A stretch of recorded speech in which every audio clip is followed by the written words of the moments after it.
we are Novels Hall Dynasty. If you want to listen to more novels or more chapters of this novel, visit a path with the name of Novice Hall Dynasty. We continue with the novel. The Martial Unity. Part 1. Chapter 1 Rebirth. The doctor moved his stethoscope away from the child's chest while glancing at the test reports before him. The data was very clear. Unfortunately, it's a non-type 2 inflammation type of severe asthma. What does that mean for him? The child's mother asked, as she gripped the child's hand harder. It's a chronic type of asthma that doesn't respond well to drugs or steroids. Unfortunately, it seems to be particularly severe in his case. His lungs are crippled and he'll need to take regular nebulizations just to lead a semblance of a normal life. She shook when she heard that. As for the boy, he didn't understand a word of what was being said, but his mother's somber anxiety had trickled into him. He felt his throat choking up, as tears welled up, threatening to spill despite his furious endurance. His breathing grew more agitated and labored as the conversation progressed, and his mother's despair grew more palpable. He felt like he was trekking a mountain. He felt like he was being snuffed by a pillow. He felt as though the air was growing thinner. "Mom?" He desperately gasped as he began crying. "John?" She held his face in her hands. He could feel her fear through her quivering palms. "I need 5 milligrams of albuterol. The doctor immediately paged. "Calm down, son." The doctor calmly coaxed, immediately after. "Take a deep breath, everything is okay." He was lying. The boy didn't know how he knew, but he knew in his heart that the man was lying. His vision grew red as he felt his mind blurring. He whispered as he struggled to hold on to her. The last thing he heard before he lost consciousness was his mother screaming his name. John woke up with a jerk, breathing heavily and coarsely, drenched in sweat. It took him only a moment to remember. TSK, the same nightmare flashback. The worst kind of nightmares were the realist ones. He'd rather have the stereotypical free-falling off a building nightmare, but nope. He would relive the worst day of his life. The day he was diagnosed with severe chronic asthma, a curse that crippled his dreams and passions, shackling his body. The things I would have accomplished if it wasn't for this goddamn disease. He managed to choke out, while still gasping for air. Sports, exercise, travel, treks, and of course, what he yearned for most, martial arts. John Falcon was a lover of martial arts. Ever since he laid his eyes on Enter the Dragon, the first martial arts movie he had ever watched, he could never get over how amazing they were. How could he? The way they moved enraptured him, their stances, their checks, their footwork, grapples, and of course, their strikes. He'd spent his entire life dedicated to them, albeit not in a way that one would expect a lover of martial arts would. He was born with severe asthma, preventing him from ever engaging in any physically intensive activities, martial arts included. So instead of practicing them, he'd decided to dedicate his life to learning about them. If he could not study martial arts as a practitioner, he would do so as a scientist. By the age of 25, he had obtained a bachelor's degree in physics and a diploma in human anatomy, and a minor degree in statistics and probability. Armed with the knowledge of these three fields as his foundation, he spent all his time performing research on martial arts and combat sports. He would perform surveys, studies and experiments on different martial arts and gather data on several variables and attributes on them and draw conclusions as well as hypotheses based on them before publishing them in respected peer-reviewed journals. As the advent of MMA and UFC truly arose as a major industry with a large market for combat sports entertainment at the birth of the 21st century, his work became the foundation for modern MMA. The sudden rise in the significance of martial arts in the 21st century was a dream come true to John. He built upon to publish research that would become the bread and butter of combat sports. And then, he died. At the age of 59, his already compromised lungs collapsed, and he passed away a peaceful death. He'd spent his entire life dedicating his heart and soul to the one thing he loved, and died loving it, while still cursing the shackles that prevented him from truly embodying it. Yet, this was not the end. John stirred as he felt a strange sensation enveloping him. Didn't I die? John wasn't sure what was happening, but he was relatively certain he was to die when he last felt his consciousness slipping in the hospital, his last sight being that of hastened doctors injecting him with something or the other. I guess not. But what the fuck did they wrap me in? A jelly-coated condom? He could barely move, yet could feel that he was in a fetal position though. I'm going to sue these motherfuckers so hard, there is no way this falls within ethical practice. Can't they just let me chill in peace for fuck's sake? He cursed. Just then, he felt a force pushing onto him. It seemingly pushed down on his butt, attempting to push him through what seemed to be an opening of some sorts. At this point he was positive that something was definitely off. He was just far too bewildered and frightened to even attempt making heads or tails of this situation. A few seconds later, he felt his body being forced out of an opening, and that's when he panicked, calling for help. "Why?" was what actually escaped his mouth.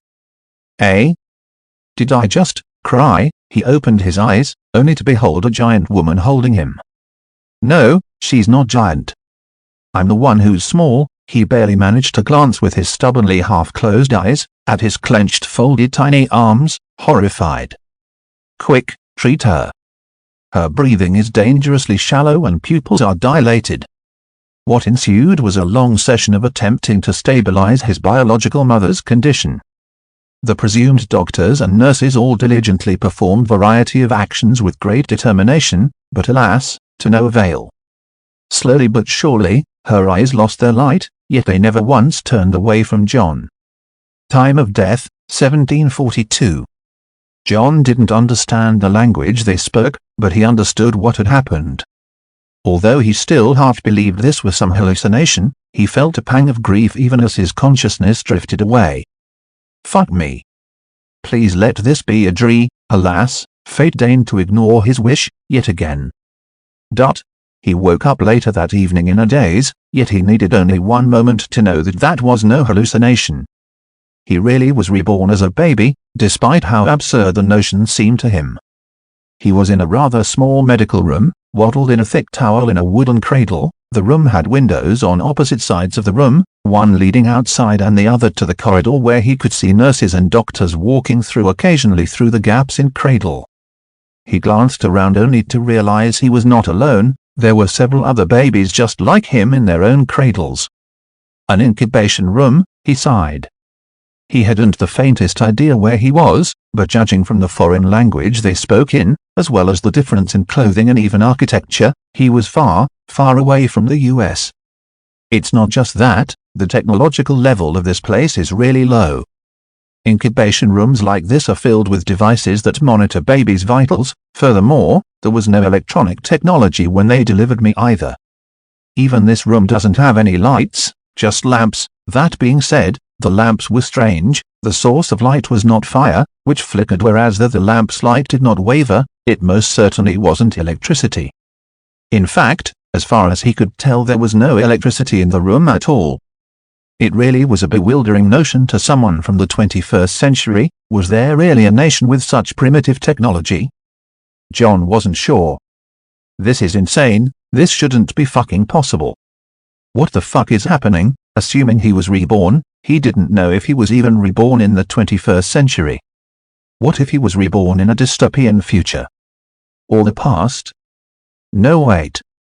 Is this even Earth? He didn't know yet, but he would find out sooner or later, assuming he had anything resembling a life he used to have. These experiences had shattered his subjective worldview of reality. Only time would tell what his new one would end up looking like. He braced himself, in fear and partially with a tinge of excitement, for his future to unfold. Chapter 2, Exploration. It had been nearly a month since John had been reborn, and not much had changed since then. His days were spent mostly in his cradle, which drove him mad with boredom. The novelty of being reborn had long passed.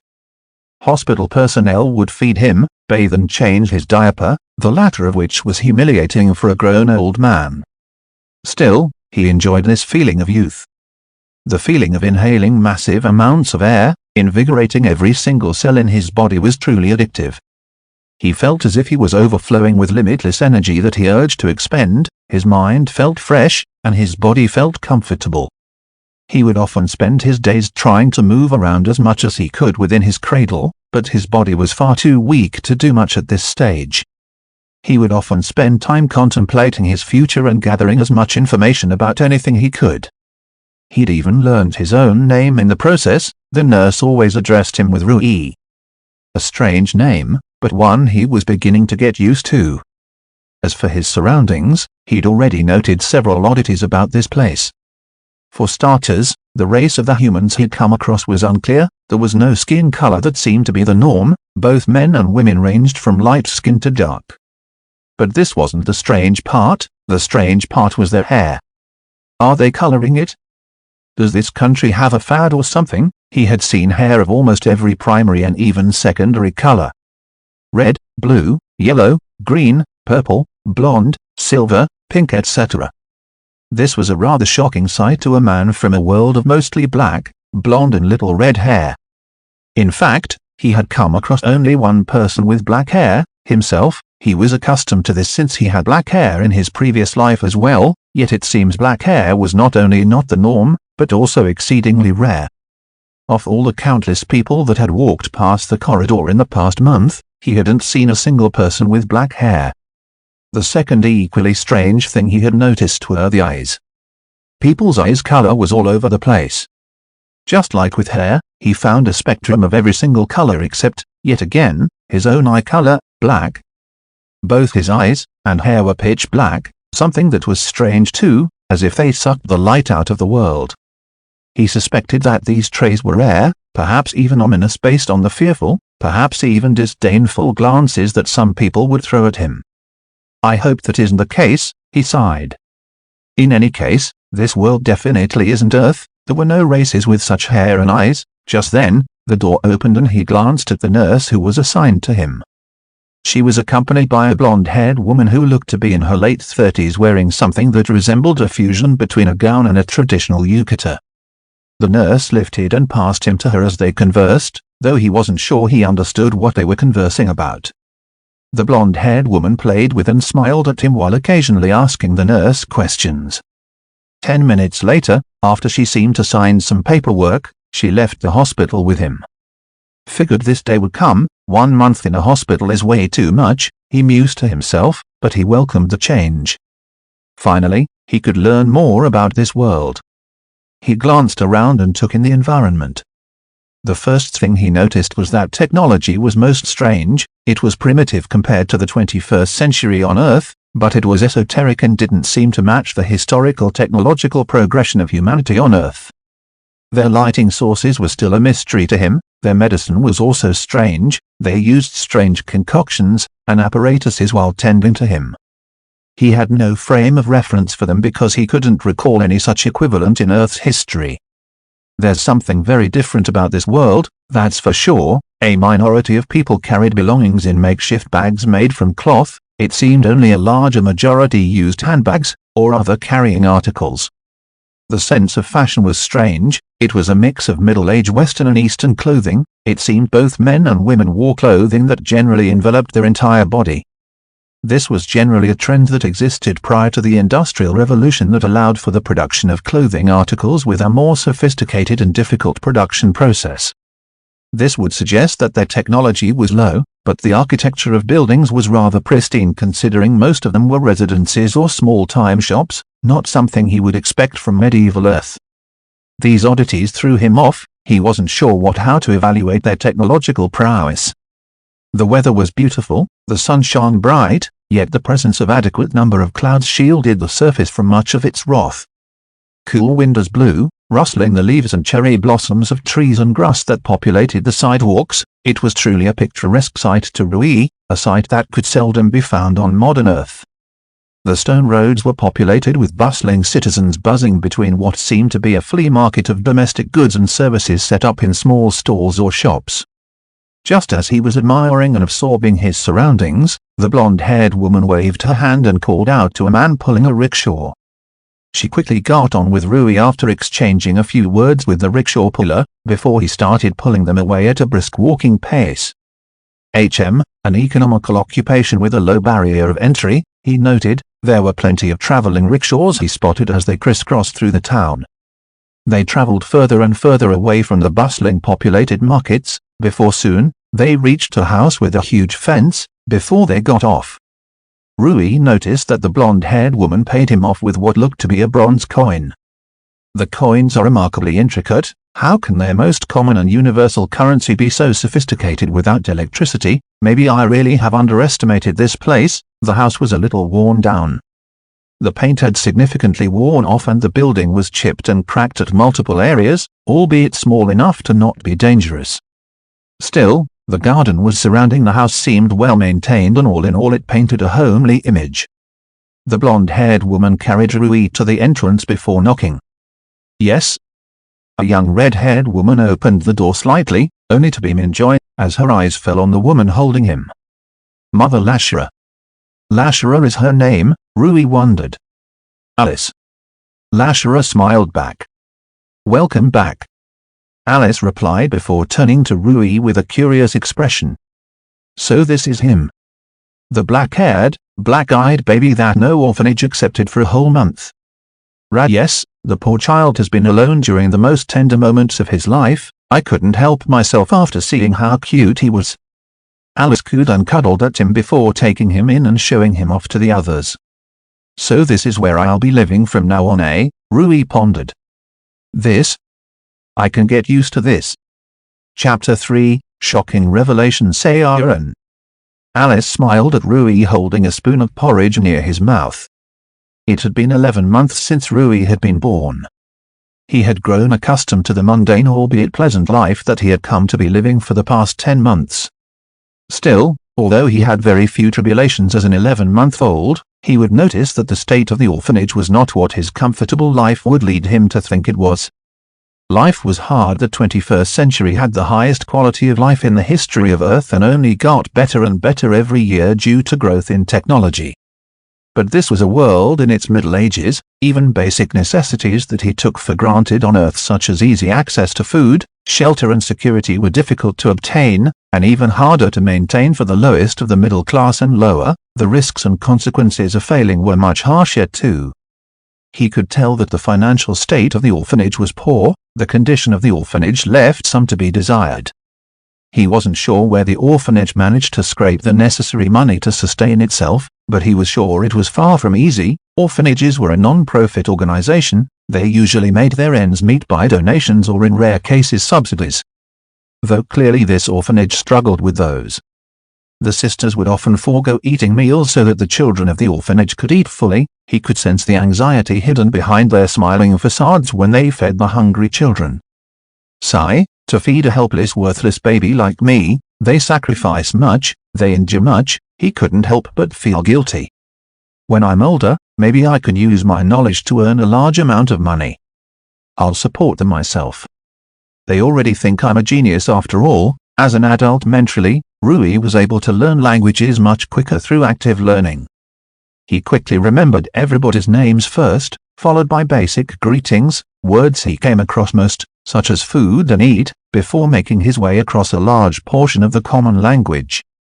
He could form basic coherent sentences by 10 months, and had grown more comfortable and fluent with them by 11 months. The orphanage considered him a genius. After all, what baby could speak so well before it even turned 1 year old? The rate of growth of his speech was more than thrice than that of the average child. Of course, as an adult, Rui didn't feel very smart. 10 months of non-stop practice only to be able to speak as well as a 4-year-old was actually rather embarrassing, even, but of course that was without any active help or learning resources, and purely from observation and deduction. But he could use this rate of growth to get a well-paying occupation to support his new family in the future.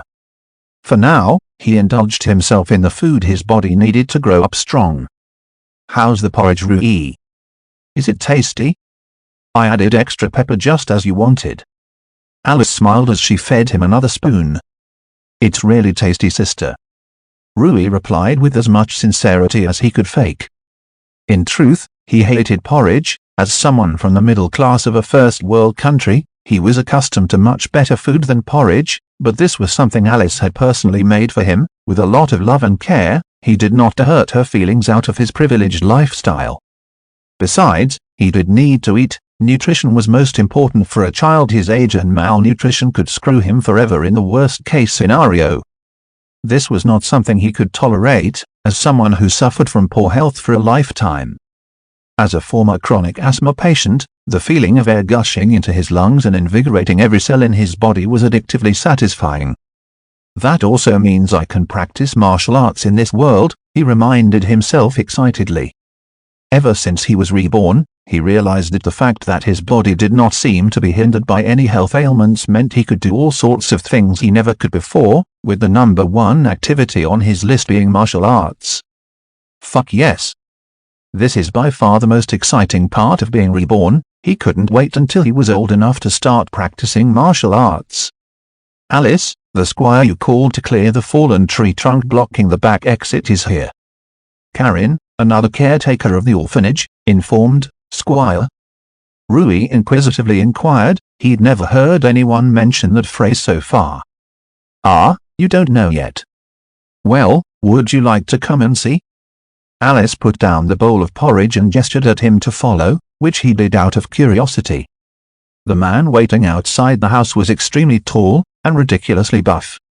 He wore what looked to be a gi, something that resembled training uniforms, but his muscles could not be hidden despite his loose baggy clothing. His head was partially clean-shaved, while his remaining hair was neatly braided in a single long ponytail. Wait a second, Rui's eyes lit up. Is this a martial artist? Ah, it's over there. Alice guided him to the back where a huge tree trunk had fallen and blocked the gate. I see, then please take several steps away. The man nodded at the sight, before taking a martial arts stance. He'd stood before the fallen tree before putting his left foot forward, and his right leg back. He folded and brought his left arm forward, with his forearm perpendicular to the ground and his fist pointing to the sky. It was a common stance for launching a straight right in most martial arts. Yet it seemed as though the man intended to use it to clear the tree. Rui's eyes flew wide open at this sight. What is he trying? Floating tiger fist style, roaring impact. The man whispered. What followed next shocked Rui from head to toe. Every cell in his body froze as if they each wished to witness the miracle that had followed. He didn't think anything could surprise him anymore, but he was wrong. This was merely the beginning. The man's body disappeared. Rui could only see a haze as he began his movements, and it completely vanished in his vision as the man twisted his core to generate enough torque while driving all that momentum into his fist. The next thing Rui heard was a huge shockwave that hit him with a mild force even at a distance of more than 10 meters away, and a large thud followed by the sound of crumbling wood. The shockwave had lifted up dust and sawdust that prevented him from seeing the immediate consequences of the strike. Yet once it settled, his shock escalated. The tree trunk was reduced to bits. The man damn near pulverized that huge tree trunk with a single punch. The man turned and glanced at Rui and Alice, unperturbed. Anything else? Chapter 4, Orphanage. Lasher sighed as she finished working on the accounts of the Courier orphanage. Money was tough this month. An orphanage had many expenditures, the most taxing of them being food. It wasn't easy to obtain enough money to feed 16 children and 6 adults. Although 5 of the 6 adults earned money, they barely made enough for everybody. This was despite the tax waivers that orphanages received from the government, and the few donations that the orphanage occasionally received from benevolent rich patrons.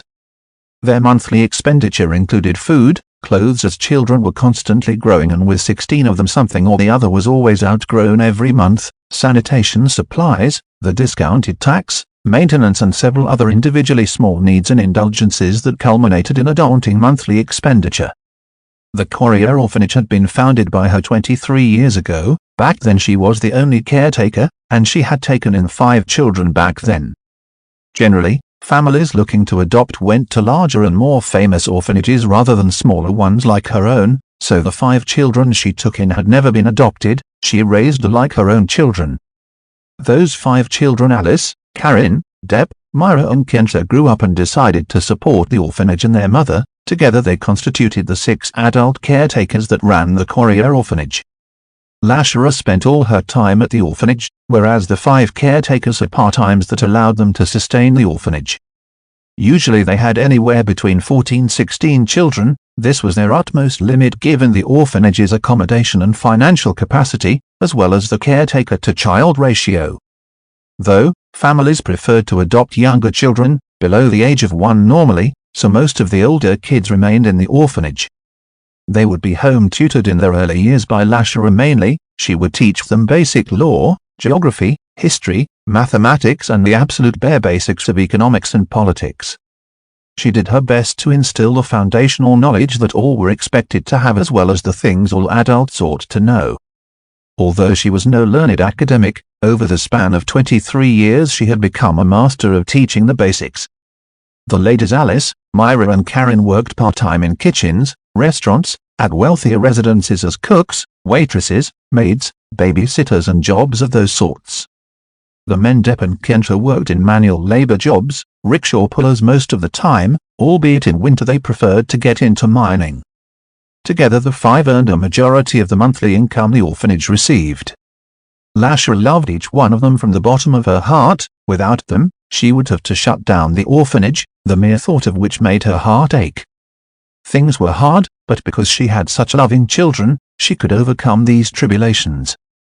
Things had gotten even harder since the orphanage took Rui in. A newborn infant required constant attention and supervision. This put an even greater burden on them, but Lasher did not regret her decision. She felt a great amount of heartbroken pity when her sister, who worked as a nurse in the hospital, informed her of a black-haired, black-eyed orphaned baby who had not been accepted by even a single orphanage. Black hair and eyes were exceedingly rare and were ominous, and it is said that those born with these traits could bring great ruin or fortune to the entire world. Thankfully Lasher never bought into that nonsense, and neither did most people, but the superstitious fear of bad omens still remained. To Lasher it was just a bunch of made-up nonsense that had no doubt made the otherwise perfectly normal and ordinary children born with these traits go through a harder life. Of course, Lasher was not blind to the fact that Rui was far from a normal child. In her eyes, he was a prodigious genius beyond fathoming. He spoke his first word at the age of 2 months, shocking all the adults around him, and his vocabulary and speech increased dramatically until he could speak like a 4-year-old even before he hit the age of 1. Furthermore, his temperament was truly unbelievable. He very rarely cried, and even then, only shedding a few tears reluctantly when he got hurt badly. He was calm and patient, something Lasher thought to be impossible in an infant. It would be quite intimidating to her if it wasn't for the fact that Rui was a truly wonderful baby. He was kind, affectionate and above all else truly adorable. She was sure he would be a heartbreaker when he grew up. She sighed as she shut the accounts book and put aside her abacus when, boom! A sudden loud noise startled her. She walked down the corridor towards the back of the orphanage where the noise had come from. "Oh, the squire, I see." She peered through a window at the crumbled wood and sawdust rubble. Yet another expense, but we didn't have much of a choice. Chopping it down ourselves would take too much time and energy, and the back exit is regularly used for receiving supplies because the storage room is closest to it. A storm had knocked down a brittle dead tree, leading to all these complications. Fortunately, martial squires were quick, making their services worth every bronze coin of their service. A martial squire was one of 6 realms, or ranks, of martial artists, who were part of a union known as the Martial Union, which offered any and all services that employed martial art. The orphanage had commissioned manual labor from a martial squire, through the union, though only in rare occasions. She noticed Rui by Alice's side as she paid the squire the fees for his labor. Particularly she noticed the gaping awe and admiration he expressed at the squire. It was almost impossible to miss anyway, especially coming from a child like Rui, who was generally quite reserved and passive in his emotional expression. Foo. I wonder if he'll strive to become a martial artist. Occasionally missing content, please report errors in time. Chapter 5, Martial Art. Rui spent the rest of the day pestering each and every single adult about what he had just seen. After 8 hours of incessant interrogation, he tucked himself into his bed for the night, yet he was far too excited to ever fall asleep. it had taken him a while to understand enough to just barely satisfy his foremost layer of burning curiosity. After all, his vocabulary was still quite imperfect. He pestered the adults until he was able to comprehend their nuanced answers. It was quite tiring, but he managed to obtain answers for his most burning questions.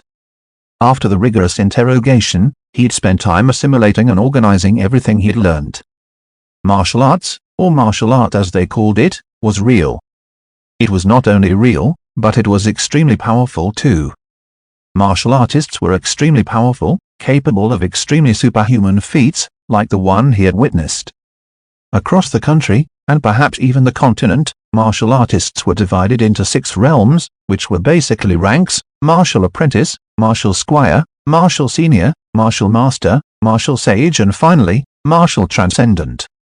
Each realm was far more powerful than the last, but none of the adults knew anything more specific than that. If a martial squire, who was only the second strongest of 6 realms, was this strong, then how much stronger were the higher ranks? He wondered with giddy excitement. This revelation was truly by far the most soul-staggering experience he had ever made. Even the shock of being reborn was tame and rather boring in comparison. He quickly dismissed these thoughts before revising the rest of what he learned. Martial art could apparently be traced to a little over 500 years ago. Martial artists grew stronger and stronger in every country. Furthermore, their numbers increased as time passed, until the martial artist population grew large enough for associations known as martial unions formed in every country. Martial unions were basically liaisons between customers of martial arts services and the martial artists themselves. It served as a connection between the demand in the consumer market for services like bodyguarding, assaults, manual labor, as well as more covert operations like sabotage, infiltration, espionage, surveillance, assassinations, etc. Even niche occupations like tutelage were within the purview of the union, according to Kenta, who once was an aspiring martial artist. The martial union was an organization with a vested interest in the propagation of martial artists, so it had taken measures to ensure there would be a healthy influx of fresh blood martial artists, such as the Martial Academy. The martial academies apparently were meritocratic institutions founded, managed and staffed by the martial union. Not to mention these institutions trained aspiring martial artists till the martial squire stage primarily.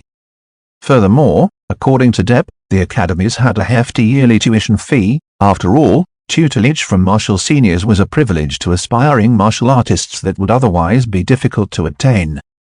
Yet the high tuition fees were not a barrier. Thankfully, the martial union was cognizant enough to recognize that a large majority of talents would simply be buried due to their low economic class.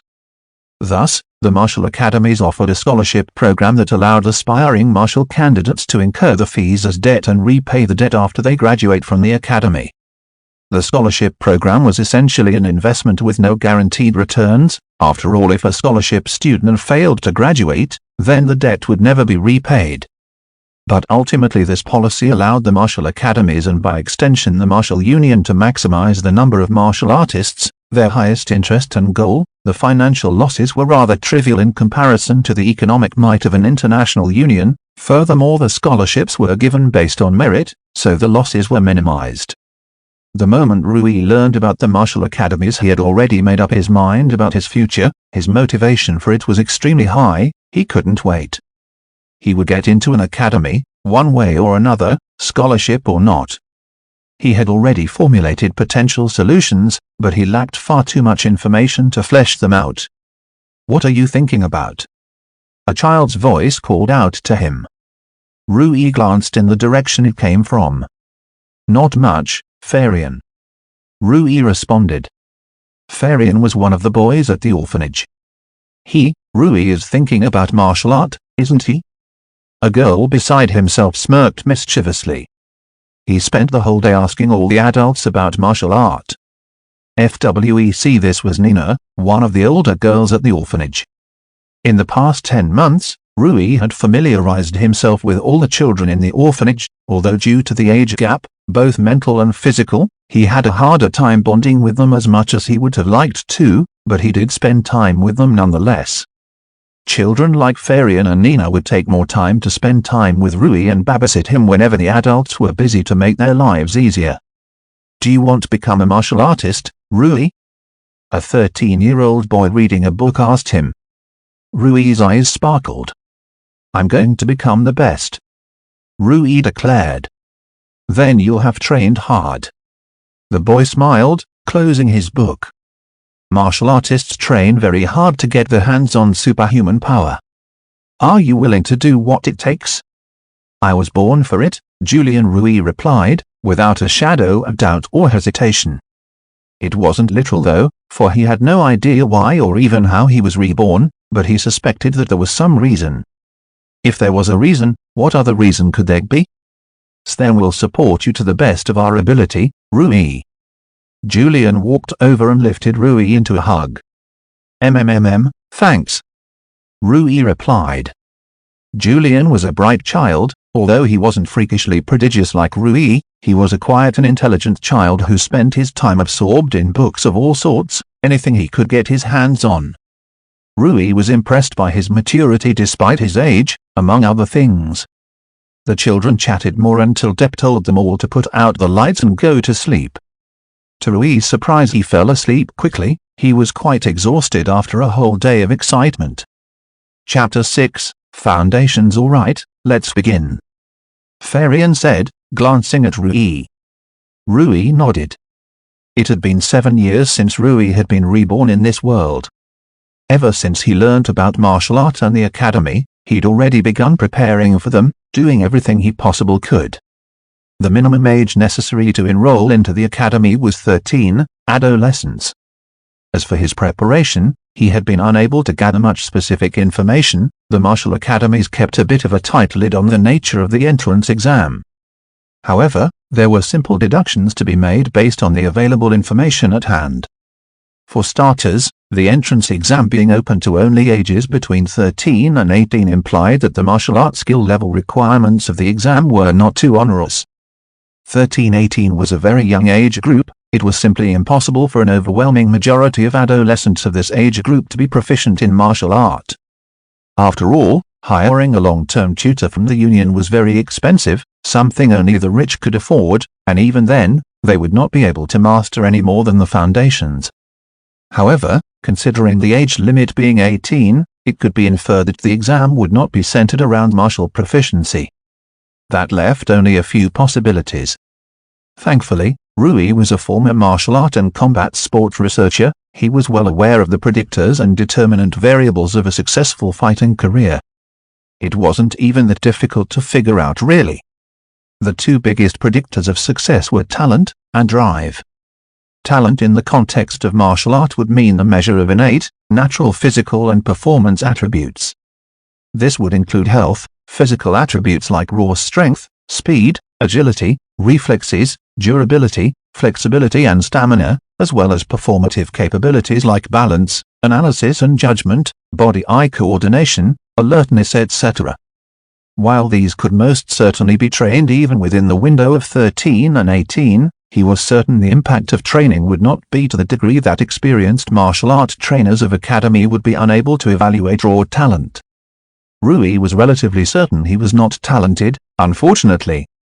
His health and physical attributes were just barely average. He wasn't gifted with a godly body with unparalleled physical prowess, but he wasn't crippled with a severe chronic disease either like in his last life. He was just average in terms of talent.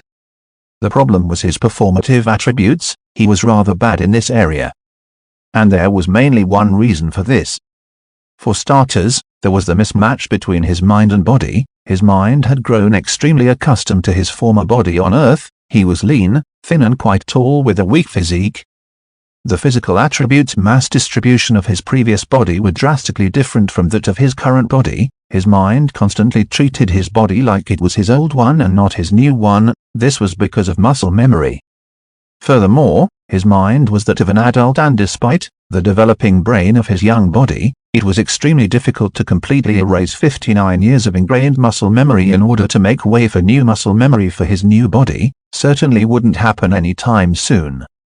That was why he had been training his performative attributes as much as possible so that they could from go bad to, at the very least, average, ideally as high as possible. He had begun training his balance and body-eye coordination, alertness as much as possible outside of basic physical training. It was the middle of the winter. Rui had gathered Farian, Horatio and Mika, 3 adults, to the frozen lake to help him with balance training. He was standing on the frozen river 1 meter away from the bank. The training was simple, playing catch. The 3 boys would stand on land and play catch with Rui. They would throw balls at him one at a time. Rui was to catch the ball perfectly on slippery ice and toss it back, all without slipping or falling. There was almost no friction between his butt and the ice, meaning if his center of gravity was not directly under the support of his legs, he would slip and fall. Initially, Rui's sense of balance was so bad that he could barely stand in one place without falling, and most certainly couldn't think about moving around on the ice. It was only after 2 years of training that his sense of balance improved enough that he could begin playing catch, which required far greater balance, since Rui would need to catch the ball and stop its momentum without ever losing balance, and throw it back without shifting his center of gravity. "Yeah, I'm ready," Rui responded to Farian. Farian nodded before throwing a ball at him, before Rui got caught and returned it. Horatio and Micah followed one after the other, throwing balls at Rui from different directions. It was a whole 1 minute of rapid back and forths before Rui slipped and fell on his ass. "That was your longest record so far," Micah noted. Rui nodded. "All right, let's continue." Horatio sighed. "Are you sure this is worth all the effort? You're not cut out for martial art, you know. It's especially a waste of your genius-level intellect. You could become a scholar like Julian, did you know?" "I already told you, I'm not interested in becoming a scholar. I'll become a martial artist, or nothing at all." Yes, he sighed. Not everyone thought Rui's ambition was a good idea, of course. It was not easy to become a martial artist, although a great many people aspire to become one. Ultimately a whopping 99% of them failed to become martial squires. It was an extremely difficult ambition to fulfill. Rui breathed deeply, readying himself. He couldn't do it in his previous life, but this time for sure he would become a martial artist. Continue. Chapter 7, World. Rui burped, putting down his bowl and patting his inflated stomach. "That's bad manners, Rui." Lasher gently reprimanded him. "My bad, I'm just completely full," he apologized, before getting up. He washed his used utensils and vessels and put it in the cupboard. "Thanks for the delicious dinner, I love steak." Myra smirked from across the kitchen. "I knew you would be absolutely famished after that ice balance training you always do in the winters. Today we managed to get some good steak at a low price." Myra was the head cook of the orphanage. She was in charge of all matter related to the kitchen. "Sweet, do you need help with the rest of the utensils?" Rui said. "No, there isn't much left." "You must be tired, so why don't you get some sleep?" "All right, thanks, good night." "Good night." He headed towards the study before picking up a book. The study had numerous books on various subjects that Lasher would refer to while teaching. From these books Rui had managed to learn about the world he was reborn in. Thankfully he'd spent the last 6 years learning the script to read and write, and he had become very proficient with language, far more so than a normal 7-year-old. He'd read up on history, geography and civics with some guidance from Lasher to answer some of the questions he had had for a long time. The country he was born in was known as the Kandria Empire, named after the royal Kandrian family whose ancestor founded the empire. The country bordered the Namgung Ocean. It was long and narrow in shape, extending from north to south, with nearly half of the borders facing the ocean. The other half was partially bordered by the 3 closest countries, the Sekigahara Confederate to its south, Republic of Gorto to its north, and Britannia Empire to its west, and large forests that occupied the gaps between the countries. Another important piece of information he had gotten his hands on was that the Kandrian Empire paid annual tributes to all 3 of its neighboring nations. For some reason, unfortunately the exact details of the international deliberations was not exactly well known. All 4 nations were part of the Panama continent, the one and only known continent on planet Gaia. The Panama continent was gigantic, littered with nearly 100 countries of all sorts, with various cultures, socio-economic structures and governments. Strangely enough, Although each country had its own language, there was an international common language known as Sanskrit, created and propagated by the countries to facilitate greater international trade in accordance to the Panama Linguistic Treaty ratified 80 years ago. The treaty was highly effective, as the language barrier was the greatest barrier between connections and exchanges. "I've only learned the Kandrian dialect, though," Rui noted. Another curious piece of information he learned about was that the fauna and flora of the Panama continent was, frankly, ridiculous. There were plants with all kinds of exotic substances that served as raw materials and ingredients in various types of products, the most prominent application being potions. Potions granted incredible effects such as healing, stamina recovery, temporary mental and physical augmentation of various sorts. These potions allowed ordinary humans to match the superhuman prowess of even martial artists. This was something Rui found absurd when he learned, but that wasn't even everything. The fauna was even more bizarre. For one, there were intelligent species outside of humanity. This came as a shock to someone from Earth, where only one known intelligent species existed. The fauna was much less restrained and resembled the prehistoric age of dinosaurs. Despite nearly 100 nations established on the Panama continent, roughly 35% of the continent's land was uncolonized natural habitats that was occupied by incredible species with immense power. One of the reasons humanity had not yet completely colonized the Panama was because they simply could not. The animal species were no pushovers, they were able to easily match the humans' paltry applications of gunpowder, potions and large-scale siege weapons. It could be said that they would have long hunted humanity to oblivion if not for the existence of martial artists. A significant portion of the commissions that the martial unions of the Panama continent was related to the beasts, one way or another. Rui was incredibly intrigued by these strange and fantastical species, but they weren't immediately relevant to him at the moment. He was more concerned with things that affected him more immediately. Within the Kandrian Empire, Rui lived in the northernmost region with the harshest winters, Mantia. To land into the region of the harshest weather of all the 11 states, Rui shook his head. He shouldn't think this way. He was blessed with a loving family in the Korea orphanage in this region. Kandria had a capitalistic free market, and as expected there was a great economic divide between people. Its governmental system was a monarchy, as he would expect from nations in this age of development. The Kandrian emperor had many wives, and even more children. Each one of them was a potential heir to the throne. Apparently, it was Kandrian protocol for the emperor to test all the princes and princesses in a manner of his own discretion, before declaring one of them as the emperor or empress when his life was coming to an end. Apparently, the current emperor Alv Kandria was already quite old, and the royal selection would most certainly occur sooner or later. Rui wasn't well aware of the nuances of Kandrian politics and, frankly, he would rather not be involved at all if he could avoid it. The royal selection sounded like a chaotic mess of a phenomenon. Even on Earth he merely kept himself informed on the state of affairs in a superficial manner, and for the most part ignored politics. He would probably care even less once he became martial artist, not getting involved at all, directly or indirectly. Or at least, so he hoped. Chapter 8, Kidnapped. The information he was most concerned about was that of the Kandrian martial academies. It turned out there were 16 academies in the country.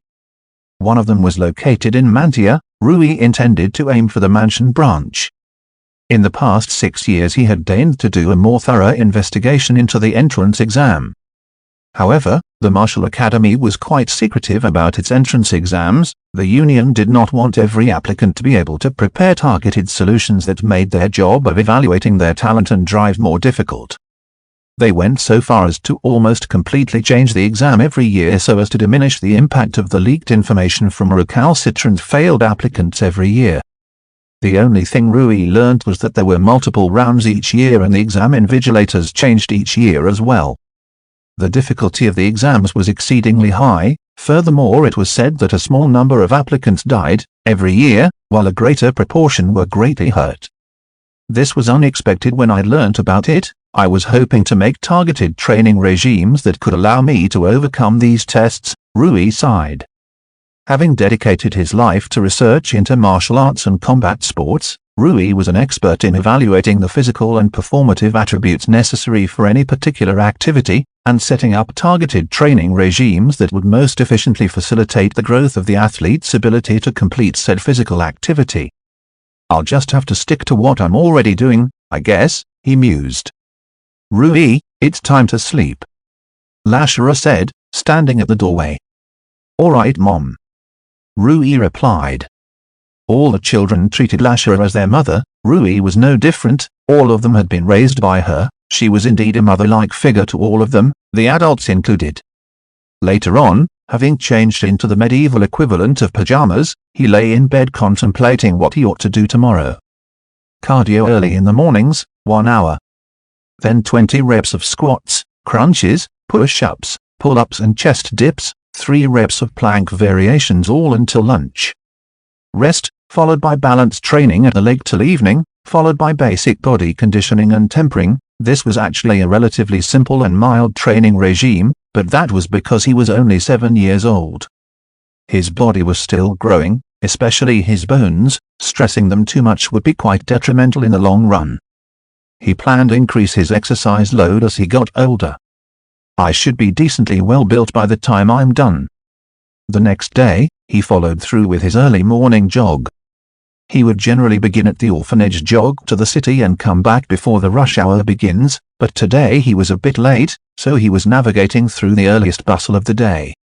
In one hand he had a carry bag with the milk that Myra had requested him to purchase from the market. "TSK, it's already so busy," Rui tutted, as he was forced to slow down. He couldn't really just jog past a crowd of adults twice as large as him. He was forced to take a detour through an alley and skip through the crowd. "I didn't want to break my run, maybe I should jog a little extra, but Myra did say she wanted the milk, so I go." He suddenly felt 2 arms grabbing around him, one to prevent him from screaming and the other to carry him away. "Hen, black hair and black eyes. That's rare, this one can sell for a fortune." He heard a burly voice. "Oh? He even has some change, good bonus," he said as he scoured through Rui's pocket. "Fuck. I'm actually being kidnapped." Rui began to panic. He wasn't sure what he was supposed to do as the man began carrying him away. "I need to get away, but his grip is too strong." Rui began to brainstorm. Brute force was out of the question. He needed the man to loosen his grip, otherwise he would have no chance of escaping. Think. How do I create an opportunity to escape? He wasn't sure. The man's burly hand was wrapped tightly over his mouth and nose to prevent him from making noise. But that gave him an idea. He decided to let his body go slack, acting as if he'd suffocated. TSK. The man put Rui down for a second to take a good look to ensure his goods was all right. Yet just as he did, Rui jammed his thumb into his kidnapper's eyes and got up to run away as far as he could, even as the man screamed in pain, cradling his eye. The pain of having his eye jabbed brought the man to a halt, buying Rui only a few seconds of time. The man got up quickly and chased after Rui with a closed eye.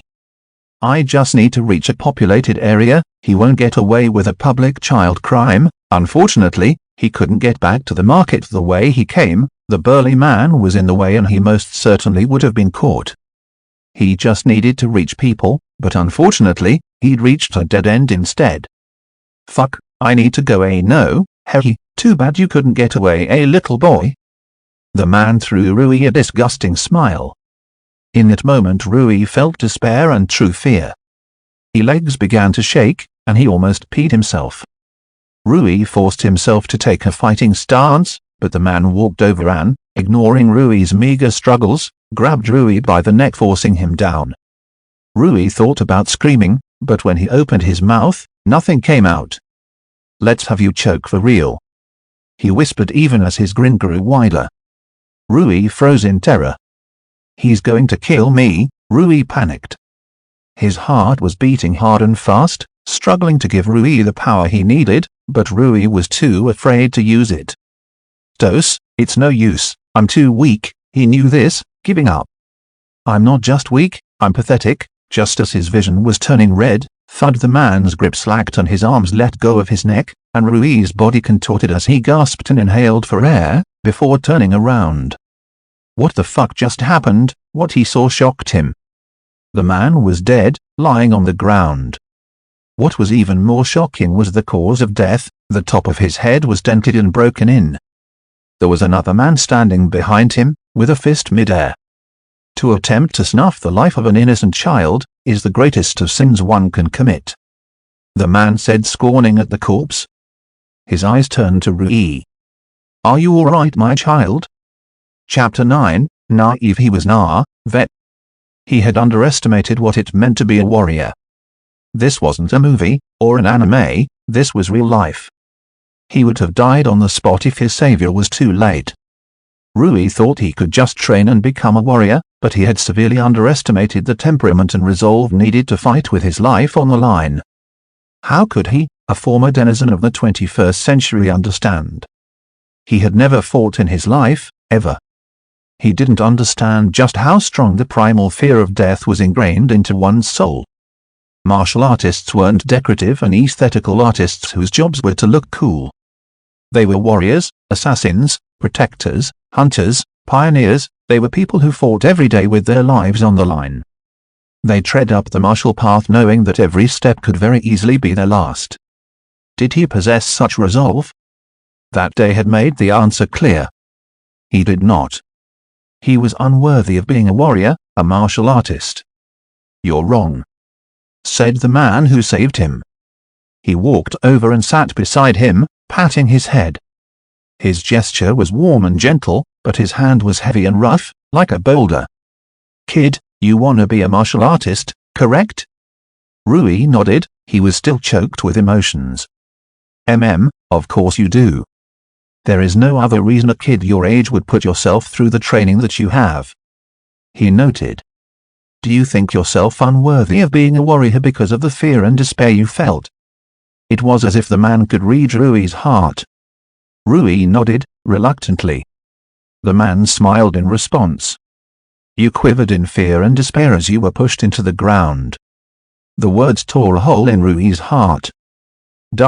But whether or not you're worthy of being a warrior, my child, depends on what you do from here on out. He turned to Rui, who met his gaze in return. There isn't a single soul who hasn't felt crippling fear and despair. Even the strongest of martial artists who can split the earth with a finger have experienced what you have.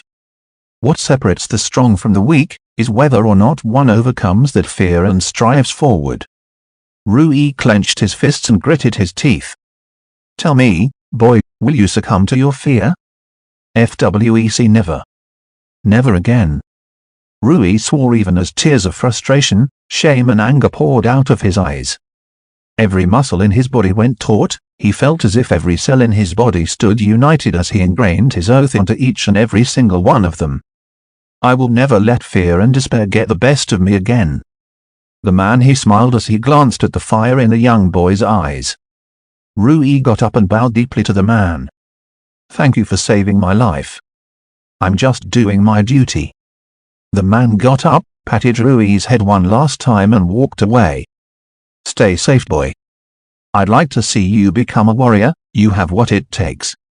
Rui nodded, before bowing down one last time. He made his way to the market, before returning down the path home. I forgot to ask his name. He ran into Farian on the way back home, explaining what had happened, leaving Farian in shock. Things only got worse when he reached back home. All the adult caretakers would not stop fawning over him, and constantly patting and hugging him, partially to reaffirm his well-being and also to soothe their anxiety. Lasher went so far as to almost ban him from leaving the orphanage out of paranoia, but he managed to get her to change her mind about that, albeit not completely. Rui had to stay within the vicinity of the orphanage, or be under supervision if he wanted to go further. Greek letter epsilon. He had no choice but to acquiesce with great reluctance. He'd decided to skip the training for the rest of the day, and hang out with his brothers and sisters. He wanted a change of pace. Hey, you finally decided to join us in playing cards, eh, Rui? Horatio asked as he made space for Rui. In the past 7 years he'd forged unbreakable bonds with each of the orphanage members. He enjoyed spending time with the grumpy Farian, the mischievous Nina, the pragmatic Horatio, the reserved Micah, and the intelligent Julian. When Rui first joined the orphanage, the adults ignored the silly superstitions surrounding his hair and eyes, and children quickly followed suit largely due to their ignorance, expressing adoration about how cute he was.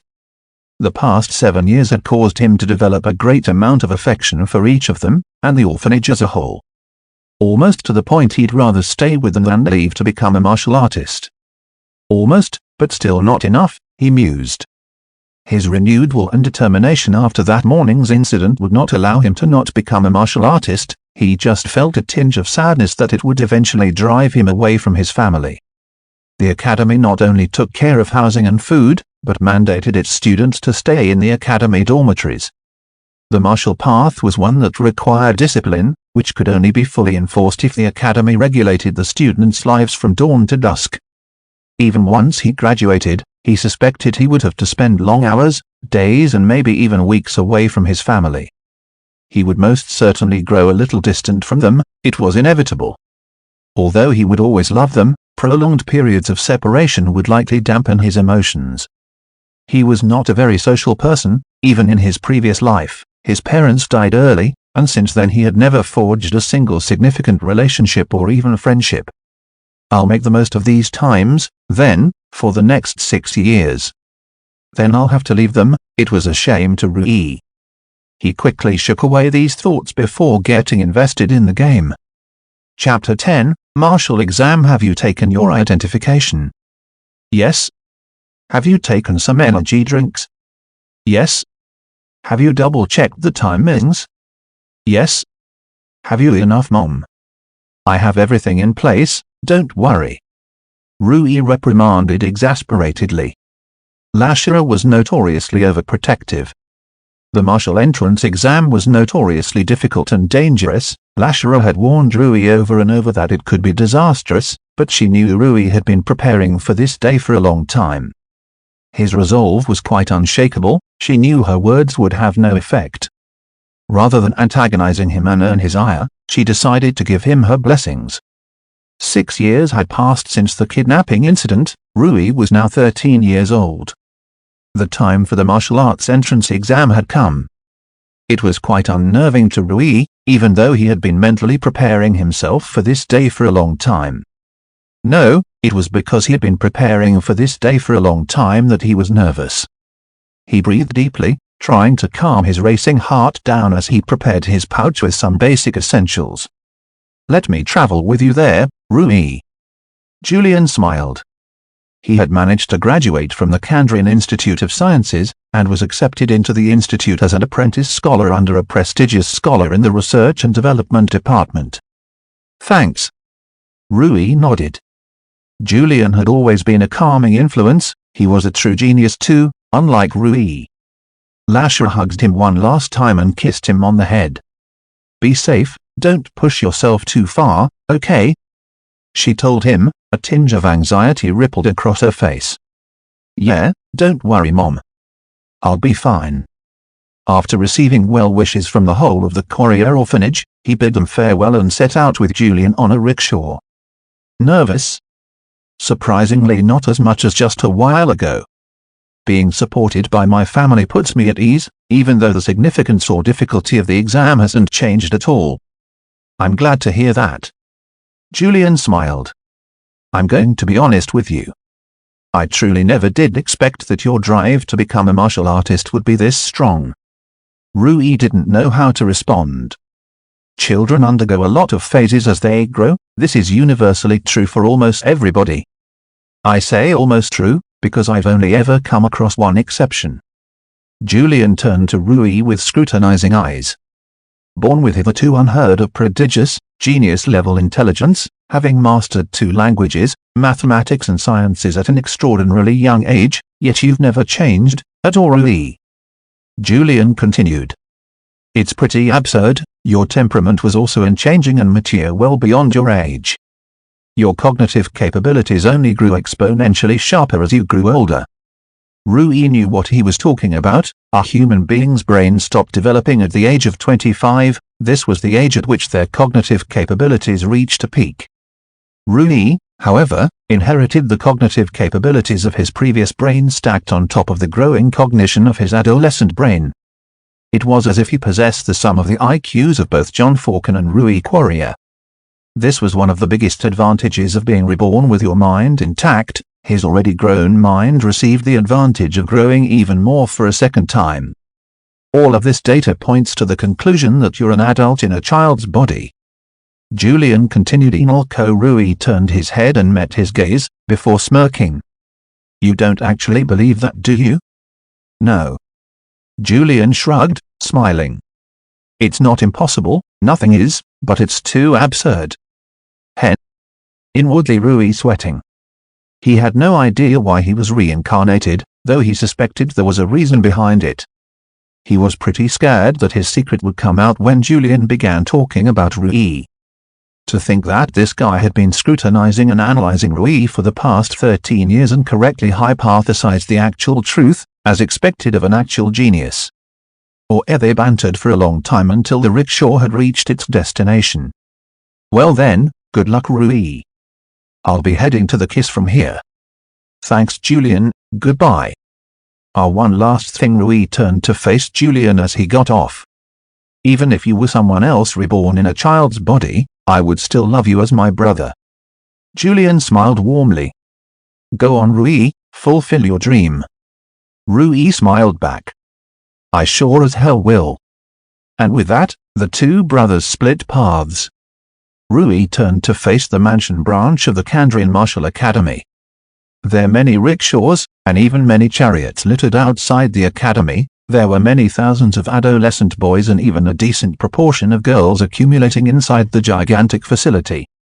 Gigantic was an understatement. The only reason he wasn't too shocked was because he had demanded to see the academy at least once before. Still, it was an incredible sight. Just the mere sight of it forcefully inspired ambition from within one's heart.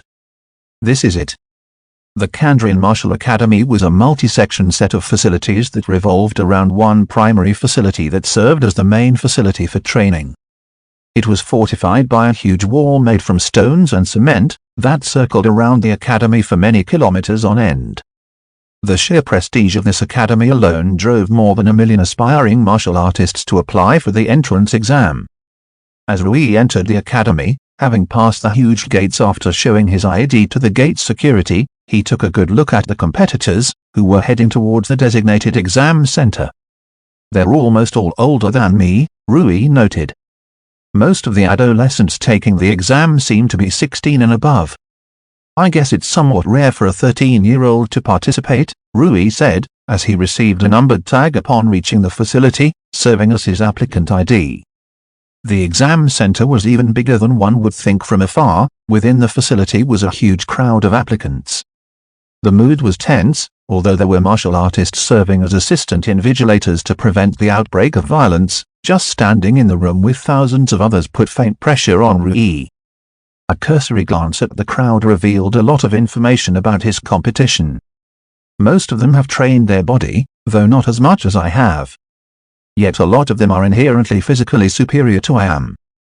I'm only making up for a lack of talent compared to the strongest applicants. The age gap definitely favors them significantly too, Rui smiled. Not that I give a fuck, I'm going to crack this exam no matter what. Chapter 11, First Round. Just then, a strong, loud voice echoed across the facility from atop the stage near the opposite end of the room to the entrance.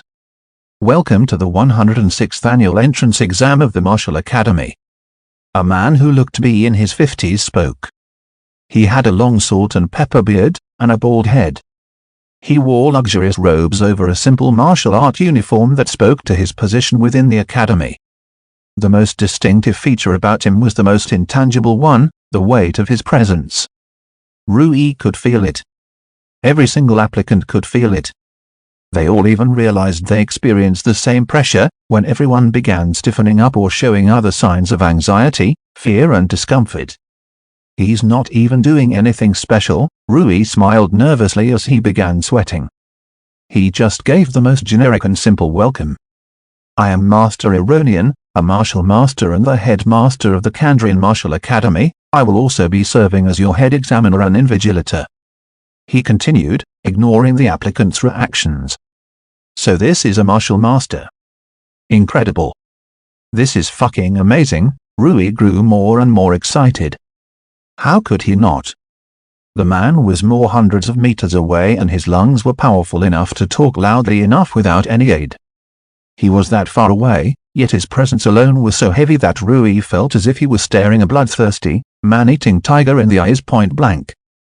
He could kill us all in under a second, if he wanted, Rui's instincts told him. The exam will have 3 rounds. Each of the 3 rounds will require you to complete 1 or more tasks. The exact conditions and stipulations of passing and failure may be left to the discretion of the individual invigilators evaluating your performance for the 3rd round particularly. The 1st round and 2nd round, however, are objective. So, the criteria for passing the 3rd round is not objective. That may make things tricky. Different invigilators may measure your capabilities differently, but why is the 1st and 2nd round different? We will begin the 1st round shortly. Master Ironian said, raising his hand. Immediately, thousands of martial artists entered the facility and got onto the stage with boxes, followed by 100 distinguished-looking martial artists. They have a heavy presence, though not as severe as that of Master Ironian. Martial seniors maybe. It makes sense, Master Ironian isn't going to administer the test personally. We applicants are not worth his time. Once the 100 seniors had finished spreading out on the gigantic stage and their assistants finished setting up a simple-looking table with boxes behind them and railing leading down the steps from them, Master Ironian continued. The test will now begin. Within each of the large boxes placed on the table are the passes for the 2nd round of the exam.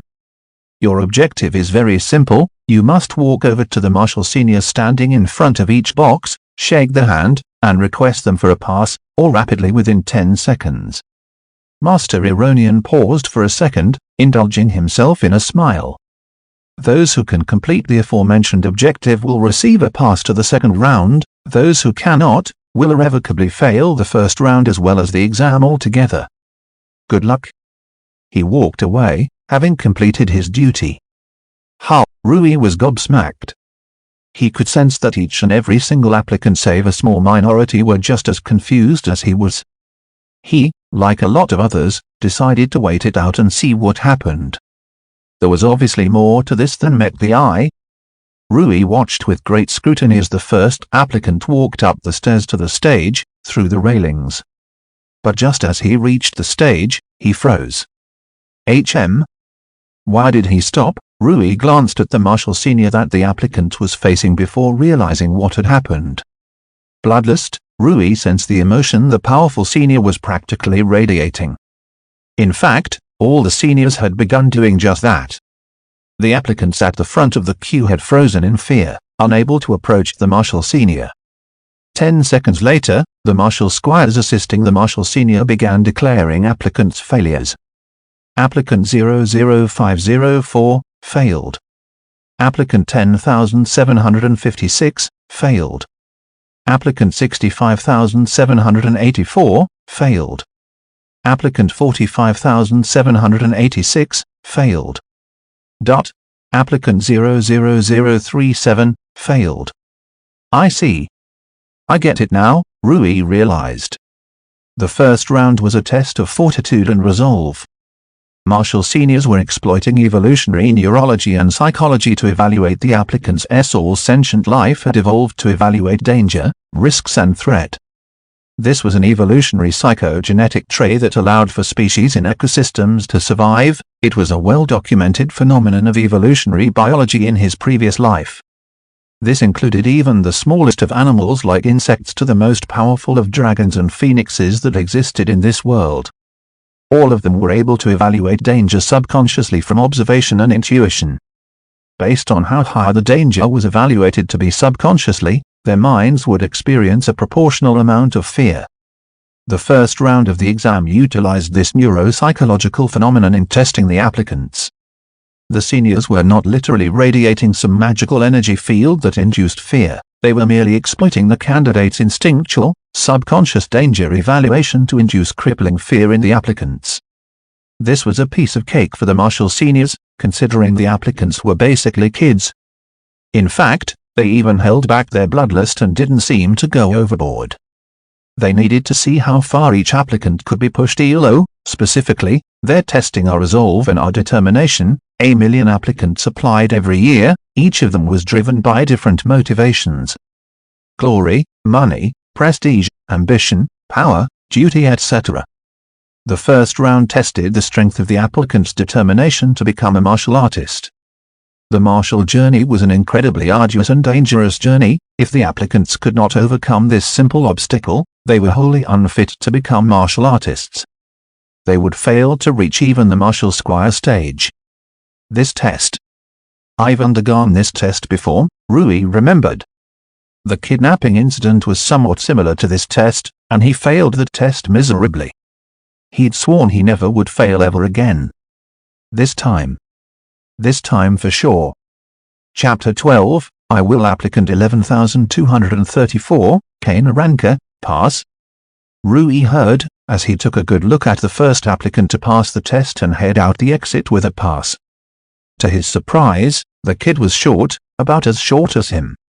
Whoa, to think a kid my age would pass this test, Rui noted, impressed. He decided to wait his turn until the queue shortened and most of the applicants failed.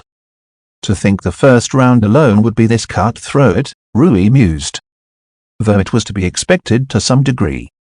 More than 1 million applicants applied to the entrance exam every year on average. There were only 16 institutes with what should be around a carrying and training capacity of no more than 1,000 or 2 each. If the already existing students were factored in, that would yield an acceptance rate of around 1%. Meaning the 3 rounds of the exam had to somehow whittle away 99% of all applicants.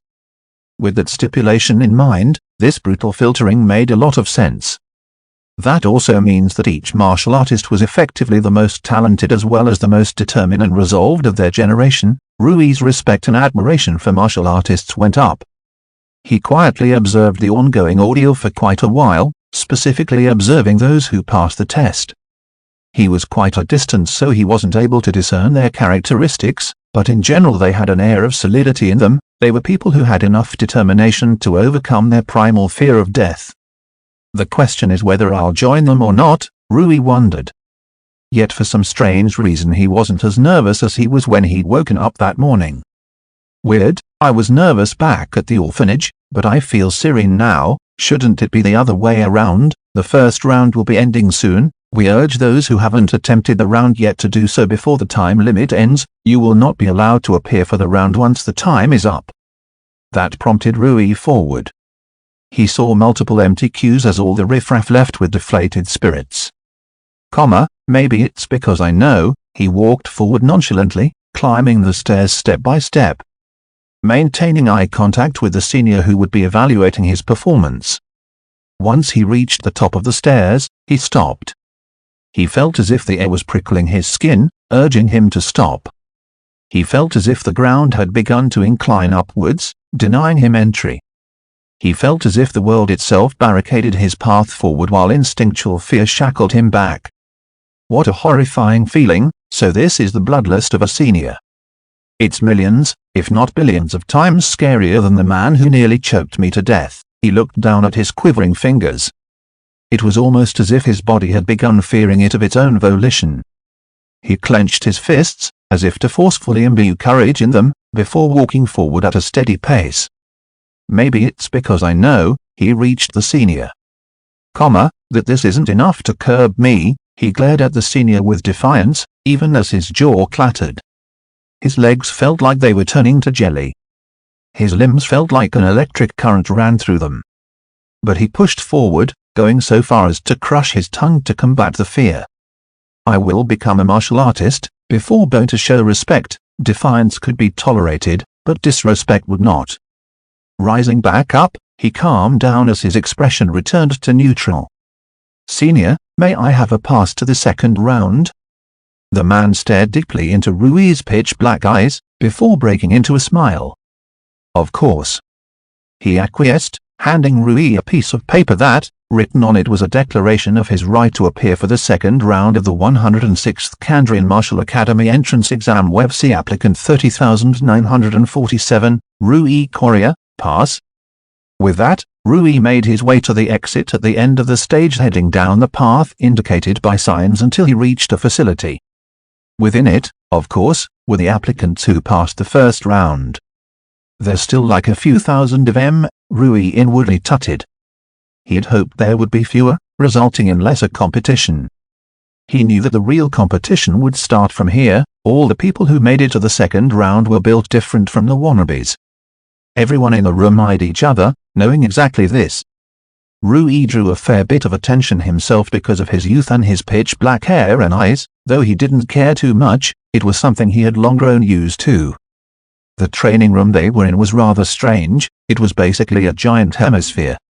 There were also several panels located all across the hemisphere, as if they were meant to serve as hatches from which things could be dropped into the training facility. That's eerie. The training hall confused him because he couldn't understand why it had such strange architecture. It couldn't be easy to engineer and construct a facility with such a strange shape. It was also rather inconvenient in a variety of ways, since it covered a lot of area on the ground, but the net volume of the building was rather low in comparison to other conventional multi-story buildings. So why on earth would the Academy bother going out of its way to construct something of this sort? It probably has something to do with the exam, Rui suspected, though he wasn't entirely sure. If this was the case, though, there were multiple possible reasons for architecture he could come up with. Suddenly Rui felt a familiar pressure interrupting his thoughts. He knew who it was before even confirming with his own eyes. Congratulations on passing the first round of the entrance exam, Master Ironian said, walking towards the applicants. The fact that you stand here before me is proof that within each one of you lies a burning desire to become a martial artist, yet that is not enough. Will cannot alter your fate all by itself. It needs power. You need power. The only question I have for each one of you is. His eyes sharpened. Do you have power? His tone weighed on them. The answer to that question would decide the outcome of the exam. Chapter 13, Bouncing Slimes. The second round will soon begin. Even as he said that, Rui could see assistants bringing out thousands of boxes. Something to do with the second round, no doubt.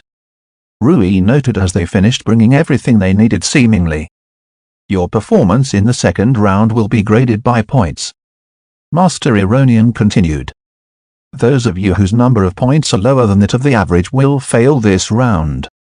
As for the actual test itself, all of you will be locked in this training hall with bouncing slimes.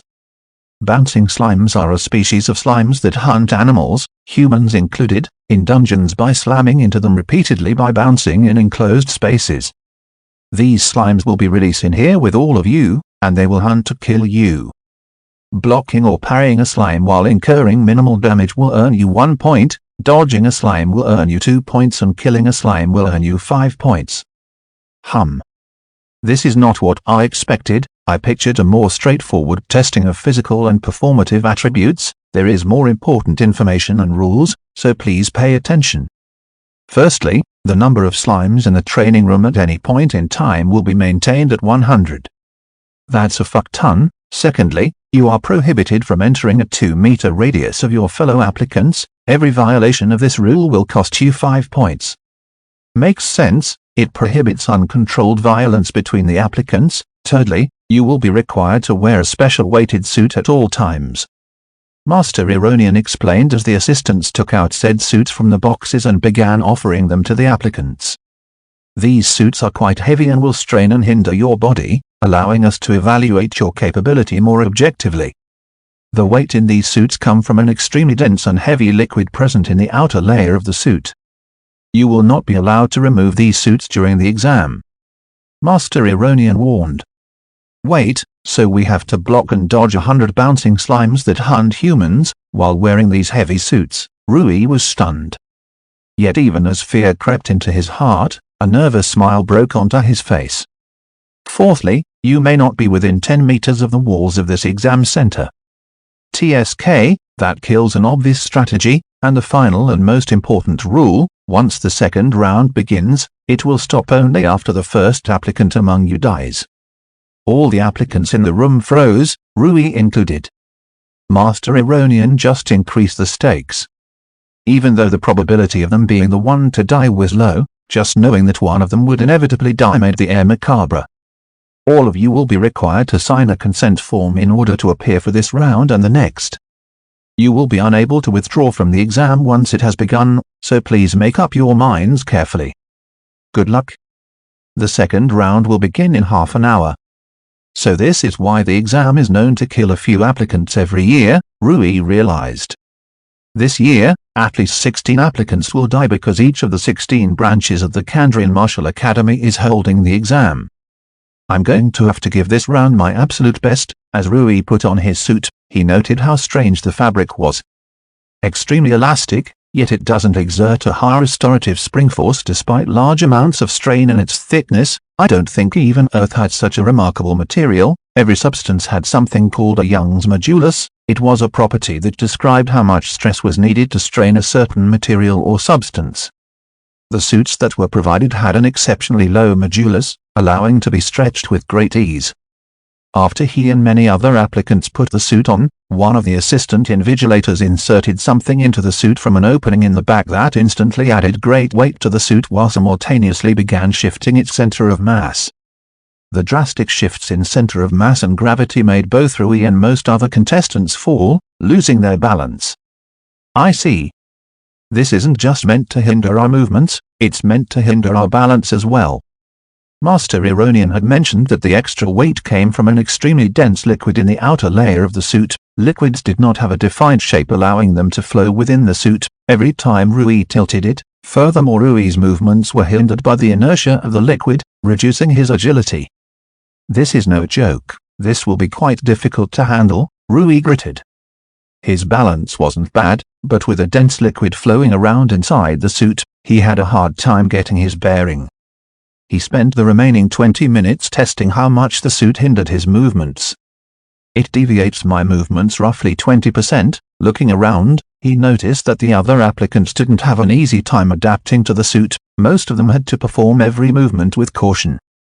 It seems they're doing their best to get used to its feel as quickly as possible before the exam begins.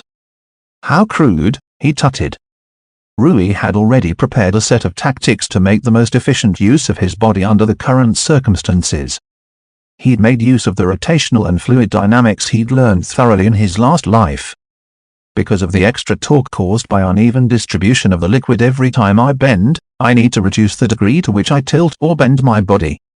I've already determined that my legs can't handle full body motions due to the pre-existing torque of my body. In addition to the extra torque caused by the liquid, I need to reduce the net torque acting on my body by ensuring I don't tilt or bend as much as I normally do.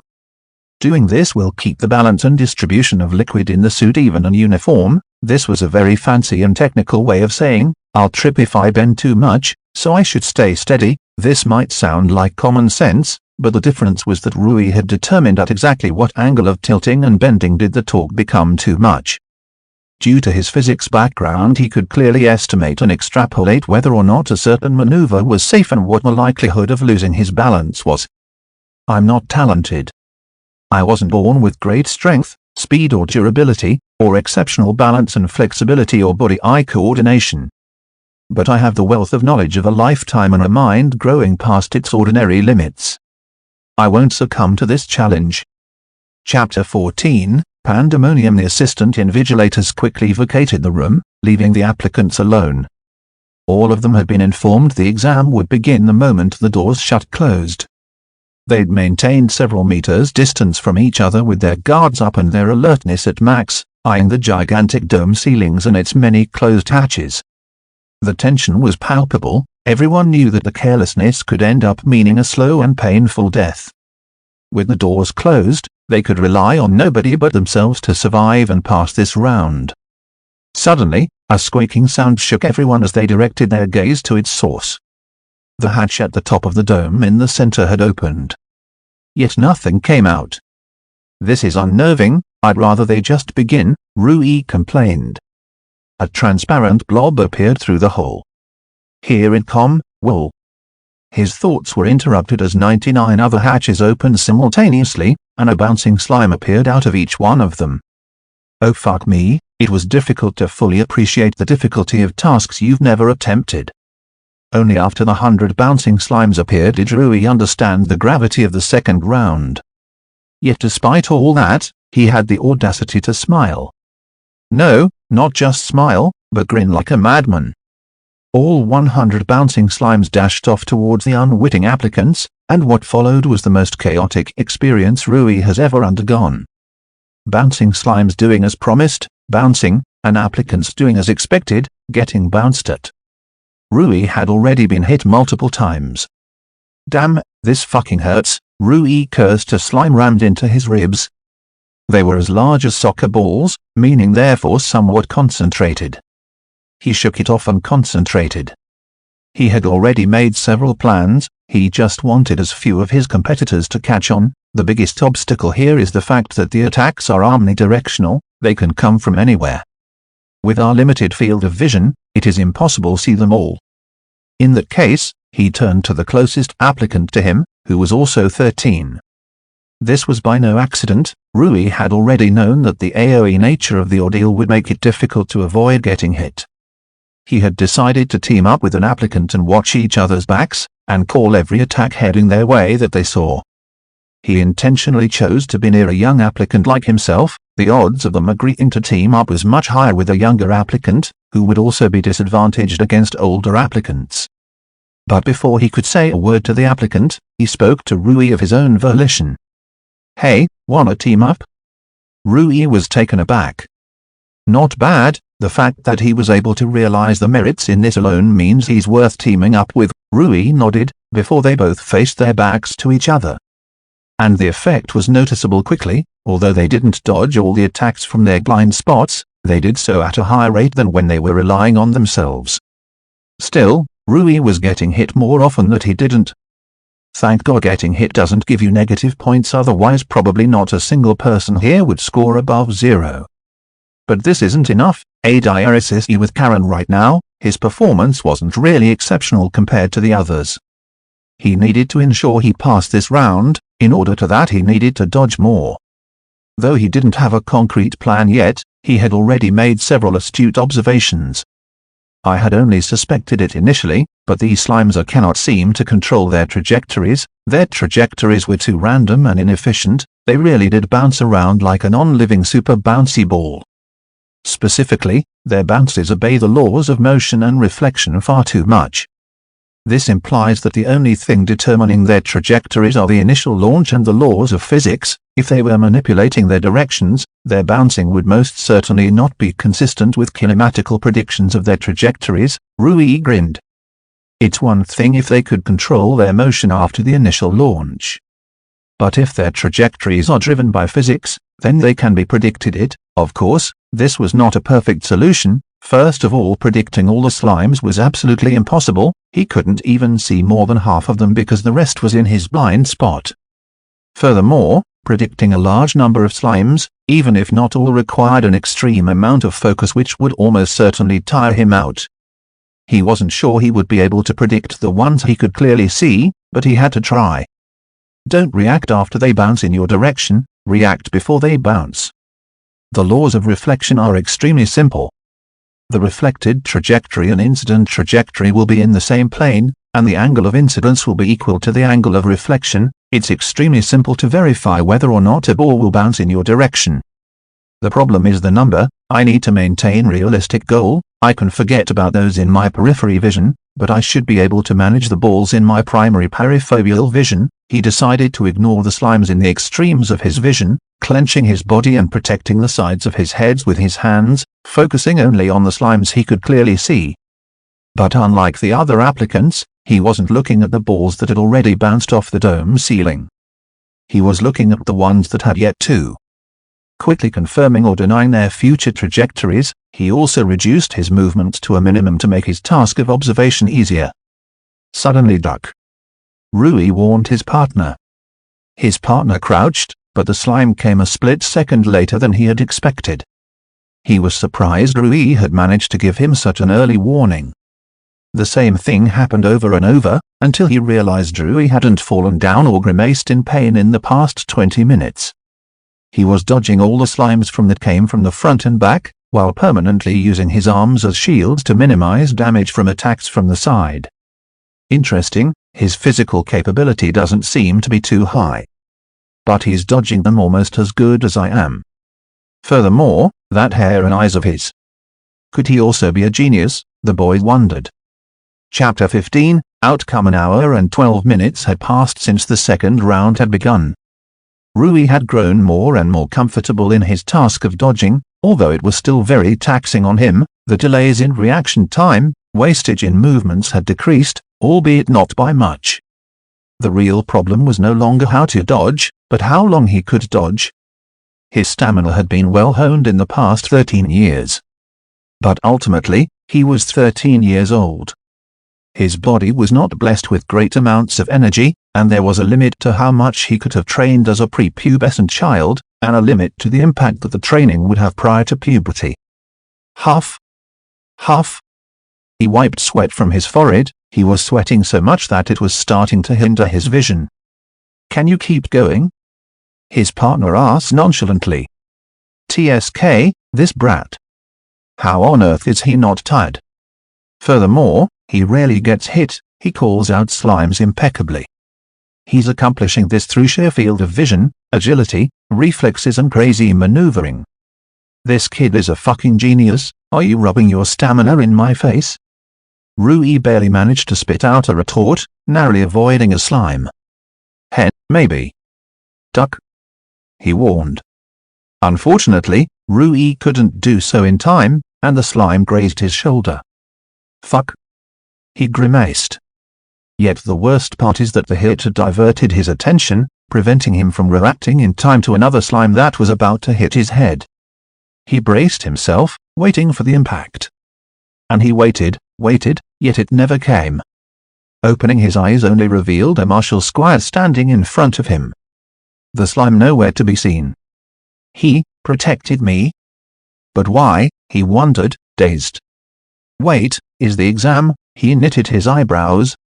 Looking around, he saw a similar sight in all directions. The martial artists had intervened with their remarkable physical prowess. The second round is now complete. Your results will be tallied and ranked within an hour. Master Ironian's voice echoed through the facility.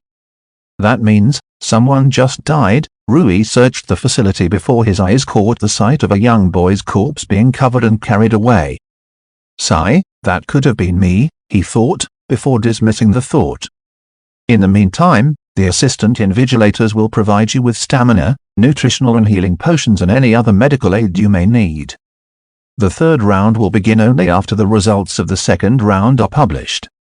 Master Ironian continued, rattling of a few more instructions. You okay? Rui's partner walked over to him, giving him a hand. Okay enough, thanks. Rui accepted, getting up. I'm Kane, by the way, Kane Aranka. Rui Quarrier. Rui replied nonchalantly. Kane threw him an odd, curious look. Something on my face? Rui raised an eyebrow. Well, that's just not the reaction I get when I tell people my name. It's a bit refreshing actually. Kane chuckled wryly. You're from a famous family? Yeah, my dad is a martial sage. And my family has produced many renowned martial sages and masters in the past. That sounds cool. No wonder you aced the exam, you're practically born to be a martial artist. Rui complimented, only to receive melancholic, helpless sigh in response. He could tell he'd touched a nerve, but he wasn't sure what. With Argonek I think you're pretty good too.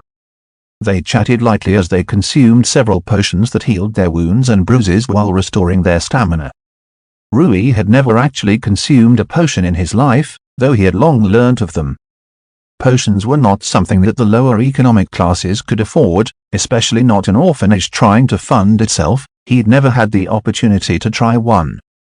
What surprised him the most was that potions were merely stored in liquid form. In order to be effectively consumed, they needed to be inhaled. That makes sense. I guess it's just a little counterintuitive to me since potions, in fiction, are always drunk.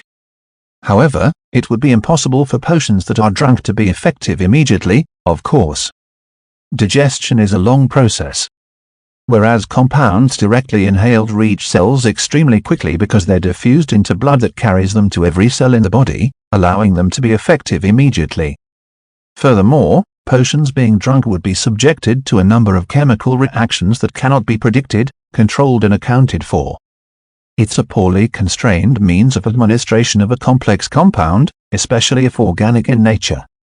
Interesting, I wonder how these potions work. Did they have such high technology that they had synthesized nanobots that could enter the blood through the airway, allowing it to perform all kinds of operations on the entirety of the human body on a cellular level? It was practically impossible. Nanotechnology was the absolute pinnacle of materials science and engineering. How could a world have mastered such technology when they hadn't even discovered electricity? Their scientific progression is low, and their engineering clearly leaves much to be desired, yet they can do things that even cutting-edge tech from Earth can't. This indicates that their technical prowess and understanding of this world isn't high. However, what is special is the world itself. The capabilities of their technology comes from the supernatural but powerful resources that can be obtained, the powerful flora, fauna and the bizarre nature of this world. This explains the oddities I have noticed throughout my second life.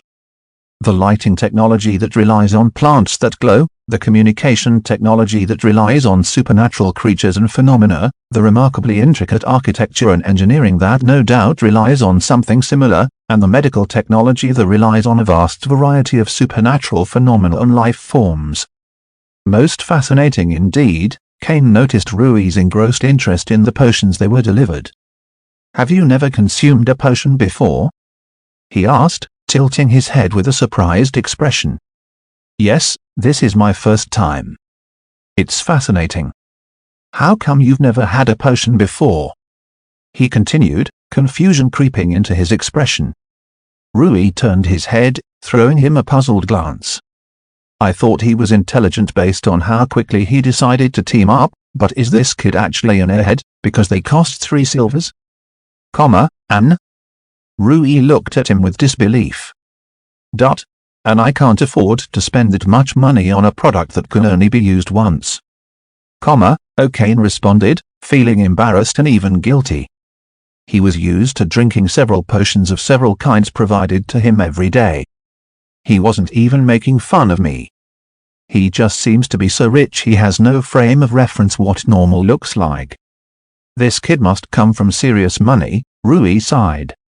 He decided to ignore it, continuing to banter with the kid. Just then, the assistant invigilators had appeared pushing a tall rolling board with a sheet of paper. "It's here, the results of the second round," Rui tensed. Chapter 16, Battle Royale. The results had arrived, and immediately a crowd had formed around the board. Fortunately, the notice board tall, and the rankings were boldened so that the crowd would not be able to block others from reading them. Rui and Kane had already gone closer to get a better look. So the results are ranked in ascending order of points, those with the highest points at the top. Each ranking has name, ID, points and whether they passed or failed, Rui noted. The board had also mentioned the average number of points per applicant, which in this case was 347 points. He began searching for his name rigorously. There were thousands of names, so this would take a while. The problem was he was reaching the end of the past section. He still hadn't found his name. "Damn it, did I Hey, found your name. You passed," Kane told him. Rui jerked. "Where is it?" "Whoa, chill, it's right there, see?" Kane pointed towards at the top of the first section WVL. "See, you got ranked 9th. He told Rui blankly. Rui stood there gaping as he beheld his ranking. He thought Kane was trolling him when he said 9th, but unless his eyes were also trolling him, it was the truth. "What?" he mumbled in disbelief. He'd scored 706 points, putting him above 99% of his competitors. But how? Rui was confused. Even after he teamed up with Kane, and even after he applied his tactics, he still got hit more than half the time. Less than 50% was generally a horrible score according to his academic sensibilities, but apparently the exam was so difficult for everybody that even this low score was quite remarkable. Rui sighed, trying to rein in his shock. "Hey man, don't feel bad, 9th isn't a bad rank." Kane comforted him with a consoling smile. "Cheer up, okay?" Rui stared at him with a slack jaw. "This kid. What's your rank?" Rui took the precaution of asking before he decided how to retort. "4th?" Kane replied with a relieved tone. Exclamation point, Rui threw him a shocked look, before quickly verifying his rank.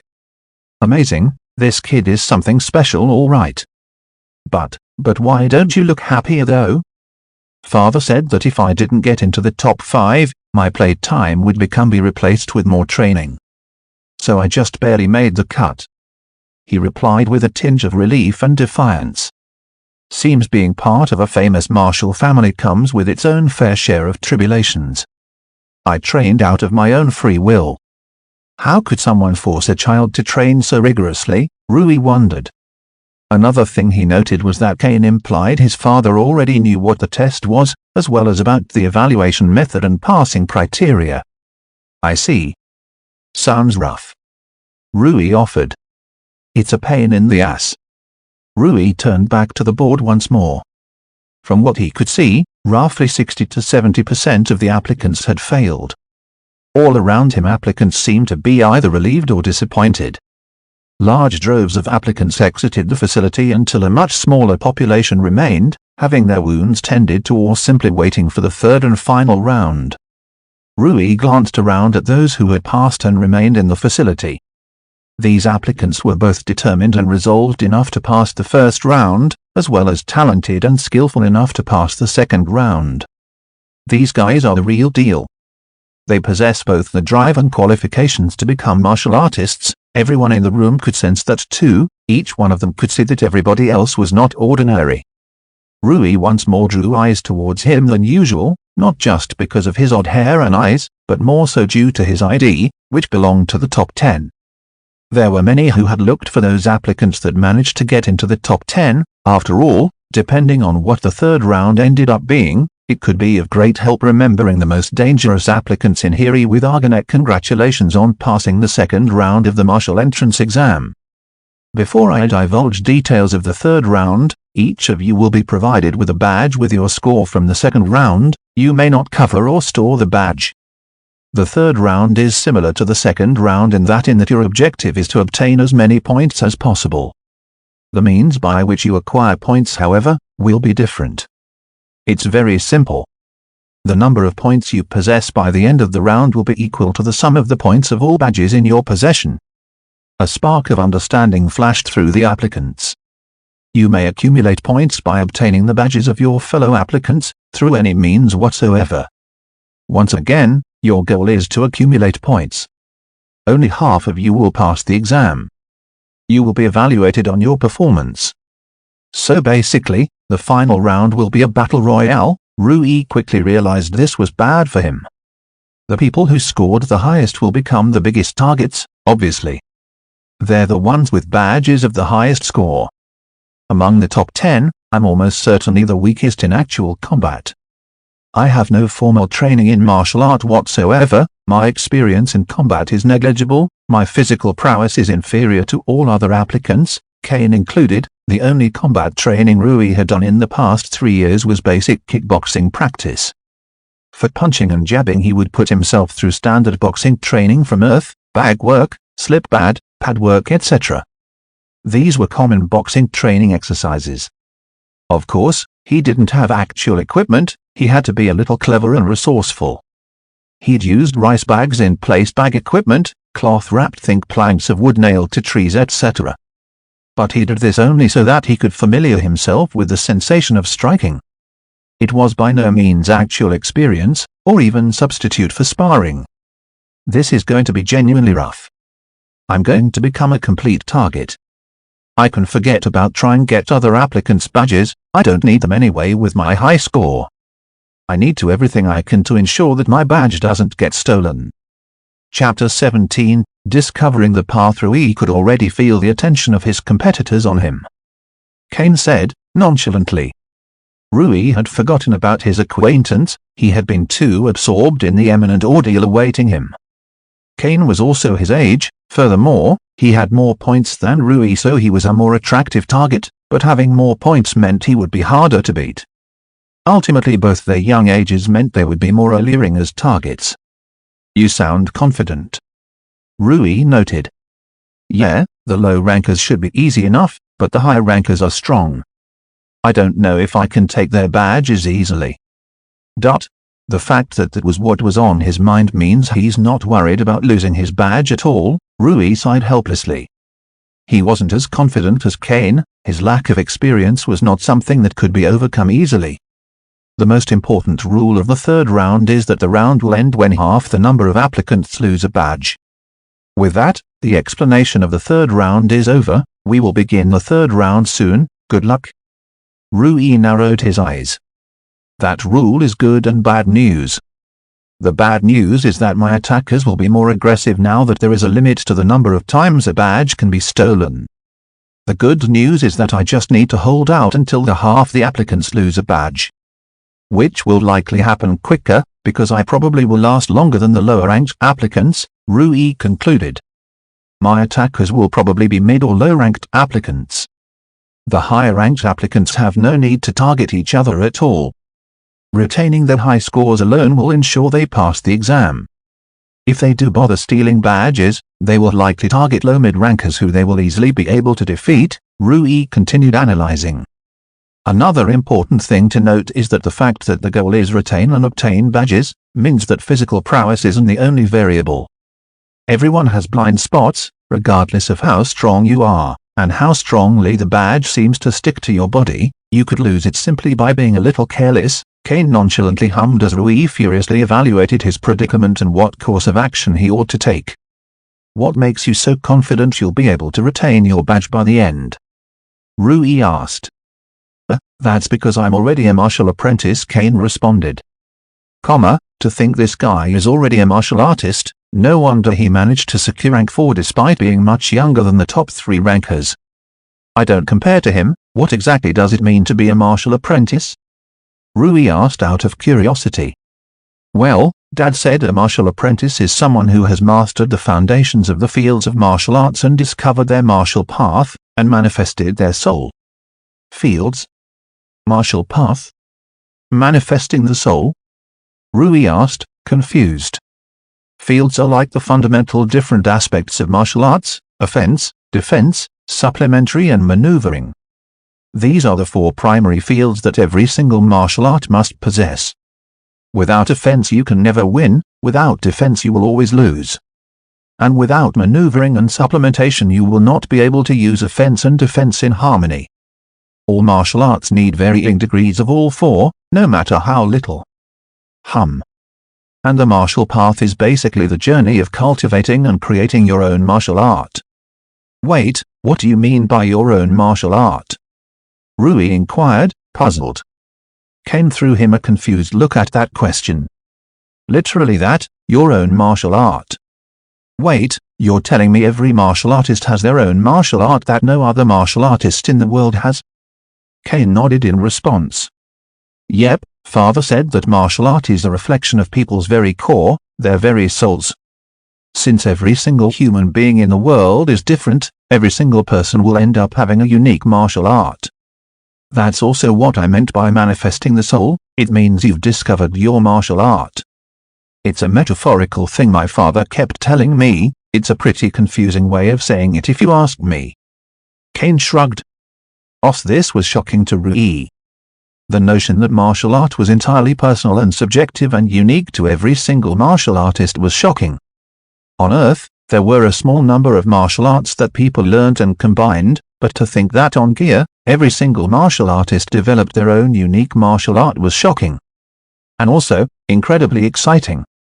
Rui fell in love with the concept of personal unique martial art that were metaphorical manifestations of one's soul.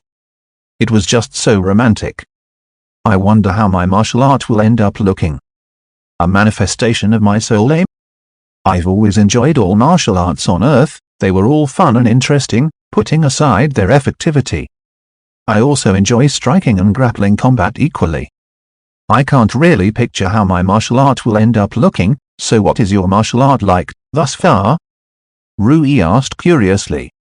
I only reached the martial apprentice stage a little over a year ago, so I haven't developed it too much.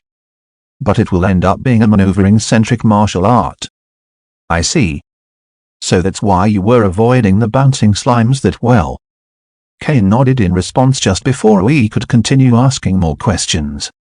Master Ironian declared the third round begun. The third round will begin the moment the doors shut close after I exit the facility. Good luck.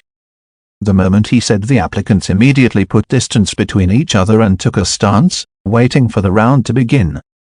And with that, Master Ironian sauntered out of the room with lavish dignity, and as soon as the door shut close, chaos wreaked havoc. This is the final round. I'll hold on to this badge even if it kills me. Chapter 18, Round 3. Rui and Kane leapt back as several applicants immediately began targeting them. TSK, fucking scavengers. Rui cursed. Still, he wasn't able to suppress a grin. This was the first time he would be fighting. The first one to throw a punch looked to be around 15 years old, male.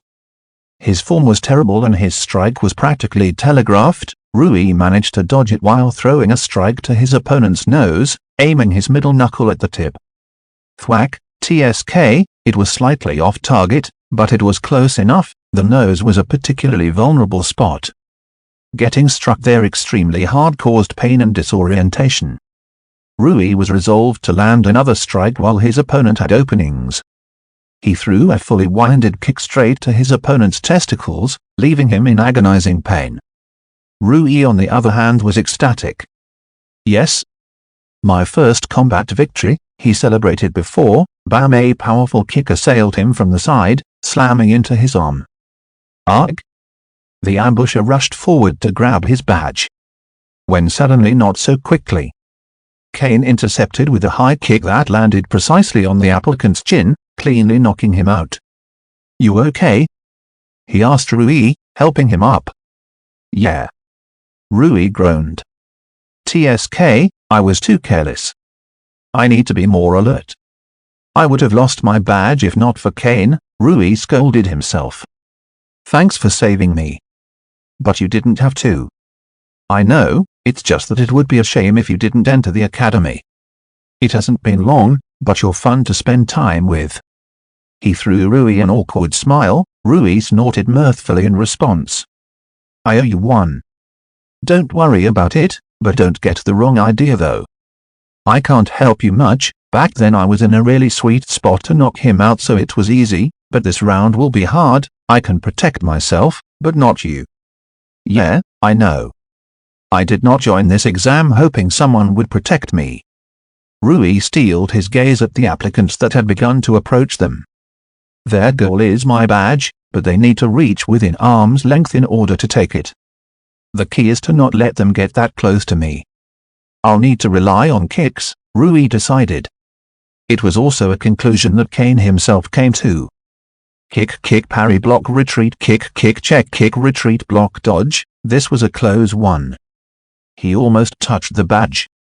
Kick. Rui had absolutely no sense of time. He had absolutely no idea how much time had passed at all.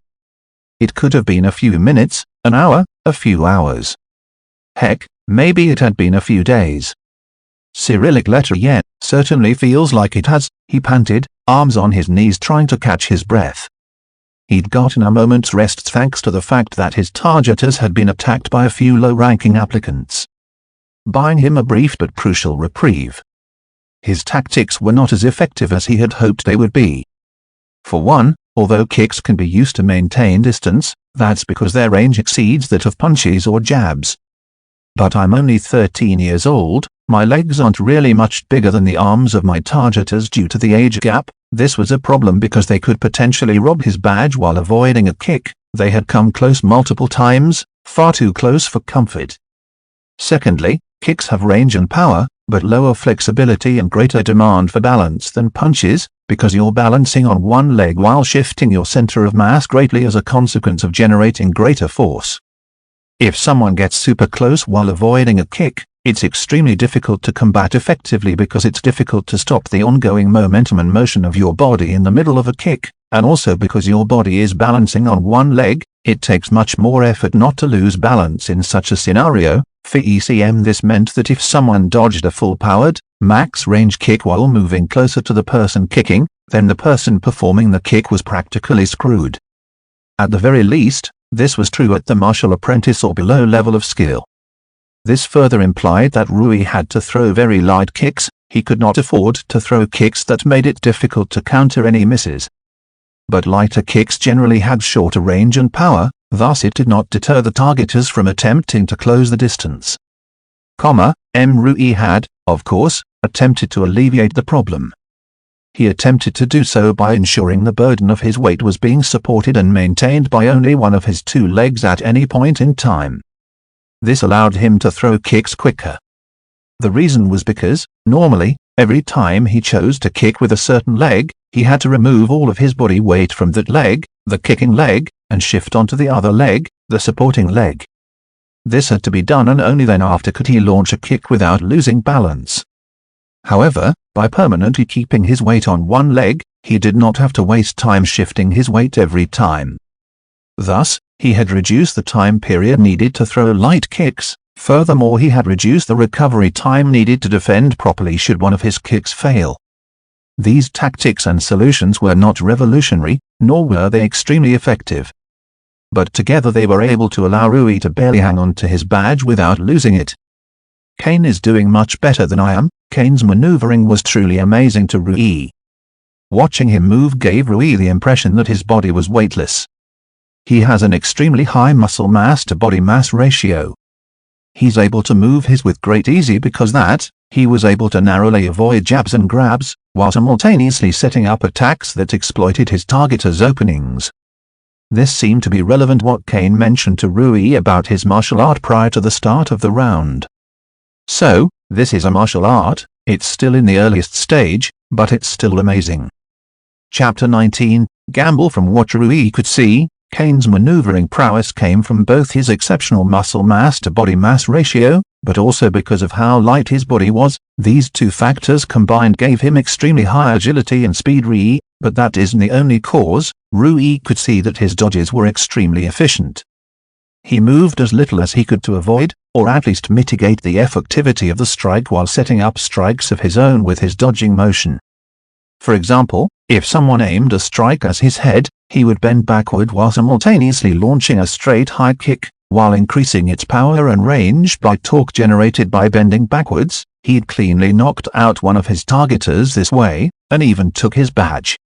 Just as Rui was admiring Kane's prowess, he heard a female voice call out to him. "You're an interesting one, aren't you, Rui Quarrier?" Rui glanced at the person who called out to him as his eyes widened in shock. The silver-haired girl had many badges pinned all over her body. He couldn't even count all of them.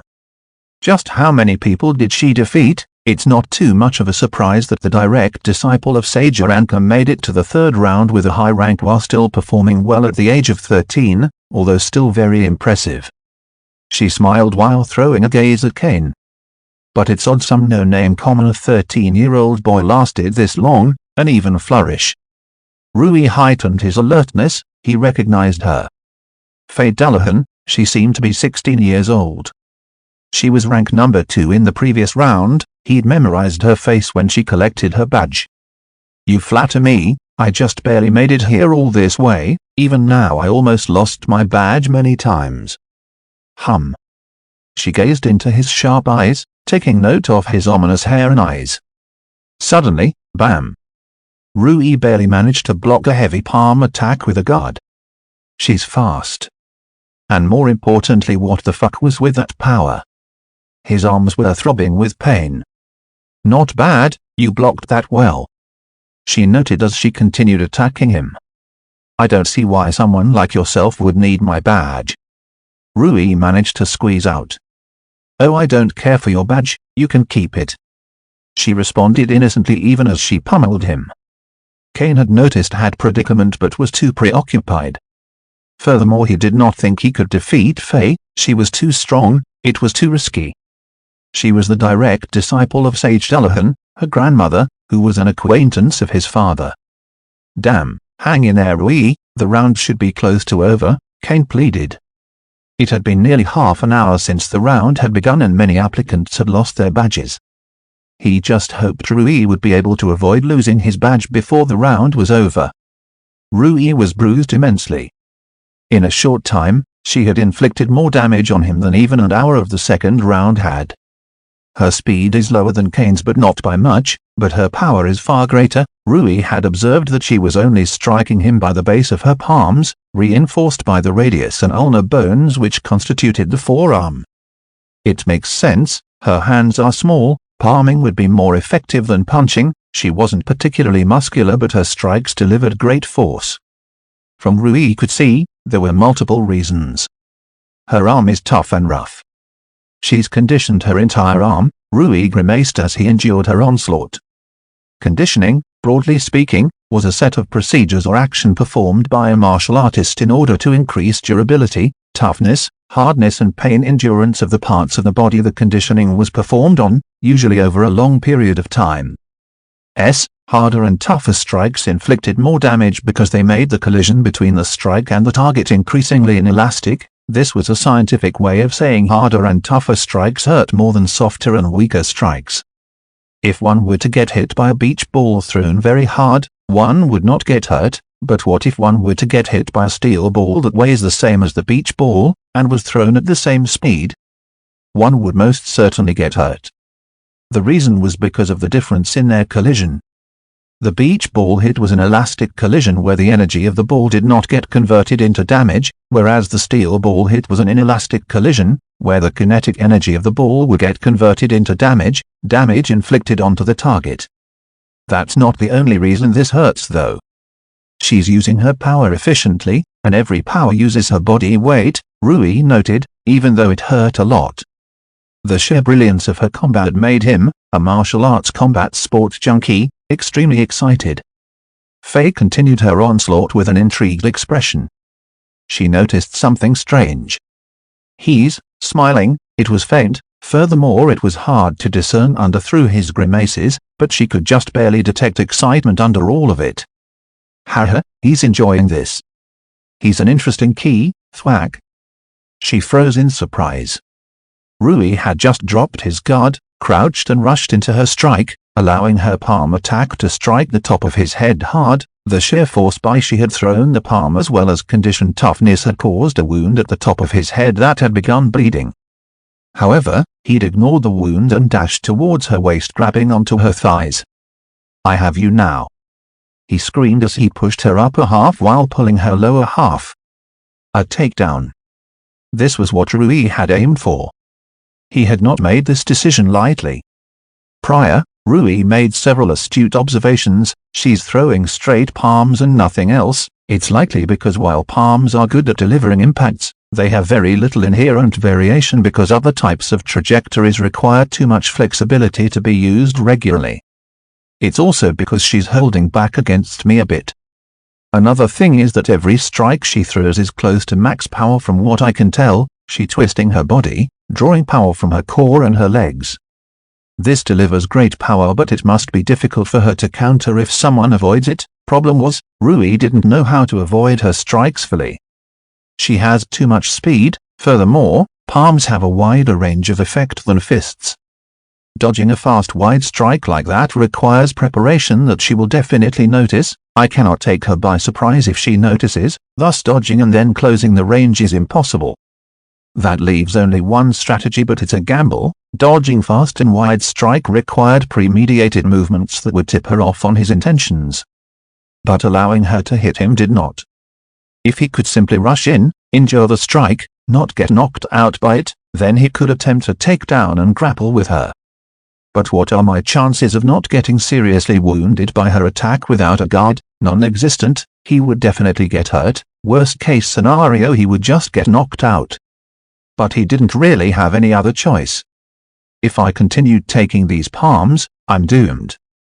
This is risky, but it's better than certain defeat. He waited for a strike that had been aimed high. When it came, he dropped his guard and dashed to her legs, pretending the strike aimed at him did not exist. But it did, and it grazed a streak of skin and a little flesh off the top of his head, causing bleeding instantly. Fuck, that hurts. But he endured. Rui rushed in, grabbing her legs. He had fulfilled the plan. The question is whether the plan was good or not. He had few options in the first place. He could continue taking her attacks as she pummeled him to oblivion. He could run away even though she was faster than him and could attack his back and head. Or he could take a gamble that was risky and still very difficult. Even if it succeeded, he had to choose the lesser of three evils. Did he choose correctly?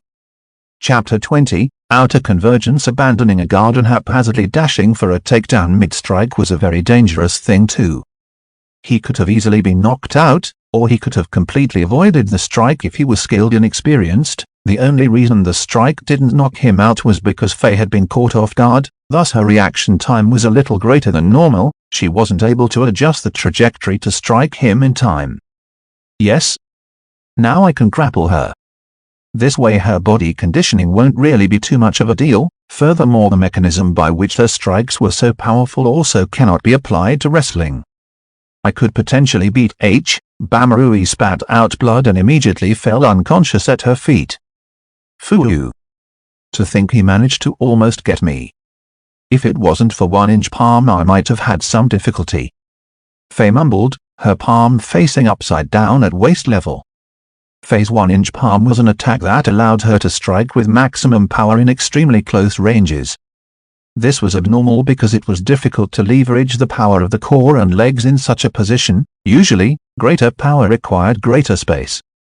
However, what Faye used was a principle that was simply known as outer convergence. Outer convergence allowed the user to use their full raw power in any position by stacking, summing and converging the torque generated by all primary muscle groups to increase the power of a strike. There was a popular analogy used to understand what this meant in the martial academy. A child throwing ball at an adult would likely not hurt the adult. But what if the child was sitting on a horse that was running at top speed? Then the ball would possess the speed generated by the child and the horse. It would be moving very fast and would hurt an adult. But what if the horse was running on top of a giant dragon that itself was moving at 10 times the speed of the horse?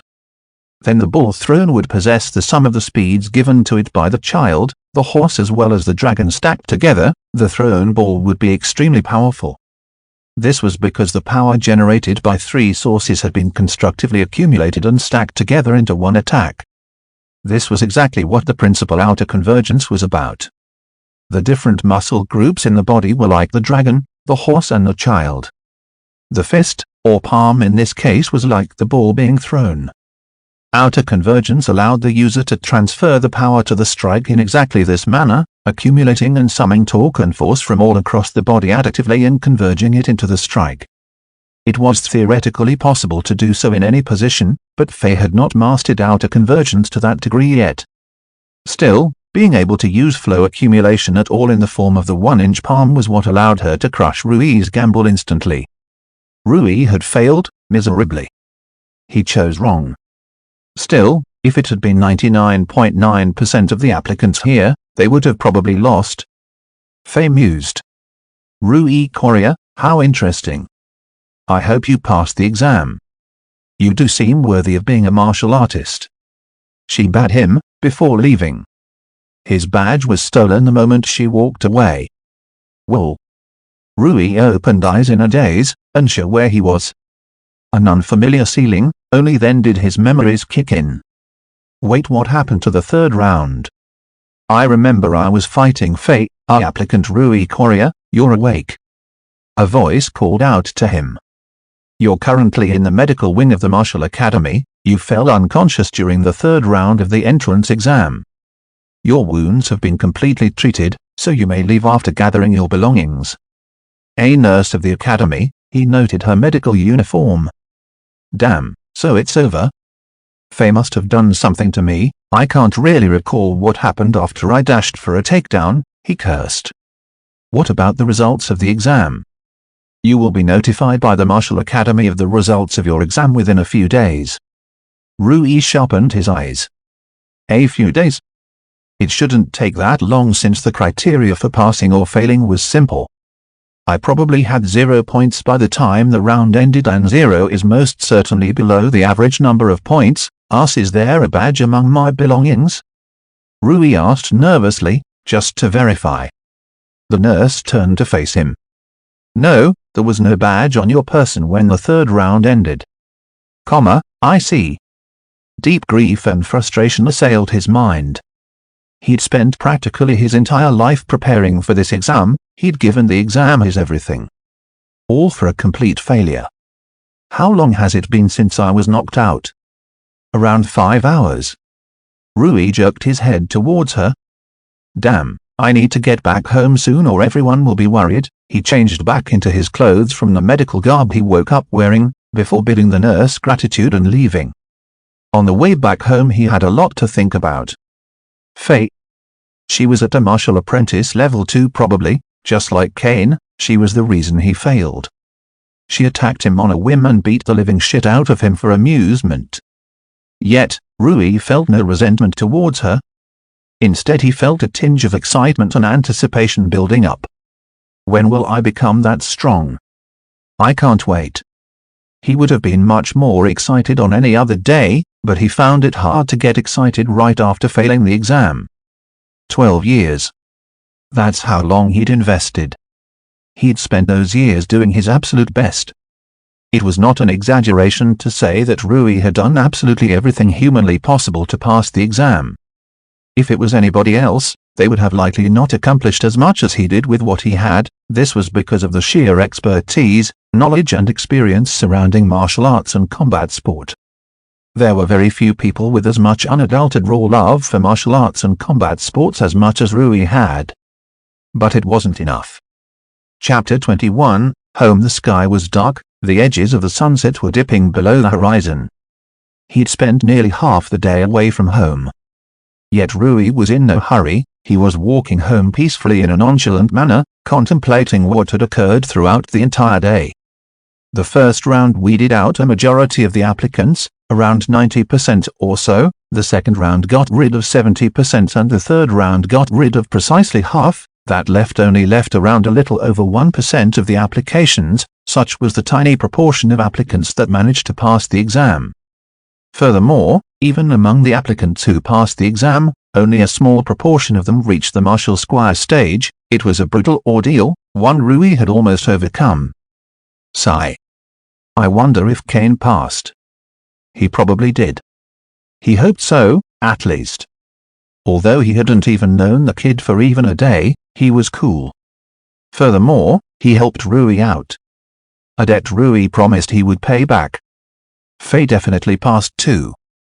There was no doubt about this either. He was pretty sure she was either extremely rich, or she was family of an extremely powerful martial artist, or both.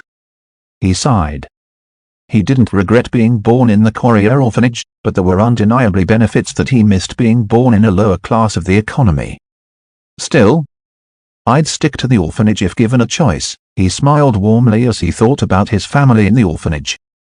The pain of being separated from them was not something he wanted to voluntarily put himself through. As his mind wandered, he kept trudging through. He was in a very dull mood, but he didn't feel regret, at the very least. I gave it my all, he shrugged. What more could a person do? Besides, although he was almost certainly done for, the official judgment had not been released yet, so who knew? Anything was possible. Rui stopped walking as he reached the gate to the orphanage. He almost didn't want to go inside. He didn't want to be in the center of attention while he was still saturated with shame and frustration. The problem is with me, not them. They'll console and encourage me, Rui sighed before entering. The door opened before he reached it, and Farian could already tell what had happened based on Rui's expression. Don't worry about it, come in, dinner's ready, he said before gesturing Rui inside. Rui smirked slightly. It was a very Farian way of consoling people. He was not someone who would bear his thoughts and emotions directly, but would still convey what he wanted to. His words just then roughly translated to, "I know you didn't achieve what you wanted to, I know it sucks, but for now come and spend time with the family you love, we're here for you, yeah. I'll do that." He scratched his head walking in. "I'm back." Lasher looked to be full of pure relief. Out of all those in the Courier orphanage, she cared more for his well-being and life than his first attempt at the martial entrance exam. She'd scanned his body top to bottom, an embarrassing ordeal for a 13-year-old, but even more so for a 72-year-old. But he allowed her to do it, he owed her that much at least, after ignoring years of overprotectiveness to eventually attempt the martial entrance exam. Of course, his wounds had all been treated by the medical department, so there was nothing to fear, but did that deter Lasher? "Hen, looks like Mom might even force you to sleep beside her out of anxiety." Nina smirked. "Anything but that. I haven't done that in 6 years." Rui complained. "Well, how did it go?" Julian asked, despite already knowing the answer. "I failed in the final round." Rui sighed in response. "Shame, don't worry, you can try again next year. The fact that you made it to the final round in itself is actually quite remarkable. But how do you know you failed if the official announcement isn't out yet?" As he was aware that the Martial Academies sent official letters stamped with the seal of the Kandrian Martial Union declaring admission of the candidates who were accepted as students while setting up an appointment with the candidate and or with the guardian. The objective of the round was specified, and I perfectly failed to meet it. There's no way I passed. I see. Well, don't worry about it. Let's start eating. And so they did. They discussed boisterously about a variety of topics rapidly, forcing Rui to take his mind off the exam, which he was grateful for.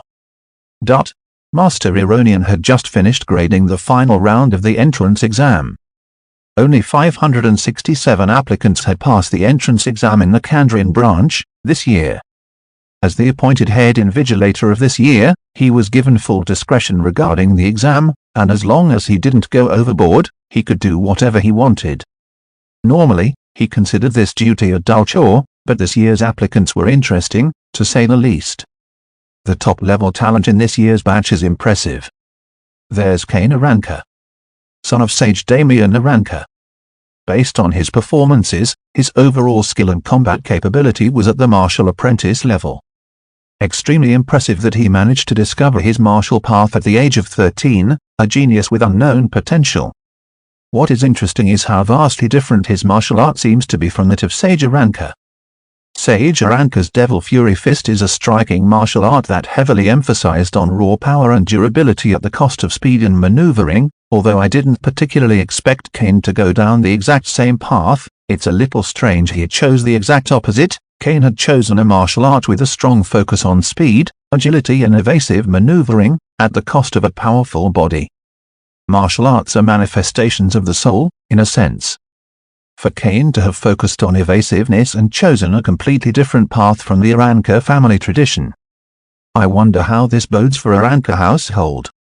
Chapter 22. Interested. Although there was nothing concrete, Master Ironian could smell friction between Kane and Sage Aranka. Well, it's none of my business.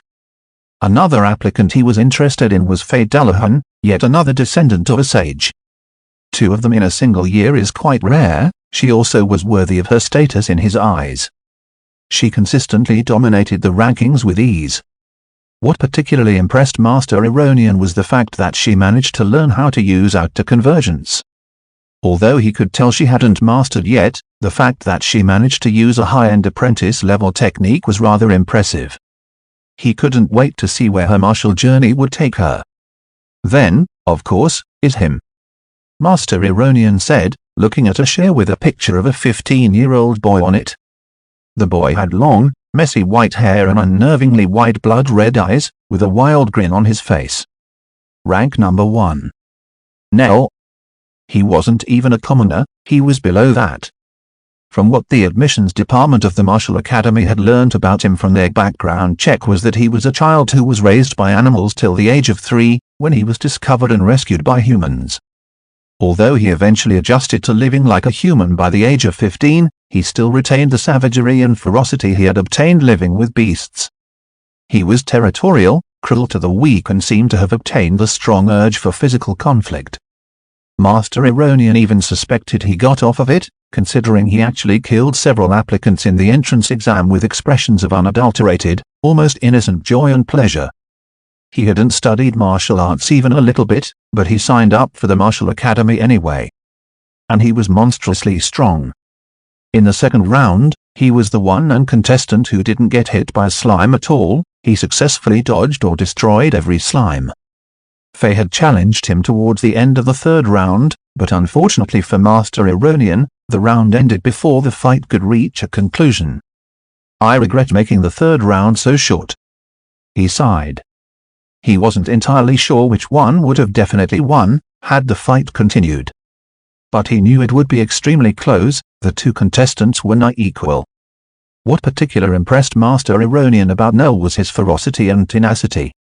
Nell grew up in the lowest strata of society in the poorest and most dangerous of districts. He had a lifetime of experience of not just sparring or training, but fighting for his life, every day.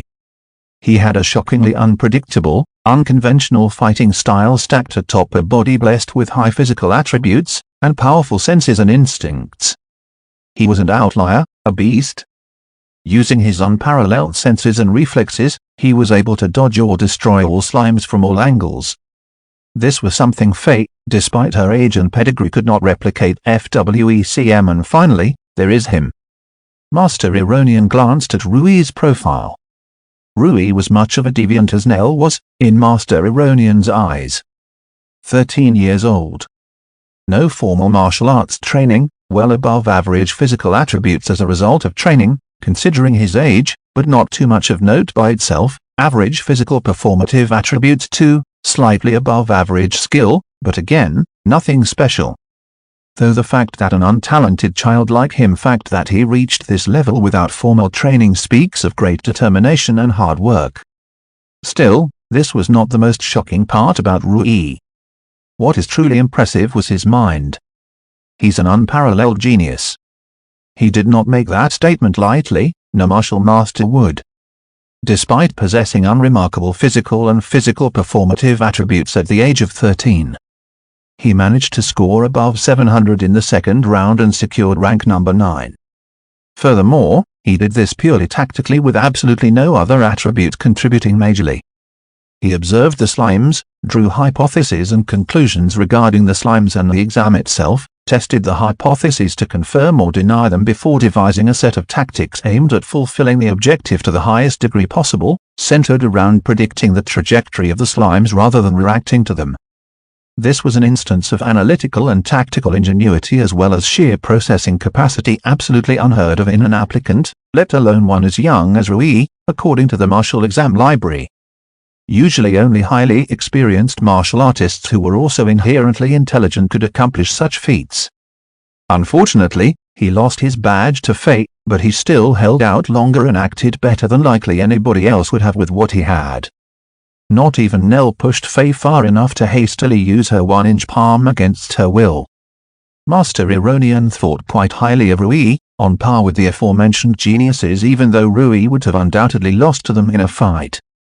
None of the other applicants had held Master Ironian's interests. Although they were all mildly different and some even unusual, it was nothing that Master Ironian, an experienced invigilator and teacher, had not seen many times. He set aside the profiles in his hand and had begun stamping on the letters of acceptance and rejection with the official Kandrian Martial Academy's stamp.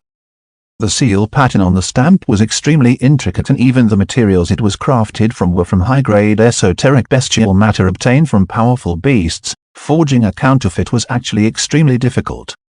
Furthermore, the ink itself was a compound derived from esoteric flora. It absorbed light of all colors and thus was an absolute pitch black that did not shine or reflect any light. These were means by which credibility and reliability were ensured. Just then, he came across Rui's letter. The decision of course had already been made, it could not be changed now. He just wondered if it was too hasty. Well, what's done is done. I'm interested to see what you do from here, Rui Quarrier. Chapter 23, Rui was lying on his bed the next morning. He had been contemplating about his path forward from here on out. The official announcement hasn't come yet, but I should forget about it. What I ought to do is eradicate the cause of my failure. He was doing fine until he fought Faye. But what caused that loss? Well, he was outclassed physically and technically, in skill. She was on a whole other level. He still didn't even know what she did to him in their fight. The last thing he recalled was dashing towards the lower half of her body for a takedown, grabbing her, and then the lights went out for him and he woke in a medical facility later on. She knocked me out, obviously. The question is how. He wasn't sure how. He was especially confused on how she managed to generate such raw power when caught off guard, mid-strike, with her whole body still in motion in the failed strike, at point-blank range. Was such a thing even possible? With Earth's martial arts, that was impossible. No MMA or UFC fighter would ever be able to generate such absurd amount of power, enough to instantly knock someone out like that at point-blank range. But she did. How? This served as a little reminder that he knew too little about the martial art in this world. On Earth, both humans and martial arts had hard limits. But as he had witnessed 12 years ago, neither humans nor martial art had hard limits like this. The laws of physics were somehow still the same, as he had noticed. This world obeyed the three laws of motion, Newton's law of gravitation, rotational mechanics, kinematics, Euclid's axioms, etc. Yet, somehow, the limits that the universe and Gaia had placed on humans seemed to simply not exist. He wasn't sure if this was something could ever be investigated through scientific induction, the scientific method. But did he care? No, not really. I'm grateful for it, of course. It allows me to live in a world of my dreams, and live a life of my dreams. But I don't really care why this reality is so different. I'm not a cosmologist or a theoretical physicist. I will simply exploit the opportunity this reality has presented me with, and fulfill the dream I couldn't fulfill in my previous life. Still, it begged the question he hadn't answered yet: how did she knock him out so quickly? He didn't know, and it didn't seem like he could figure out either. Someday. I'll reach that level, I'll reach it and far surpass it. He leapt up from his bed with renewed vigor. I'll work even harder and definitely pass the exam next year. Rui, you passed the exam? ? Rui tilted his head towards a boisterous Alice running towards him. You? Passed the exam? She screamed, shaking him back and forth. Rui couldn't understand. Is this her way of cheering me up? Alice's cheeriness was always abnormal, but this is something else even for her. Your letter came. She shoved a paper into his chest. It says you passed the exam. How? Rui squinted his eyes in skepticism as he looked at the letter. There no are. He choked when he read the letter. Greetings, Mr. Quarrier. We are pleased to inform and congratulate you have passed the Kandrian Martial Entrance Exam, and have been accepted into the Kandrian Martial Academy. We have evaluated you as a student candidate of our academy thoroughly, and you have indeed demonstrated that you are more deserving of a seat in our academy than your peers. We write to you to do more than just congratulate you. We invite you to the official induction in the Kandrian Martial Academy on the 36th autumn at 1400 hours. There, important matters such as the rules and regulations, fee structure, payment method and structure, scholarships, housing and food amenities, schedules and academic year structure and other facilities and amenities will be presented in great detail. You may consult with our staff on any inquiries you have after. You will also receive your student identification and uniform. It is an extremely important and necessary meeting, so please make sure to attend it. If you cannot, then please make sure to book an appointment with our staff prior to the start of the academic year on the 66th autumn. And lastly, this letter serves as the official invitation to the induction. Please bring it with you along with identification. Rui memorized the relevant information as he read every single word with great scrutiny. We look forward to meeting you. With sincere regards, the admission department of the Kandrian Martial Academy. The letter ended after rambling on for a while about details. But the important part had already been conveyed. I'm accepted. I'm accepted. I'm accepted. He asserted, chuckling. I'm accepted. The realization had finally struck his core. He began guffawing uncontrollably, until he grew embarrassed enough to stop. But how did I pass? I lost my badge, and the objective was to retain and accumulate badges and points. I objectively failed the task. I'm definitely going to find out how I didn't fail in the induction. But still, I got in after all. Yes, Rue. I can't wait to begin, Rue. Sigh, you were so engrossed you didn't even hear us. Alice said with tired helplessness. Oh, I didn't notice you guys here, sorry. Rui said as he realized a lot of people had gathered around him. He was scolded by the adults for being so self-absorbed, but ultimately everyone congratulated him. It was a well-known fact within the orphanage that Rui dreamt of becoming a martial artist. Congratulations Rui, you made it. Julian smiled at him. Thanks. I have to say, I am extremely surprised.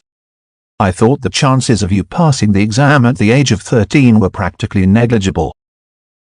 Thanks for the vote of confidence. Rui snorted. Still, the fact that you made it through despite your low odds is the strongest testament to your sheer determination and perseverance. If it's you, you'll be able to tread the martial path to the very end. Julian smiled warmly. Hindsight is 20/20 they say. Rui retorted playfully. That's a mean thing to say in response. Rui smirked thanks.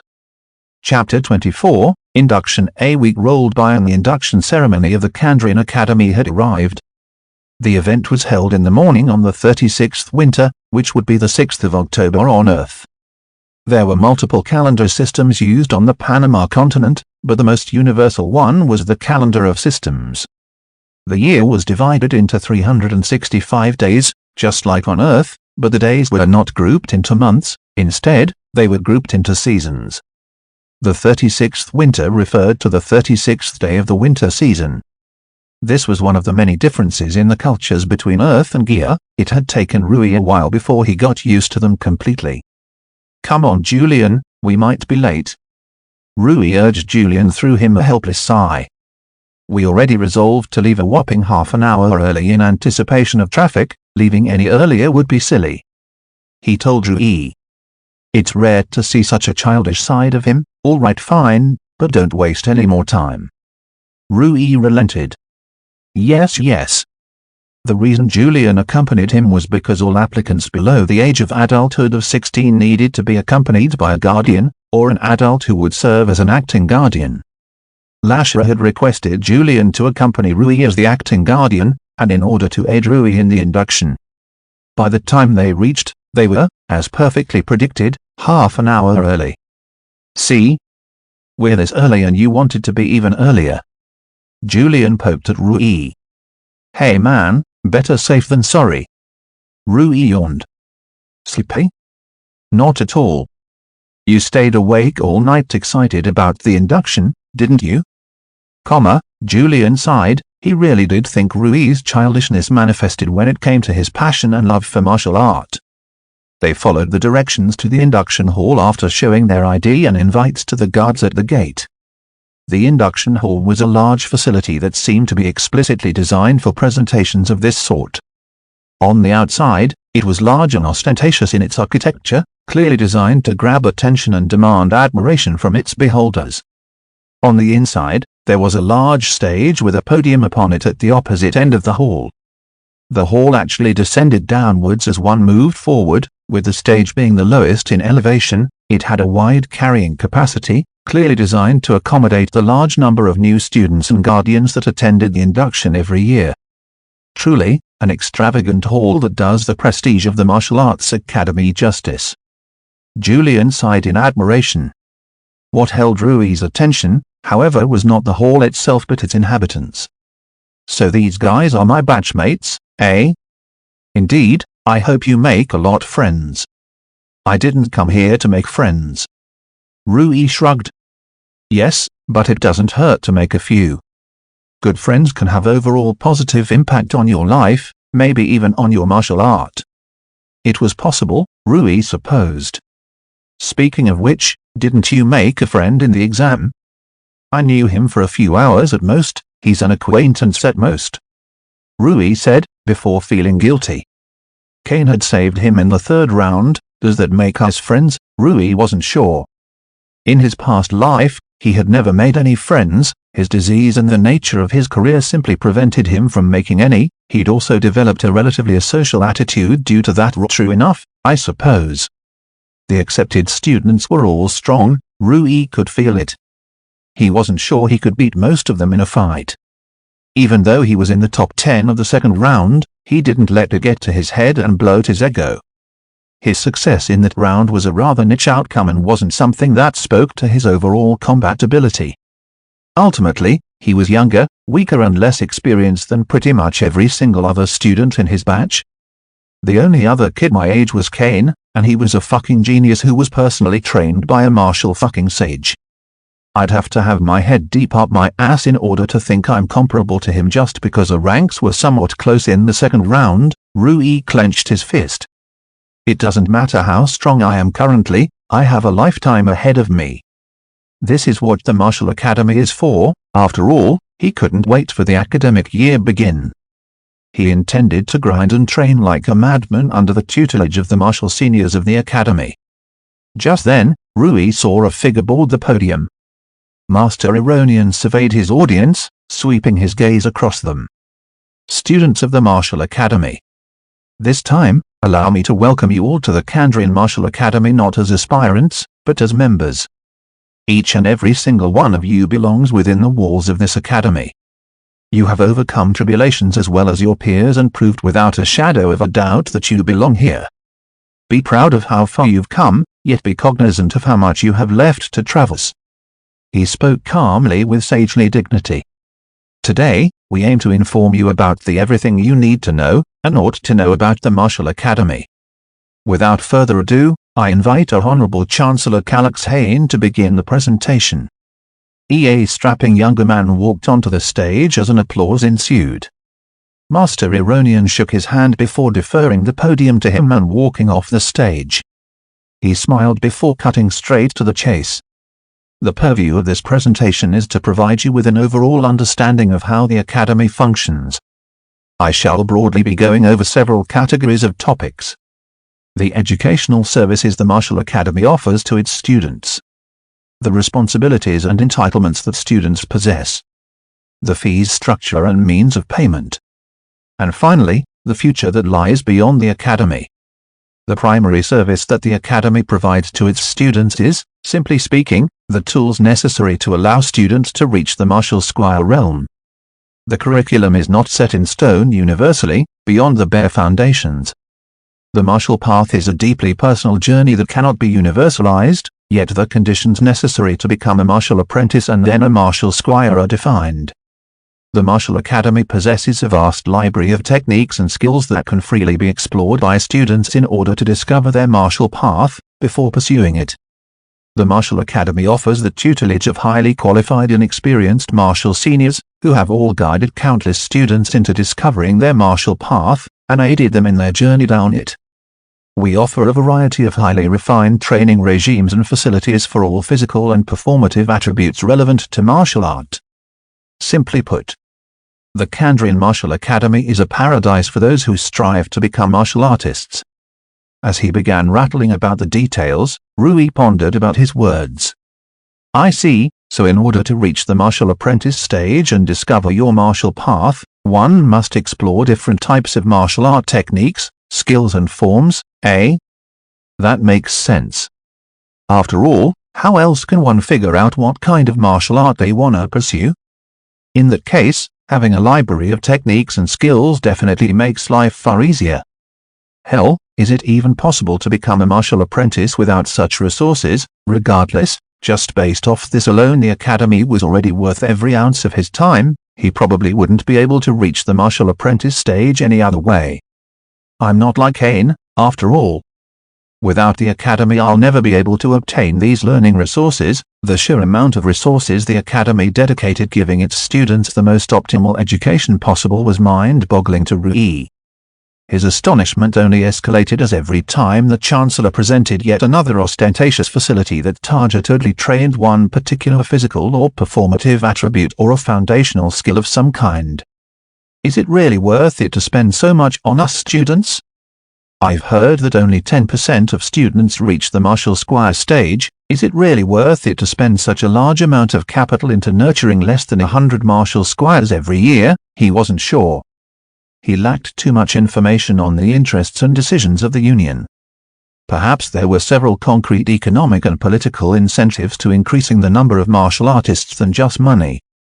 Perhaps he would learn of these reasons once he jumped up the totem pole of the martial union. I should stop focusing on abstract irrelevant matters and focus on things that have a more direct impact on me. Rui shook his head. In addition to the facilities, amenities and services I've just gone over, there exists the possibility of being tutored by a martial master. Of course, this is a decision that is entirely of their own discretion and volition. There are no guarantees, promises or stipulations regarding this. There have been several years back-to-back where not a single student was chosen by the martial masters of the academy, and conversely, there have been years where a plethora of students were accepted by various masters. On average, a few students are accepted every year.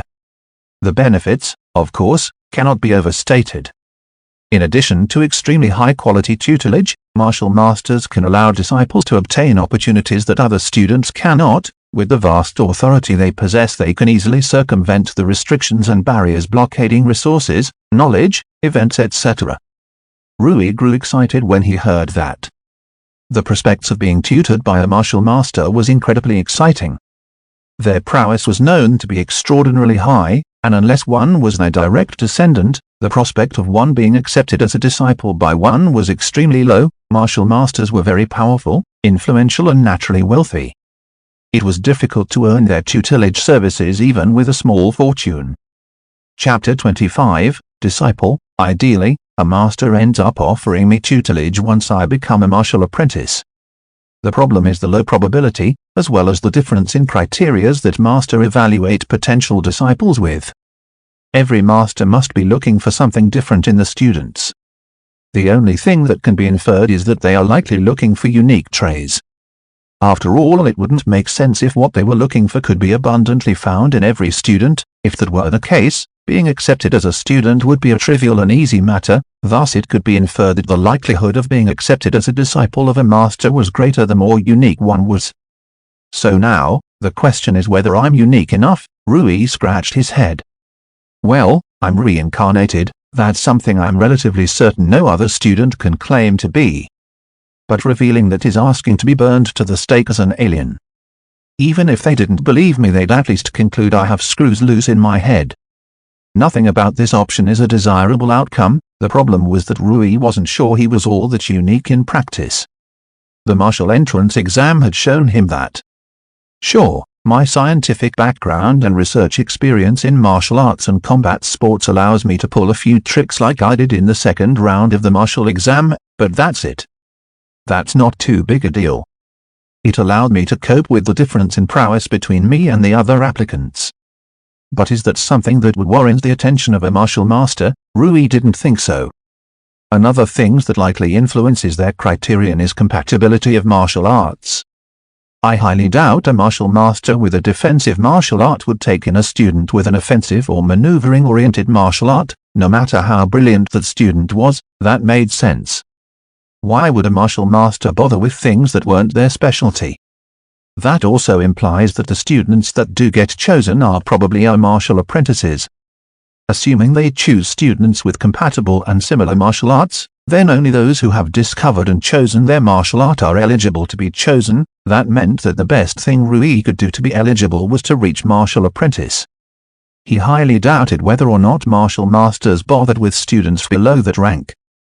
Students who hadn't broken into the martial apprentice rank weren't even martial artists. They simply weren't worth the time and attention of such august figures. So ultimately, neither my goal nor my decisions have changed. I just need to become a martial artist worthy of their attention. Far easier said than done, Rui realized, but he wasn't going to let that stop him. And that about wraps up the first segment of our presentation. Chancellor Calyx concluded, smiling. I'll be moving on to the rights and privileges and responsibilities of students. As an introduction, allow me to inform you about the goal and interest we sought to achieve when the Academy framed the current iteration of rules and regulations, as well as rights and privileges of students. We wish to create an environment where students can dedicate their time and energy into developing and pursuing their martial art without unnecessary burdens, hindrances or restrictions. The framework of rules and regulations is centered around the goal of preventing students from hindering and obstructing themselves or other students through undesirable practices. The guidelines we present are aimed at helping the students adopt the right mindset and temperament needed to become successful martial artists. We have a rigorous student evaluation system that measures misdemeanors as defined by the Penal Code of the Kandrian Martial Academy's rules and regulations. The consequences for too many misdemeanors will be straightforwardly expulsion. The Academy seeks to retain only those students that have the drive to become martial artists. Another thing that I will go into is, of course, most of the students who managed to crack the exams were usually all those who strongly wished to become martial artists, otherwise they would not have passed even the first round. Yet there was a smaller proportion of students who managed to pass the exam without possessing a purer drive to become a martial artist. The strong penalties for misdemeanors and violations were amended into the rules and regulations of the Academy for this very reason. Etc. All of this is, of course, merely the philosophy and principle driving the rules and privileges students possess, not the actual rules and privileges themselves. You will all be provided with a rulebook when you leave.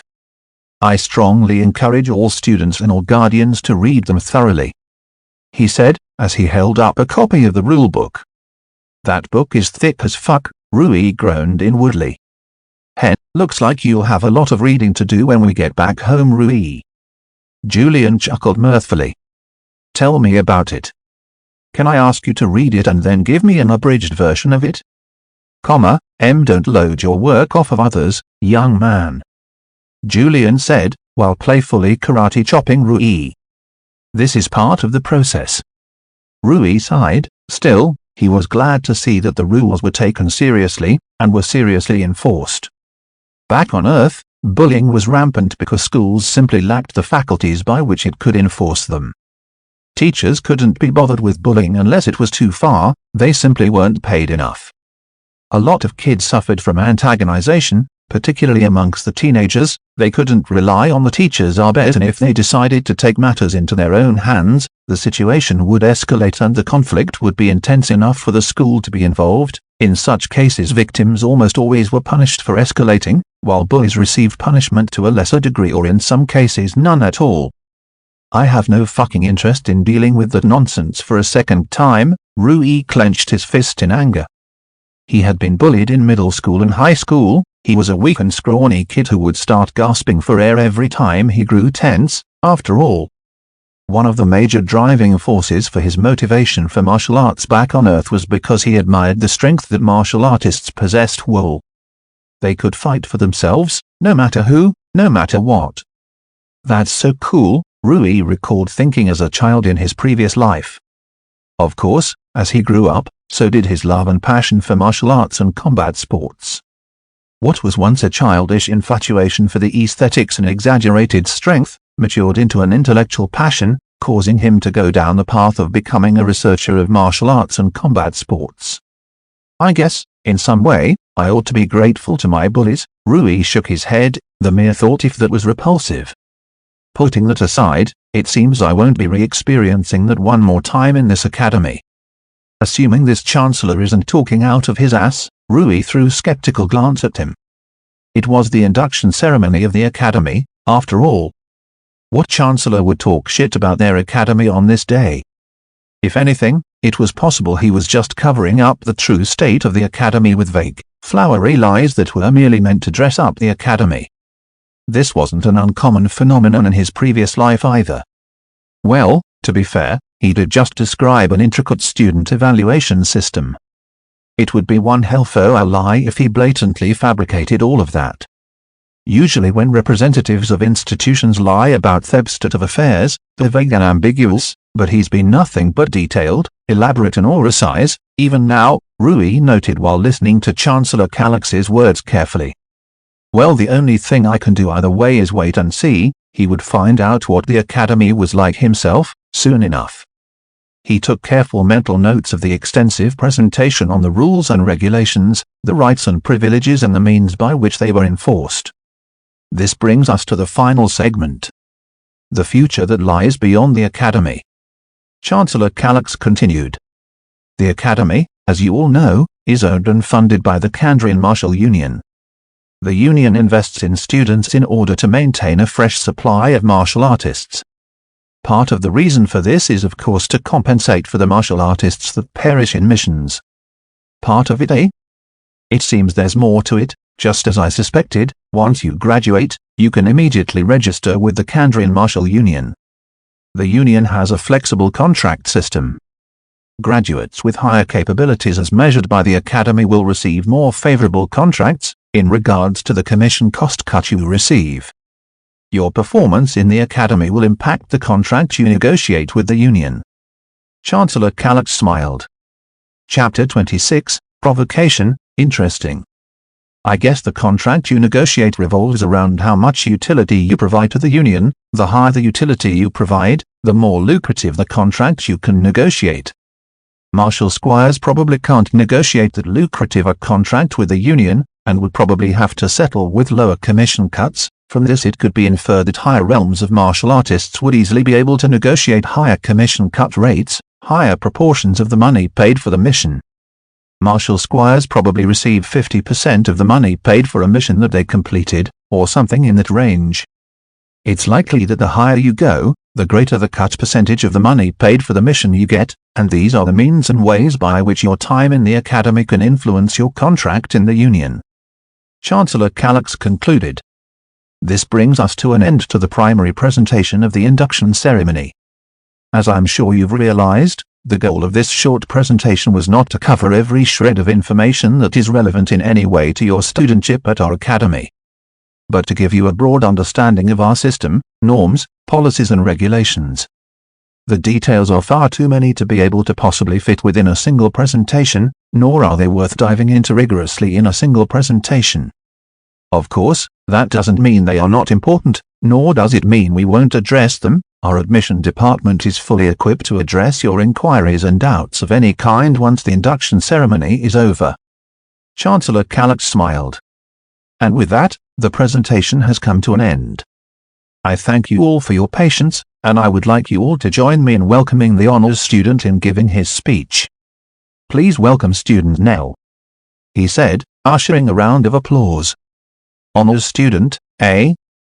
That must be the student that ranked number 1 in the entire exam, Rui mused curiously. He was indeed curious about what the number 1 student was like. Especially so since this student was evaluated to be higher than Kane and Faye by the examiners.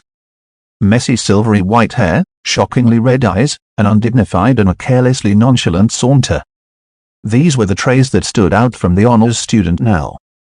The applause even died down with how remarkably lacking the adolescent boy seemed to be in the most common etiquette that encompassed all human interaction. Apathy and disdain oozed out from his demeanor. He had the bearing and mien of a wild animal. This is the kid that beat all of us, Rui wanted to laugh. It was too amusing. The bright light illuminating the stage only intensified his scowl. By the time he reached the stage, Chancellor Calyx was sweating. Welcome, Nell, I look forward to your speech, he courteously said, despite himself away from the megaphone. Where is your speech copy? Don't have it. Eh? Don't have it. Surely you jest. Nell ignored the man and took his place in front of the megaphone-like device. Listen closely, motherfuckers, he instructed. He said something about no violence, but I don't give a fuck. I'ma fuck you all up.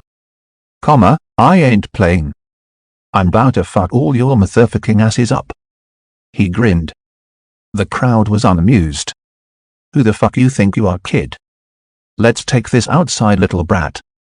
Acting all tough just 'cause you won number 1. The crowd heckled him. What was once a dignified gathering was beginning to disintegrate into a chaotic mess. Nell grinned even wider. This was what he wanted to see. The peaceful, calm and dignified atmosphere was terribly dull. Conflict was his mantra. If this little provocation could spark even a single fight, he would be grateful. Grave, there's no need to go outside, old man, I'm right fucking here. Nell spread his arms. What? You scared? You little bitch? How? How? He taunted, putting a foot atop the megaphone stand. The name's Nell. And I'm here to let you all know that each of you so-called students ain't fucking shit. You're little pussies who ain't got the balls to beat me. I'll dominate each and every single one of you, anytime, anywhere, anyhow and anyhow. I'll spank your asses like the little children you are. Come at me, motherfucking wusses, he said with a disgustingly smug, wide grin. He walked away, flipping the bird at the audience. Yet, despite how crude the provocation attempt was, it didn't fail completely. Rui could sense hostility emanating from his fellow batchmates. Is that even allowed? He laughed. He wasn't sure. But it was a breath of fresh air to him, in all honesty. The kid was interesting. Still, what Rui was more interested in than his antics was his combat prowess. He ranked number 1 in the second round too, from what I remember. It would be cool to see him fight and check out what he's made of. I wonder who'd win in a fight between him and Fate. He couldn't know until he saw Nell fight seriously, and Fate too. He was positive she'd held back against him, and he still had no idea how she knocked him out. All in good time. Are you sure we shouldn't intervene, Headmaster? Chancellor Calyx wanted to puke. He felt his lifespan reducing every time Nell tried to provoke a fight. He hasn't violated any rules thus far. Master Ironian sipped some tea peacefully. His calm and serene demeanor despite Nell's disruption boggled Chancellor Calyx. It gave him almost as much anxiety as Nell himself did. That's because not insulting your fellow batchmates is basic common sense. It's not in the rules because it's an obvious norm, he facepalmed himself. Master Ironian chuckled at Calyx's expense, amused by the turn of events. He threw a glance at Nell. Where others might have seen a dangerous, savage beast in human skin with a maniacal temperament, he only saw an excited little chick throwing tantrums, eager to pick fights fending. This year's batch will be interesting. He stroked his beard in a sagely manner, while observing Nell's antics. He's finally done. That felt like forever. Calyx exclaimed as he saw Nell walking down the podium, flipping the middle finger to the audience. Relief sparked across his face, only to be replaced with anxiety as he realized it was his turn next to follow up after that catastrophe of an honors student speech. Can I resign? He mirthfully asked. Sure, go give that speech first. Calyx steeled himself while putting on his standard diplomatic courteous smile, before walking down the stage, leaving Master Ironian chuckling at his expense. As Calyx commenced the closing speech of the induction ceremony, Master Ironian threw a glance at the crowd from the guest chambers, spotting several students he was looking for. Nell, Faye, Kane and Rui, among others. This year's batch will definitely be interesting. Chapter 27, Friction. What a wild card, Rui thought to himself as he exited the presentation hall with Julian. It's a little worrisome that you're going to be attending the Martial Academy in the same batch as him. Be wary of the boy, Julian advised. Will do. I doubt he'd go out of his way to bully a 13-year-old child, though. You never know. Rui didn't think the probability of him running into Nell was high. The training and grouping system were not like they were on Earth, where batchmates were of the same age and entered the schooling system in the same year. Since the martial path varied drastically from person to person, it made little sense to just thoughtlessly toss people of the same age onto the same category. People developed their martial art at different rates. People like Kane were far ahead of other students despite being much younger. It made little sense to treat them the same, and train them the same. Furthermore, since martial art was so drastically unique and personal, different people required different trainings.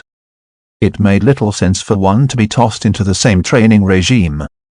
A large portion of their academic time would also be exploration of one's volition. Self-training and self-learning were part of the journey. just as Rui was contemplating about the nuances of his academic curriculum. Rui, I'm glad you made it, Kane called out to him. His green eyes wide with delight, he jogged over to Rui. Hey man, it's been a while, Rui offered in return, smiling. Yeah, it has. Rui glanced at his guardian escort. A middle-aged man, with neatly combed hair and a well-groomed attire. He wore lavish clothes which, while not enough to draw a lot of attention, indicated he wasn't just some small assistant. Rui noted a crest-like symbol embroidered onto his formal clothing, one identical to that of Kane's.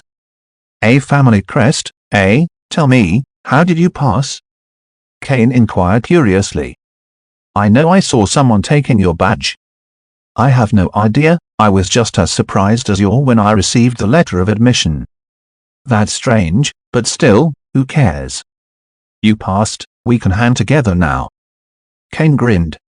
Yeah, thankfully I was lucky enough to have passed. Suddenly a voice called out to him. It wasn't luck, Rui Quarrier. Rui didn't even need to turn around to see who called out. He recognized her voice instantly. Faye, he said. She was alone, as an adult, she did not need a guardian. She wore what Rui could swear was a fake smile. It was a perfect inscrutable mask that hid her emotions remarkably well, preventing those around her from getting a read on her. Rui narrowed his eyes, clenching his fist as his expression turned stern. He was not a vindictive person. Rather than pursuing something as dumb as revenge for getting knocked out by her, he would rather make the best out of that experience and grow strong enough to never let it happen again. As long as he didn't suffer an immoral injustice, he was used to looking forward. Still, he could not look fondly at a person who basically bullied others for fun. What do you want? You sound a little hostile. Tends to happen when people knock me out for amusement. It would be one thing if you attacked me for my badge, it's another thing to torment others for fun. I don't like people like that. Technically that's self-defense, I didn't intend to knock you out, merely spar with you till Nell was free, but you were strong enough to force me to go all out. She shrugged. That's sophistry, you know. Rui sighed in exasperation. Faye's eyes twinkled. Regardless, you passed of your own merit. The Martial Academy's admission department is not incompetent. I lost my badge, that's 0 points for me, clearly below the average. I failed in the criteria for passing. Faye giggled softly. Who said the points had anything to do with the criterion? Rui threw her a confused look. Master Ironian said so. Master Ironian, she continued, said that the criterion was up to their discretion. He never said the fulfillment of the objective was a guaranteed pass. Nor did he said failing the objective was a fail. Rui glanced at her, unamused. Technically, she was right. Master Ironian's phrasing did indeed match what she said, from what he remembered. Still, if an objective is provided with the goal of evaluating the applicants, wasn't it obvious that the outcome of your attempt would be relevant to your evaluation? You're splitting hairs again, he retorted. The outcome of the badges was frankly irrelevant from the very start. The examiners merely wished to throw the applicants into conflict with each other and evaluate their performance given their circumstances. She explained. You were a target for applicants from the very start. Yet you managed to retain your badge almost till the very end despite being younger, and thus weaker than most other applicants. You accomplished this through resourceful tactics. Although you did lose your badge, you lost your badge to me, the strongest applicant. And even then, your performance against me was quite impressive, all things considered. All these data points factored into the admission department's evaluation of you. Rui threw a skeptical expression at her. So she attacked him knowing his performance against her would do him good rather than bad? Seemed convenient. You seem awfully informed about matters that should be classified within the academy. How could you possibly know all this? She has a martial sage for a grandmother, Kane interjected. There's nothing the academy can keep hidden from a martial sage. She must have gotten a ton of information and used that to her advantage. Rui could hear a bit of spite in his tone. Faye threw him a courteous smile in response. It's been a while, young Master Kane. Kane scowled. Is it just me or do I hear a bit of resentment in your voice? Are you perhaps jealous that I played with Rui here instead of you in the exam? You must be at that age, after all. Kane, being the teenager that he was, took her bait. You? Rui put a hand on his shoulder, pulling him back. Calm down, Kane, he advised, before throwing an exasperated glance at Faye.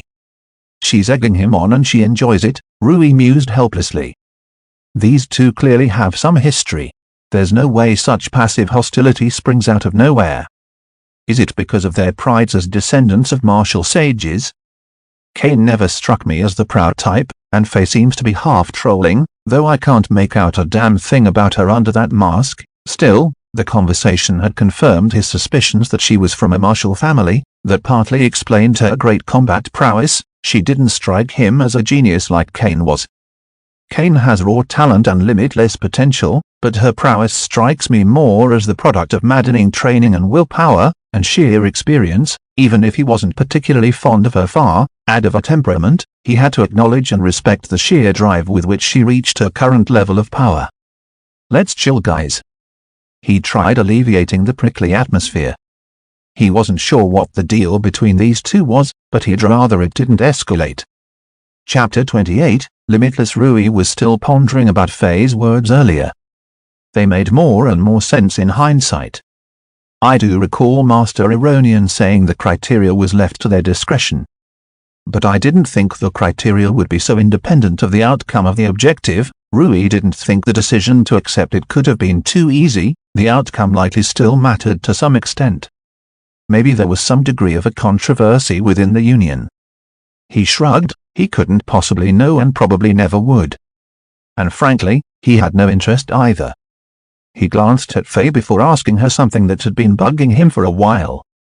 How did you knock me out? He really wanted to know what she'd done. I struck you with my palm. She smiled at him.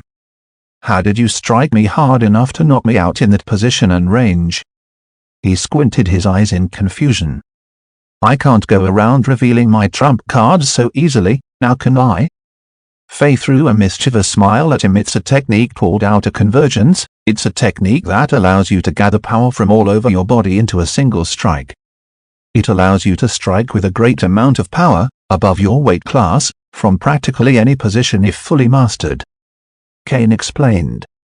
Rui's eyes flew wide open, while Faye's eyes narrowed, throwing a subtle, yet sharp glare at Kane, who basked in her hostility with a smug grin. It sparked another bout of bickering provoked by Faye. But Rui couldn't be bothered by their tantrums. Gathering power from all across the body into a single strike. That's normally impossible except in a perfectly suited position allowing you to leverage torque from all muscle groups. It's interesting she could accumulate and summon torque from muscle groups all across the body in that position. It seems like a much more advanced version of the one-inch punch back on Earth. The one-inch punch was an iconic strike that worked similarly to how Kane described outer convergence. Obviously, Rui knew absolutely everything fathomable there was to fathom about the one-inch punch. The reason he failed to realize that Faye had hit him with a one-inch punch was because it made no sense to him, a person from Earth. It was true that the one-inch punch was a good demonstration of the channeling and convergence of power. It was also flashy and cool. Except the one-inch punch was useless in actual fights. It was completely unpractical and worthless to launch strikes from 1 inch away, which is why no MMA UFC fighter did that. Whereas outer convergence allowed Faye to perform feats that would be physically impossible on Earth. Martial art, techniques and skills in this universe and world are not limited the way they were on Earth. Well, duh. Rui had known this ever since he saw a martial artist destroy a massive tree trunk with a single punch. But back then, it was all veiled in mystery. Seeing exactly how they defied the laws of physics was shocking to him. It's almost as if the world is warping in and of itself, conspiring to allow techniques and skills such as this to surpass their limits. The laws of physics seem to be just so ever slightly different such that his scientific background was relevant, while still different enough to allow such phenomena to occur. That was, of course, still speculation. He didn't dive deeper into the profound ontological gripes to be had between the differences of this world and his own. Frankly, he didn't care to, it wasn't his main interest. He put the issue at rest, for now. How do you know about the technique, Kane? Have you also learned it? Rui asked. I haven't, it's not particularly relevant to the direction in which I'm developing my martial art. I know of it because it's a somewhat common technique in offensive striking-oriented martial arts. I've come across it before several times. It's hard to deal with. It made sense. Outer convergence certainly seemed to be a technique that was aimed at maximizing offense at the cost of maneuvering. This would run contrary to what Rui knew about Kane's martial art. So the fact that you use outer convergence means your martial art is probably centered around offense, right? He asked Faye. My martial art is indeed a short-range striking-oriented offensive martial art. Short-range because of the palm-centric offensive style, right? Faye nodded in return, smiling. Within the domain of close-quarters combat, kicking length was treated long-range, punching length was treated as mid-range, and elbowing-kneeing range was treated as short-range. Faye's striking style fell just short of mid-range CQC close-quarters combat, thus being short-range. Oh, circumflex grave. Speaking of personal martial art, I wonder what yours will end up looking like. Faye told him with a hint of curiosity on her face. I'd observed you for quite a while during the third round. You never particularly demonstrated an affinity for any one particular domain, range, or technique, she continued. From what I can see, you've been dedicating at least a large portion of your life to preparing for your martial path. It's rather odd you haven't developed affinities. Usually, signs of one's martial art can be seen to at least some degree even prior to the martial apprentice stage. Rui shrugged. I'm not particularly drawn into any one particular style of fighting. I might become an all-rounder. Interesting, all-rounder styles are obviously more flexible than specialized styles, so that is a good choice. Kane pointed out LC indeed, but there are also downsides to all-rounder styles. All-rounder styles have a greater variety of types of approaches in a fight. However, this means that the analysis and judgment needed to accurately choose the most efficient and effective choice is much more difficult. The greater the variety of choices, the harder it is to choose correctly. Furthermore, the longer it takes to choose. This is the downside to all-rounder styles. Rui continued. On Earth, of course, the benefits that all-rounder styles, like the generic MMA fighting style, brought to the table surpassed the benefits brought by specialized styles. The empirical data was clear. Fighters who hyper-specialized lost in a UFC MMA setting, which was the closest thing to real combat. Pure strikers were unable to deal with grapplers once the grapplers closed in point blank. Pure grapplers were unable to cope with ranged nature of striking that prevented pure grapplers from reaching point blank, not without getting severely hurt or knocked out. However, this was not Earth. This was gear. The martial art in this world was vastly different from that of the martial arts on Earth. This meant that things that shackled the fighters of Earth did not exist in this world. Chapter 29, Clueless Expert Faye Kane threw him an odd look. HM? Do you disagree with what I said? Rui raised an eyebrow to their reaction. No. Kane mumbled. I agree with it. I think it's a nuanced take, but it's something I heard from my grandmother. It's odd to hear that from someone with no formal training. She stared at him with a hint of puzzlement. It's just weird because sometimes you seem clueless about basic martial art, but the next second turn into an expert. Kane laughed awkwardly. Rui shrugged. He, of course, knew the truth. He appeared clueless sometimes because he genuinely was clueless. Martial art was greatly different from martial arts in many ways. Yet they shared many underlying traits on a broader scale for a large portion of his expertise to be relevant. Things that were completely alien to Earth, such as techniques like outer convergence, he was ignorant about. But the general advantages and disadvantages of styles and the determinant variables that determined the outcome between two different styles and approaches did not change. Here he was an unparalleled theoretical expert on these topics, the likes of which he doubted anybody but the most experienced masters and sages could rival. Still, he didn't let it get to his head. fact of the matter was that he was ignorant. He had a lot of learning to do before he could hold himself as an expert on the field like he did in his previous life. And that would take a long time. Not that he minded, the journey was half the destination. Every time he entertained thought of his martial path, he would grow excited from the bottom of his heart. Well, as long as you know. Kane shrugged. For what it's worth, I do think an all-rounder style would suit you more than a hyper-specialized style, especially because of your resourceful and tactical approach. But that means you'll have to become a jack of all trades, but a master of none. I'm fine with that. The greater versatility and flexibility are worth the trade. Rui replied. This he was sure of. Rui often likened combat sports with artistry. There were several parallels between them. A good painting was born of three things: the necessary tools, the artist's proficiency with those tools, and the manner in which the artist applied his tools and proficiency to paint the vision he sought after. Another analogy that Rui had conceived was that of a surgery. A perfect surgery most certainly needed the appropriate tools and instruments, as well as a surgeon who was proficient in using those tools, and also a surgeon who knew what operations needed to be performed in order to obtain the desired outcome.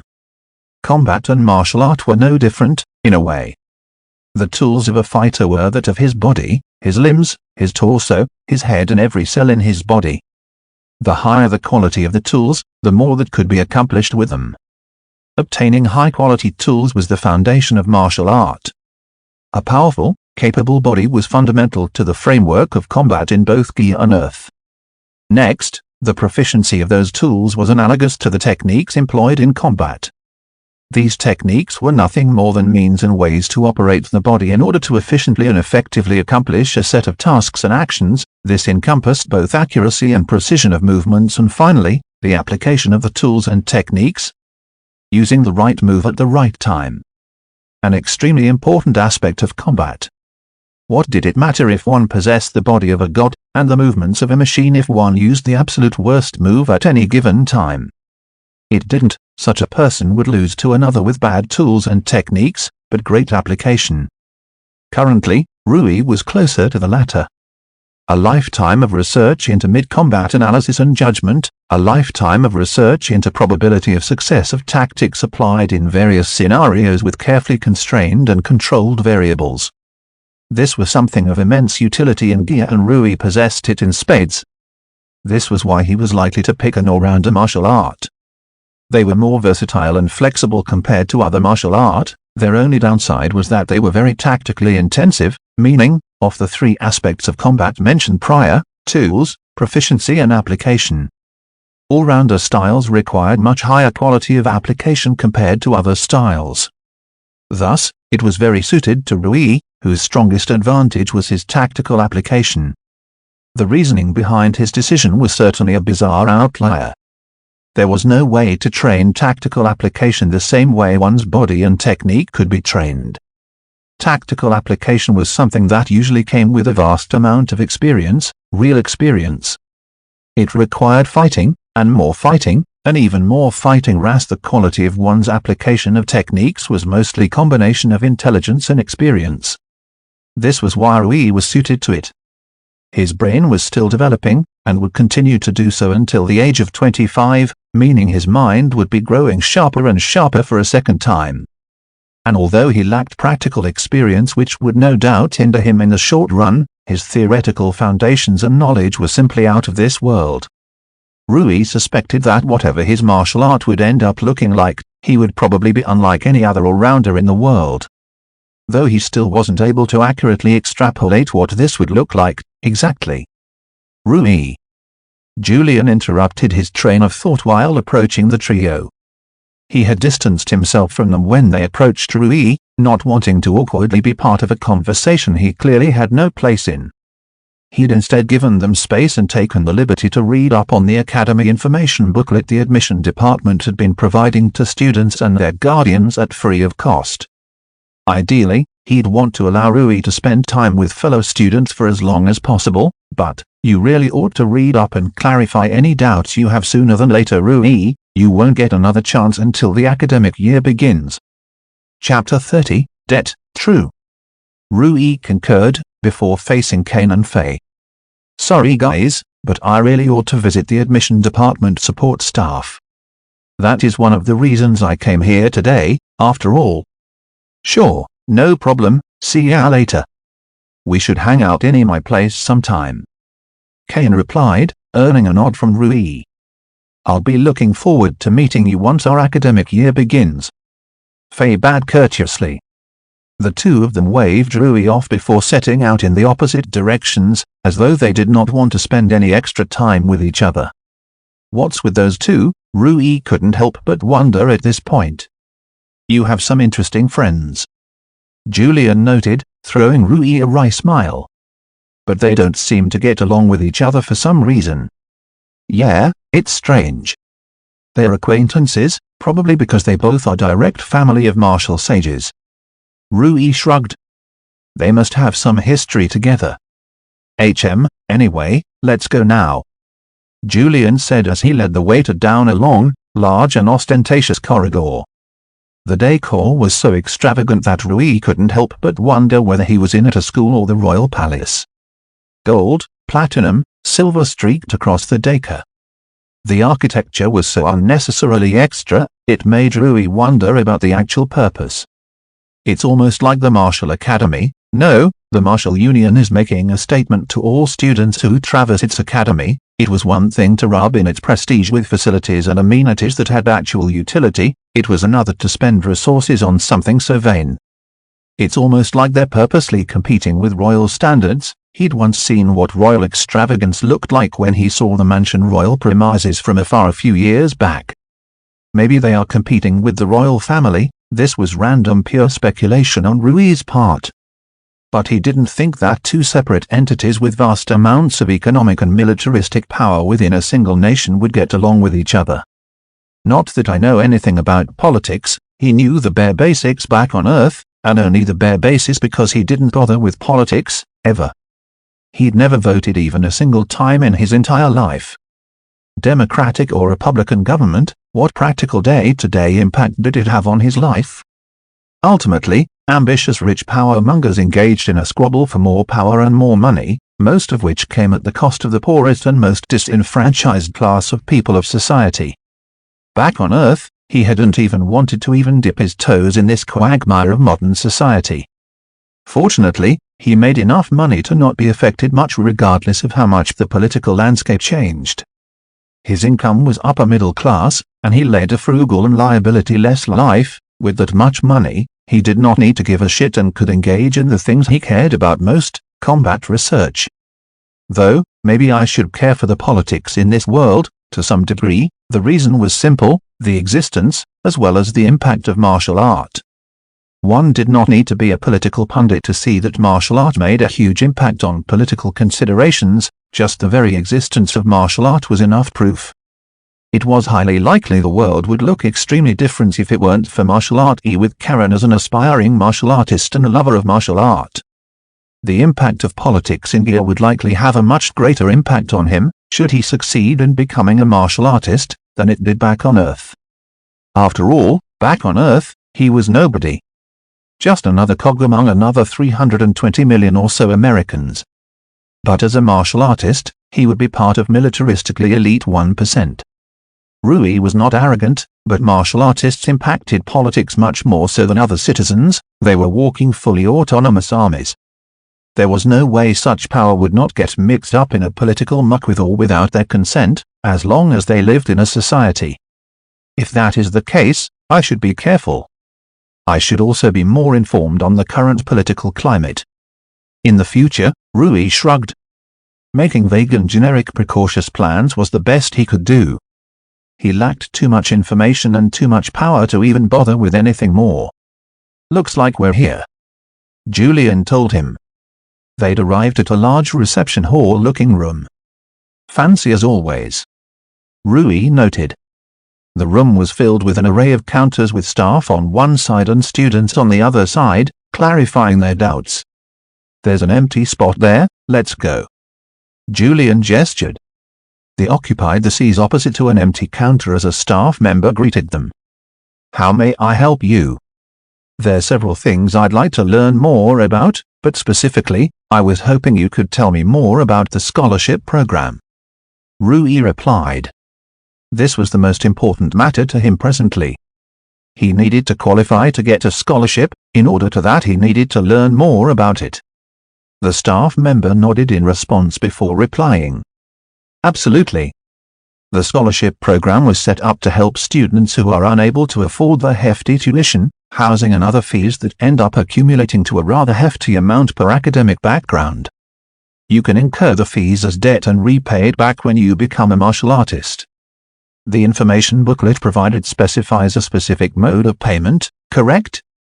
Can you tell us more about it? Indeed. Let me give you a brief overview about the contracting system of the martial union before I speak about scholarship debt repayment. Once you graduate from the academy as a martial squire, you will be negotiating a contract with the martial union that describes the payment structure rates you will receive your payment with, in exchange for completing missions commissioned to the martial union by customers. So, for example, one common contract offered by the union is the commission cut contract, more commonly known as the royalty contract. You will receive a specific proportion of the commission fees paid by customers for a mission. Something like, say, 40%. So, if a customer commissions a bodyguard mission for 100 silvers, for example, then you'll receive 40 silvers, and the remaining 60 go to the martial union. In this case, if you have scholarship debt, then you may repay that debt by taking a 20% lower royalty contract. He continued. The royalty contract is only one type of contract that the union offers, but going in depth into the contracting system is not necessary. The point is, no matter what kind of contract structure you negotiate with the martial union when you register, your debt will be accounted for in a contract and you'll sign a contract that effectively reduced your income until your debt is paid. Interesting. Chapter 31, Overview. The scholarship debt was repaid directly to the martial union. This made sense, since the Martial Academy was owned, staffed and even funded by the martial union. What interested Rui was how sophisticated the economic framework seemed to be. It wasn't something he would have expected, but it was remarkably realistic, grounded and pragmatic. The functioning of the union, the academies and martial artists in relation to each other was quite rational, and not of the vague, ambiguous system one would normally encounter in fictional fantasy settings. What happens to these debt contracts once it's been fully paid? This was an important matter to Rui. The debt contracts include a condition and agreement of termination of the contract once the debt has been fully paid, of course. No need to worry about anything on that front. What is the typical time period needed for a martial squire to repay their incurred debt through these debt contracts? The information booklet does not mention anything about the interest rate. Julian inquired. It was quite possible that the debt incurred would be so high, and the interest would be so overwhelming that it would take martial squires half their life to pay back their debt. Signing an exploitative contract that would haunt you for decades was a truly horrific possibility that Julian was determined to not allow happen to Rui. The reason the information booklet does not mention an interest rate is because we do not charge an interest rate. The interest to be paid is the principal amount incurred as debt. Rui narrowed his eyes. This meant that the scholarships weren't a system meant to farm larger amounts of money through snowball debt of hapless victims. On first glance it seemed like plain philanthropy, but Rui was certain that this wasn't the case. It seems the martial union's interest in maintaining a constant fresh influx of new martial artists was stronger than I'd suspected. This was quite the sweet deal for students like himself, if true. The Martial Academy was basically willing to make losses in order to ensure a greater number of martial artists successfully graduate. As for the first question you asked me, the man continued, it generally takes graduates several years of work with the general debt contract to fully repay their debt and renegotiate a standard contract with the union. Though there are some who manage to repay it within 6 months while those who fail to repay it for one reason or the other. Typically, due to low rates of mission completion, crippling injuries or death. It all depends on what kind of occupation you take, and what kind of competencies you possess. I also noticed that collaterals are not a necessary condition for being eligible to scholarship debt. Julian pointed out. Indeed, The kind of students who usually need a scholarship never have any collateral in our experience." The man replied. "So, the academy just readily offers scholarships to all students who are unable to pay the fees?" Rui asked with a confused expression. This was honestly too good to be true. "Yes, however you will need to provide a financial statement. We do not permit students who possess the financial security to pay the fees to enter based on a scholarship." This was easy enough. Rui had already verified that there was absolutely no way in hell the orphanage had the funds necessary to foot the bill of the fees. Then from what you have clarified as well as the information available in the guidebook, Rui here is fully eligible to apply for and receive a scholarship," Julian noted. The support staff member nodded his head as he flipped through Rui's profile. "There are no problems, as long as you have the documents at hand, you can submit an application for a scholarship for student Rui Quarrier." While Julian began the process, Rui was left to his own thoughts. Part of the reason the martial entrance exam was this difficult was probably because they wanted to a high degree of certainty that the students that end up passing and applying for a scholarship are worth the money invested. Rui suspected that part of the reason the martial union was so liberal with their scholarship policy is because the fact that the students applying managed to pass the exam meant there was already a somewhat high degree of confidence that a decently large enough proportion of students who passed the exam and applied for a scholarship would likely graduate. Otherwise, such liberalism didn't make sense. Some financial losses were fine as long as the yield of martial artists were high enough. These were likely long-term investments into the growth and development of the martial union. Thus it made sense that the martial exam was served as not just a test for whether people were worthy of becoming a martial artist, but also as a filter that weeded out as many incompetent applicants that would be no more than bad investments and money drains that would sap away the funds of the martial union. Especially the first round, people who lack the resolve and determination, the type of people who least deserve a scholarship, would have been filtered out. Regardless, Rui was grateful for the scholarship program. The odds of him successfully becoming a successful martial artist without scholarship was truly bleak. He'd have to engage in manual labor for extensive periods of time, decades probably, before he had enough money to pay the fees. By the time he was a full-fledged adult, it was probably far too late to begin his martial path. He suspected there was a real reason why the entrance exam capped at the age of 18. They wouldn't reduce the pool of potential martial artists pointlessly unless the detriments of doing so drastically outweighed the incentives. Unless he found himself a master martial artist independently of the martial academy, he had no hope. And the notion of Rui being accepted as a martial artist outside of the martial academy was absurdly ridiculous. "Bez, I have a higher chance of becoming a martial artist by myself." Chapter 32, Foundation and Exploration. Rui yawned as he faced the azure sky. "Tired?" Julian asked. "Yeah. That took fucking hours," Rui replied. Indeed, still, it was interesting. Rui couldn't argue with that. No, it was a severe understatement. After they'd applied for a scholarship, they'd gone on to clarify their doubts regarding the curriculum of the academy. The academy first began with a more thorough and in-depth evaluation of the students' martial proficiency in various fields, much more so than even the martial entrance exam. Apparently, makes sense, given that the entrance exam did not specifically test for martial proficiency.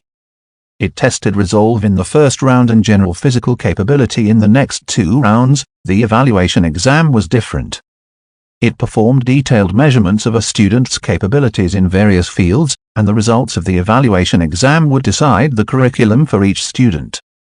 The student would then undergo the curriculum until they reach a satisfactory level of general combat proficiency. This was the first step needed to reach the martial apprentice realm. This stage was also known as the foundation stage. It was allegedly the most important stage without which the martial path could not be tread upon. After the foundation stage, followed the exploration stage. According to the guidebook provided by the academy as well as the support staff, the exploration stage was a less controlled, self-paced stage of the curriculum. The exploration stage was the final stage necessary to reach the apprentice realm. From what Rui had learned, this stage was a freely independent period where students could freely access the academy's martial library, a library of martial art techniques, and learn and train any of those techniques that they wished to. However, there would be mandatory sparring days every 9 days where students would spend the entire day engaging in spars with others. This was to allow both the senior instructors and students to measure their progress at occasional intervals. It also gave a lot of students sparring experience that a large proportion lacked. It was not easy to get controlled and monitored sparring experience unless you were rich.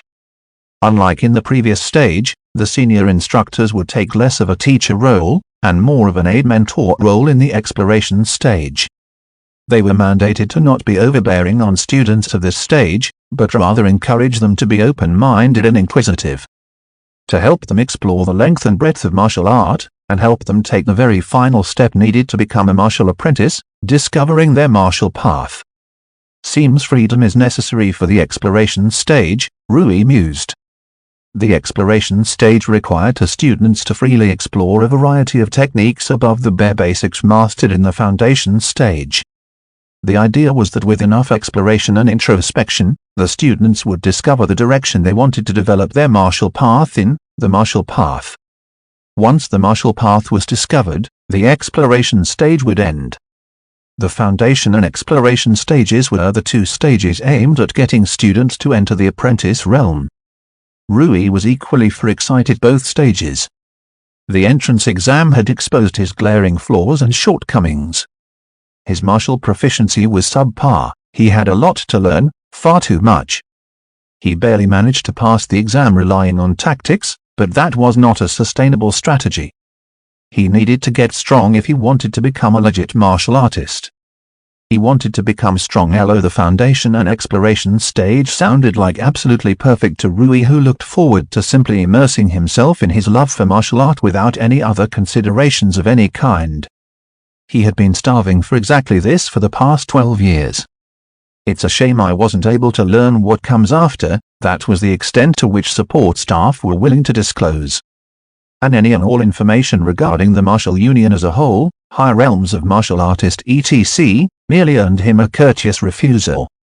It isn't within the purview of our role in this ceremony, they said.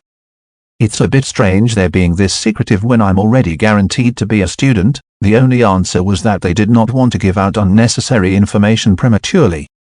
Perhaps the answers to his questions were partially confidential, sensitive or dangerous to their interests. It wasn't implausible. Higher realm martial artists were practically considered national treasures.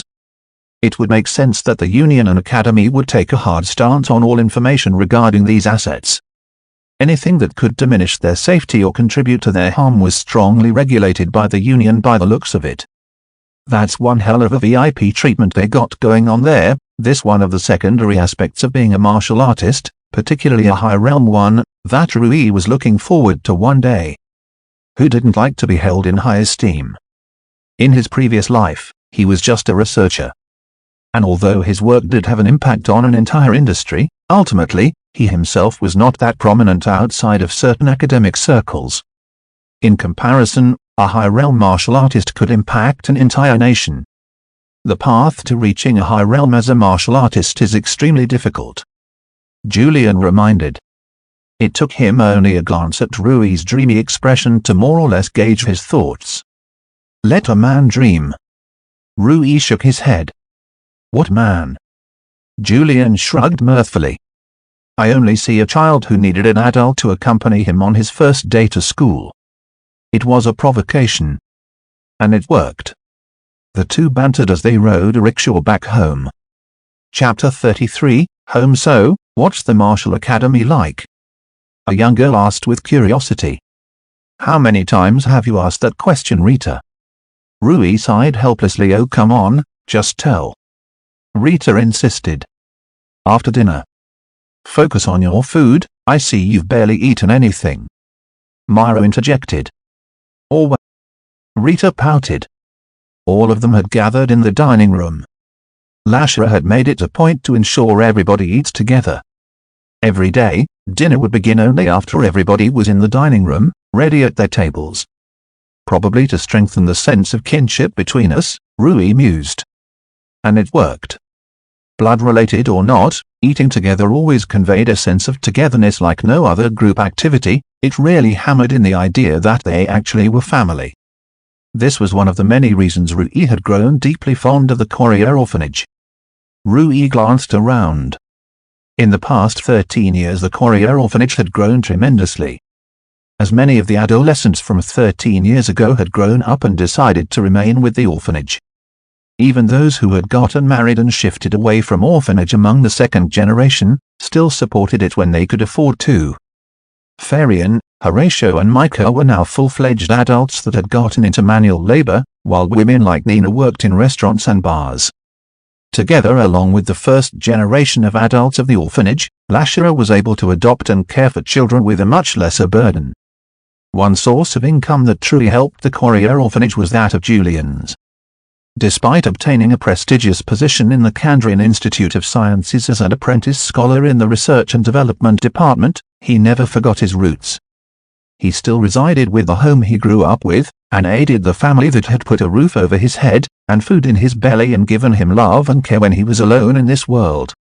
He had obtained a middle-class occupation, allowing him to pay back everything he believed he owed to the orphanage. Rui intended to do the same. He had no intention of living elsewhere. What was the point?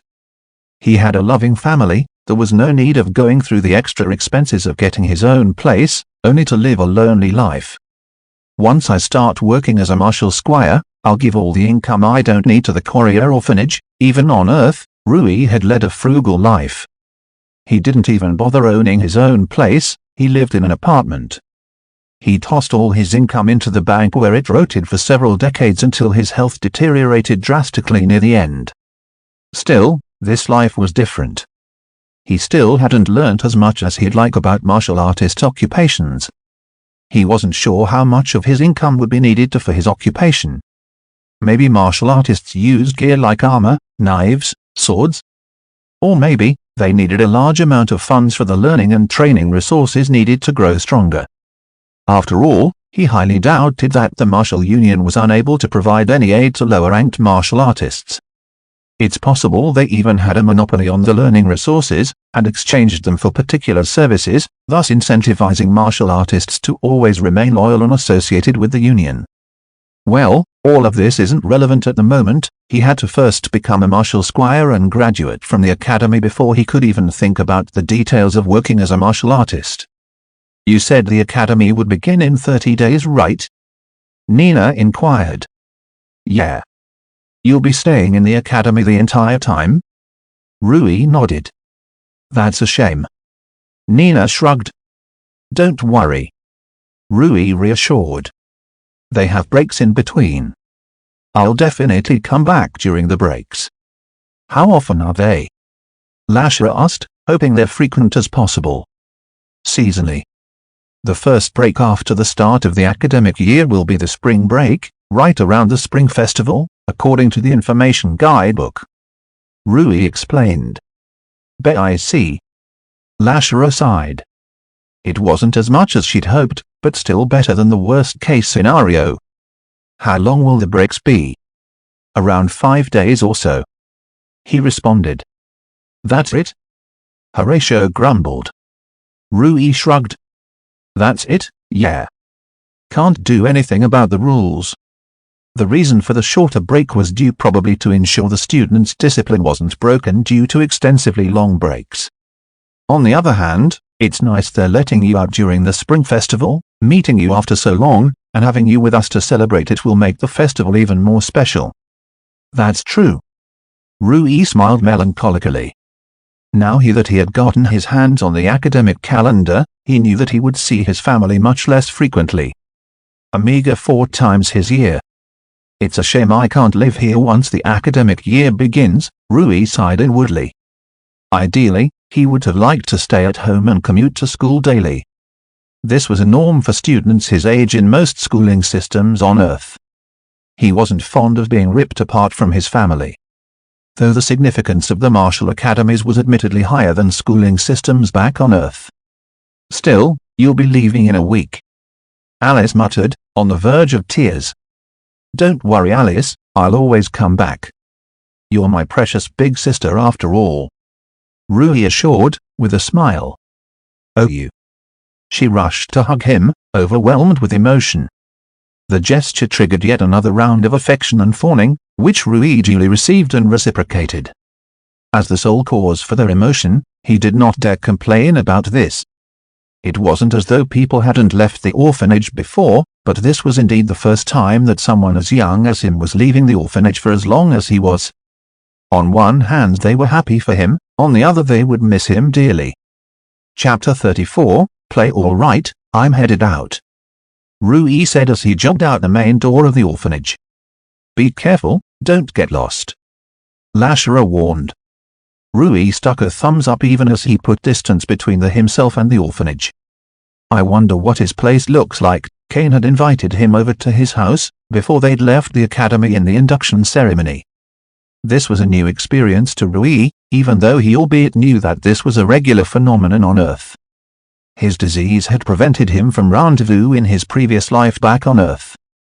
Severe chronic asthma was a disease that made even simple relatively light tasks like traveling to a friend's house pretty difficult, not that he's had any friends back in his childhood anyway. It's probably an ostentatious mansion, Rui speculated. Kane's home was pretty much in the center of town of Hajin, the town of which the Courier orphanage was more or less in the outskirts of. Rui planned to jog a portion of the way where he was supposed to rendezvous with a servant of the Aranka family who would escort him to the Aranka household. As he traveled, his surroundings grew increasingly populated and developed. The Courier orphanage was situated in a somewhat more remote location closer to the open fields where crops were grown. However, as he traveled further into the town, the population density and infrastructure of the town grew immensely. The presence of a martial academy was a blessing to the town. It drew in a lot of people from all over the empire, specifically amongst the youth every year. The martial academies were a boost to economic prosperity, after all. Each academy needed a huge amount of labor and resources for maintenance alone. There was a large number of suppliers and manufacturers who had set shop in the town, who supplied the academy with the needed goods and supplies. There were many people who migrated to the town and ended up being employed by the academy, and many a youth who migrated to the town looking to attempt and hopefully pass the annual martial entrance exam. The martial entrance exam was held during winter, during which traveling between states would be much harder, after all. Many non-native applicants would travel to the town much in advance. In this way, the martial academy empowered both the supplier and consumer market. It was far from an exaggeration to that the economy of the town of Hajin would collapse overnight without the academy. The disappearance of the academy would mean a large portion of the demand for goods and supplies would decrease drastically, causing excess supply of goods in the local market, reducing the prices of goods significantly. Smaller suppliers, business and retailers would be unable to stay afloat and would be forced to migrate to other parts of the empire. A large proportion of the locals who were employed by the academy or aiming for it would also be instantly unemployed, and would likely migrate. After a brief period of chaotic flux, the GDP of the town would most be reduced by a significant portion, without a doubt. This must be one of the ways the martial union maintains political and economic power.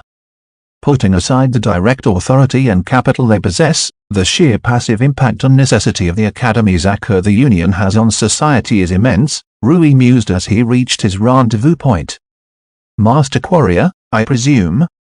A voice behind him inquired. Rui turned to meet the man. He wore simple but lavish clothing with a crest of the Aranka family embroidered over the left chest area. Yeah, Rui Courier. He responded in affirmation. Are you here to pick me up? Indeed, please come this way. He gestured to a horse-pulled carriage a carriage, how? My first time. It was indeed his first time, in either of his lives. He wasn't particularly excited though. As someone who'd spent a lifetime in a world of cars, bikes, subways, planes etc. A carriage wasn't that big a deal, it was, frankly, nothing note. Still, Rui played the part of a poor orphan and got all excited at the prospect of the privilege of riding a horse carriage. Wow! A horse carriage.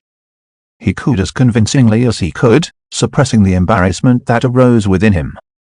Please make yourself comfortable, he said, opening the door and gesturing inside at the posh, luxurious seats within. How long will it take us to get there? Rui inquired. No more than 20 minutes. He replied. Longer than I expected, Rui noted. Well, if it was any shorter than sending a carriage would be kinda pointless, although there is the matter of verification of my identity. Kane had explained that invited guests were usually provided with a letter of invitation to enter the premises, but he didn't have any at hand since Kane had invited him on the spot without any prior planning and, well, he didn't know whether I'd even passed or not. The invitation was quite spontaneous after all, Rui mused as he felt a sense of anticipation. Normal kids invited each other to play games. Kane had invited Rui for sparring. And Rui accepted in a heartbeat. In fact, had Kane invited Rui over to play cards, Rui would definitely refuse the invitation with some excuse or the other. Traveling all this way and spending a whole day at someone's place for cards? Just the mere thought of wasting time like that with only 1 month for the academy to start made Rui laugh. But sparring was a different thing. Rui had very little experience. At this stage, he was thirsty for experience. This was the one thing that he could not use his expertise in martial arts and combat sport training. Combat experience was irreplaceable, it was supreme. He looked forward to gaining as much as he could. Furthermore, from someone like Kane, who was a far superior fighter than Rui was. How exciting. Chapter 35, His Home. Rui, glad you're here. Kane waved as Rui took in the majesty of the Aranka household. Kane's home somewhat resembled a Western palace of sorts from the Middle Ages. It was lavish and luxurious, yet the decor and aesthetics were not ostentatious. It was as if the owner did not care for superficial beauty. Thanks for having me. Rui replied. Come on in. Kane told him. Rui followed him as he took in the visage of the mansion. Yeah, this kid is loaded, Rui affirmed. There were servants of all kinds scattered across the premises, all engaged in one task or another. Gardeners meticulously maintaining the beautiful garden, maids and butlers tending to one task or another. That's a huge door. What's the point of having a door this big? Rui wondered. One could walk on stilts and still comfortably enter. You have a big place, man. Rui told him. Yeah, too big if you ask me. Kane shrugged. Is your family around? Rui asked. Some of my siblings, my mom, my stepmoms. Your mom and your stepmoms? Rui tilted his head. My dad is polygamous. Kane briefly replied, it didn't seem like a pleasant topic for him. I see. Rui dropped the topic. He regretted asking. But he was caught off guard. He didn't know about other countries, but, at the very least, the Kandrian Empire had a culture of monogamy. Even on Earth, most nations and cultures were strongly monogamous, at least in the 21st century. Kane had expressed hostility towards his father prior, maybe this had something to do with it. My father isn't around, that's why I invited you around this time. Kane told him. Let's go. You don't mind starting immediately, right? No problem. Rui smirked. It was a silly question. Rui would, in fact, mind had they sat around sipping tea making small talk. All right, this way. Just then, Kane. A mature female voice called out to him. Kane paused, turning towards the direction of the voice reluctantly. Yes, mother. I was told you called over a peasant of a boy, it seems I was told correctly. Are you going to waste time playing around? She reprimanded him sternly and coldly. Did she just call me a plebeian to my face? Rui mused. He was a little caught off guard by the woman's unrepenting rudeness. Kane's life must suck with a mom like her. I'm starting to see why he doesn't seem to like this place, he's a friend. Kane sternly told her off. We're not playing around, we're going to be training. Train with the instructors your father has hired. I train with them every day, sparring with others will give me a wider range of experience, which will ultimately help me grow stronger in the long run. He retorted. His mother begrudgingly accepted that explanation, after instructing Kane to work hard. Hey man. Kane turned to Rui, bowing his head in shame and guilt. I'm sorry she insulted you. You don't need to apologize for other people's actions and words. I appreciate the sentiment, but it's not your fault. This is why I wanted to begin a sparring session with you as soon as you arrived. He muttered in frustration. She never interrupts sparring and training sessions. This way I could have avoided running into her. Why not train and spar away from your house? Kane sighed as his expression soured. I'm not allowed to leave the household unless permitted, Kane told him. Rui jerked his head back in a double take as he glanced at Kane in shock. You can't leave the household for anything? Like, at all? Kane shook his head. Nope, not at all. Playing? Nope. Walks? No way. Fresh air? We have huge open training areas and tons of balconies and even a gigantic terrace. Rui gazed at Kane with a visible discomfort. Damn. He managed to squeeze out. Yeah. Kane sighed. This is why I can't wait for the academy to begin. I'm surprised your family allowed you to go in the first place. They didn't, it took me literal fucking years of lobbying to be allowed. Ultimately my dad, who was also an academy graduate, reluctantly relented. I see.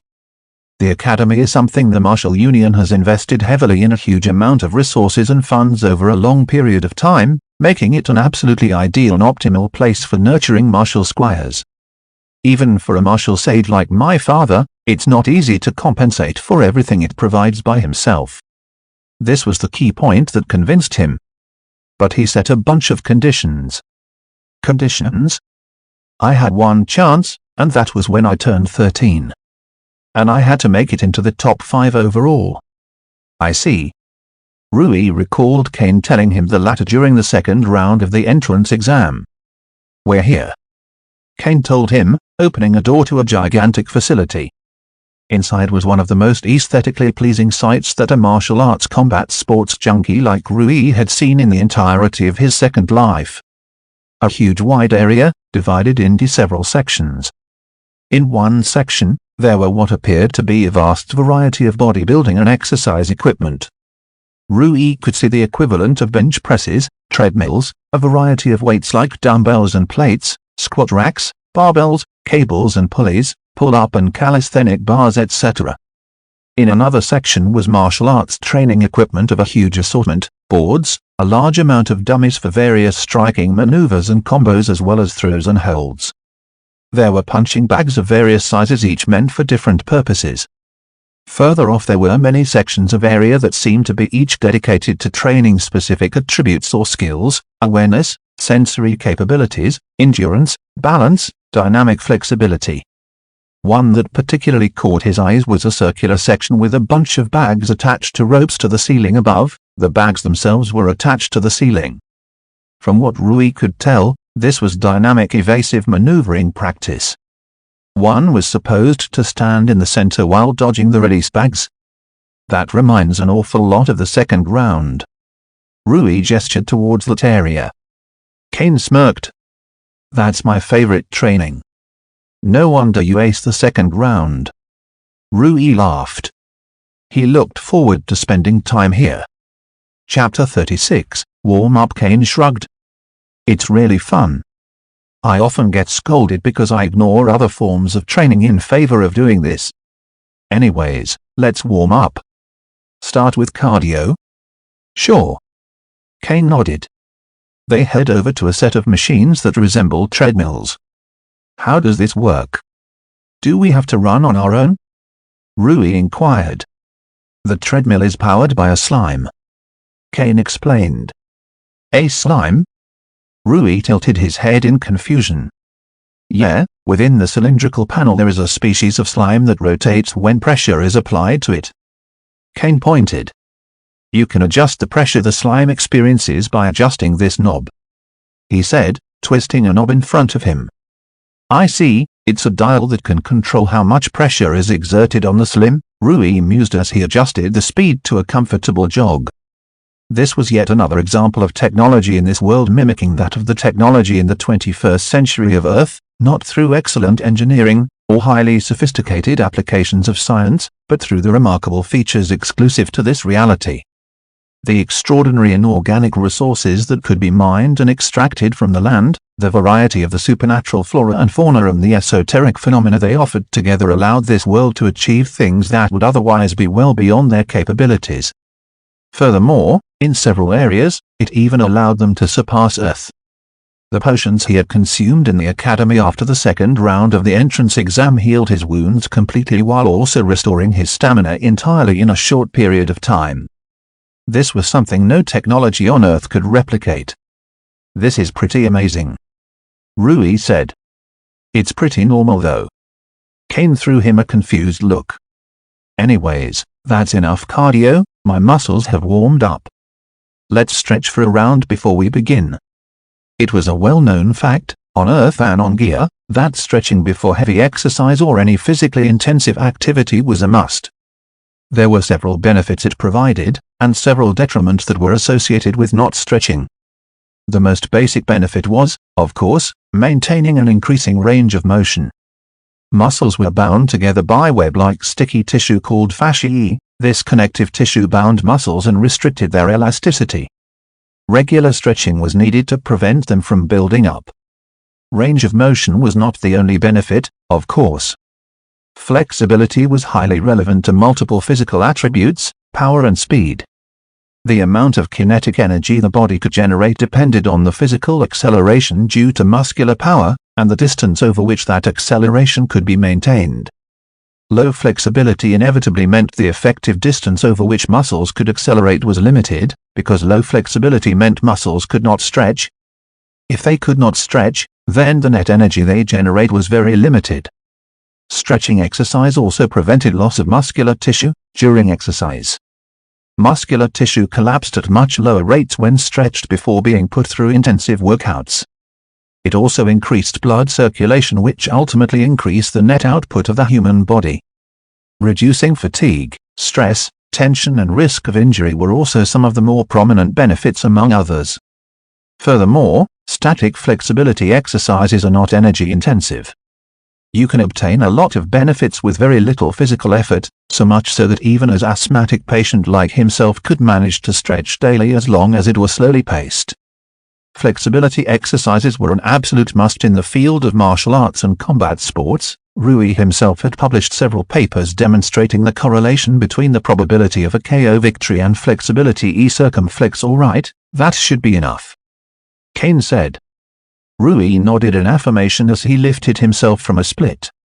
Splits were the pinnacle of flexibility when it came to combat sports. They were at the perfect level where flexibility was optimal, not too little to smother and suppress one's own power and acceleration, but not too little to prevent dislocation of joints. It had taken Rui 2 years to achieve a split after he began a tad earnest rigorous exercise at the age of 5. Normally splits could be achieved earlier, but given the delicate and fragile bones and muscles his body had at the time, stressing them too much for an earlier result would be more detrimental in the long run. "We can spar there." Kane pointed to a matted section. "No leaving the area. We can start slow and light rolling, after moving on to light half-contact sparring. Once we've gotten comfortable, we can move on to full contact geared sparring and maybe some conditional or free-form sparring. Whatever works for you. Let me know if you don't entirely know the differences between some of them," Kane explained patiently. Rolling was the primary form of wrestling practice and sparring in Brazilian Jiu-Jitsu. It was a good of breaking the ice in regards to Jiu-Jitsu maneuvers and honing them. Back on Earth, half-contact and full-contact sparring were two popular and distinct types of sparring introduced by the ITF, the International Federation of Taekwondo. Concepts such as conditional sparring and free-form sparring were well-established forms of sparring used in all MMA gyms in the 21st century of Earth. He was not just familiar with them but an irrevocable expert. Rui was glad some of the more colloquial knowledge he possessed was of use on gear. "We can start with some light rolling, sure, but I'd rather move on to some heavy positional grappling, if you don't mind.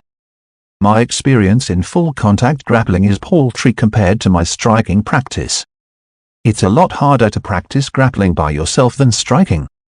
After that I don't mind half contact and full contact sparring either, though freeform is my preference you see. Kane stared at him. Rui tilted his head under his stare. Nothing. I'm just surprised because you seem to be extremely familiar with different sparring forms and their purposes. Familiar? I probably know more about them than you ever will, Rui mused. This was not an exaggeration. Well, I read about them in a book about martial art when I was a kid. I see. Well, that's all the more better. Kane took his position on the mat. Let's begin. Rui crouched a little, aligning his right foot behind his left foot. He balled his fists and brought them up in a guard. Yeah. He grinned. Let's get this show on the road. Chapter 37, Spar. The two shifted around the mat, maintaining distance. This was a common practice even on Earth. By constantly shifting your balance and weight across both your legs, it became more difficult to predict your opponent's movements. It was a simple but an extremely practical tactic. He's not coming, Rui noted. Well, his martial art is centered around evasive maneuvering, Rui thought for a moment before making up his mind. If he's not coming, I'll go for him. He dashed towards Kane, throwing light jabs at him. The strikes had very little torque and weight behind them, making it easier to launch more of them in rapid succession. Kane grinned, swerving and bobbing his head to avoid the higher strikes. For him, avoiding strikes to the head was more practical. The neck was a flexible juncture and evasiveness was his forte. How about a body strike, then? Rui shot a mid-range straight right punch at Kane's abdomen. Bam! Kane had blocked it with a solid guard. The two put some distance between each other. Thought your martial art was centered around evasiveness. Rui huffed. It's not practical to dodge every single attack. In some cases, blocking is just irrefutably the only correct choice. Kane shrugged. That made sense. One could not win a fight purely through evasiveness. This time, Rui closed the distance slowly. They both shifted around, feeling each other out, testing and gauging each other's reactions. Once Rui reached kicking range, he threw a light roundhouse kick at Kane's abdomen, only to cleanly miss as Kane effortlessly dodged the attack. Figured, roundhouse kicks take too much time to land, it's easy for someone with his mobility to avoid them, Rui mused as he threw a few light jabs, most of which were dodged. He attempted to throw a straight kick to Kane's chin, only for Kane to dodge while simultaneously closing the distance. Bam! Kane landed a jab to Rui's abdomen. TSK. Rui grimaced. It was very difficult for Rui to land a clean strike on him. Kane was not only extremely slippery, but was very good at exploiting slim openings to squiggle his way in and land some strikes. He's strong, Rui huffed. But he wasn't done yet. He closed the gap between him and Kane, but this time he didn't bother trying to land a strike at the earliest opportunity. Instead, he kept his left arm up as a guard while preparing his right arm for a strong jab. Kane, thus far, hadn't aggressed a single attack of his own volition. His only strike was a counter. His plan is to let me initiate an offense and land attacks while or after evading my own. This was Kane's element. He dodged attacks while simultaneously setting up counters. But it was not without flaws. Such a strategy requires a lot of space. Evasive maneuvering, in general, required space. Much more so than most other fields of martial art. The lesser the space, the lesser the evasion. Thankfully, leaving the ring is not allowed. Rui planned to exploit this. By cornering Kane, while simultaneously reaching extremely close range, his odds of landing a strike were much higher. The reasons were simple. Reaching the edge would mean Kane wouldn't be able to evade strikes easily due to the lack of space, and the closer Rui was to him, the harder it was to avoid a strike. Avoiding a fast super close range strike with very little space seemed to be difficult even for Kane. He could have no choice but to launch a strike in order to avoid this. Kane glanced backward as he realized the boundary was at his heel. Rui had been making a few sweeping attacks launched in such a way that the ideal way to avoid them was simply to step back, but in a closed area, there was a limit to the number of times this could be performed before reaching the boundary. Rui rushed forward, swinging his fist abruptly, prompting Kane bent backwards while launching a sharp straight high kick, in the heat of the moment. Whoosh! Where Rui's head should have been, there was naught but nothing. Kane's eyes widened in surprise. "I've seen that before, Kane," Rui grinned, cleanly avoiding that strike. A simple push was all it took to throw Kane out of the ring. In that bent position with a kick mid-air and the boundary but an inch away, not even Kane could seem to muster the power or the balance to avoid a ring out. "First round goes to me." Rui grinned smugly, offering Kane a hand. Kane smiled wryly. "Sure, but that's the only round you're winning today." "Huh?" Rui laughed. "You weren't using a single technique, were you?" "Hen? So, you noticed." "Of course, you were moving like a freaking viper in the exam. I had trouble keeping my eyes on you. In comparison, you were moving like a lazy cat just now," Rui retorted. Kane threw a competitive smile at Rui in response. They quickly took their positions, shuffling and shifting. Rui was more than happy to rehash the same tactic again. "If it ain't broke, don't fix it," Rui chanted. Just as he cornered Kane and launched a strike, Kane vanished. Just as Rui gathered his bearings, bam! A brutal impact landed on the back of his head, pushing him past the boundary that he had cornered Kane with prior. "Fuck!" Rui grimaced in pain, turning around in confusion. What he saw shocked him. Kane upside down on a handstand, and had launched a kick down on Rui's head with his leg. Kane flipped back over to his feet with a smug grin. "Did you really think I would fall for the same tactic again? Evasion isn't limited to two-dimensional maneuvering, you know." Rui grinned in awe.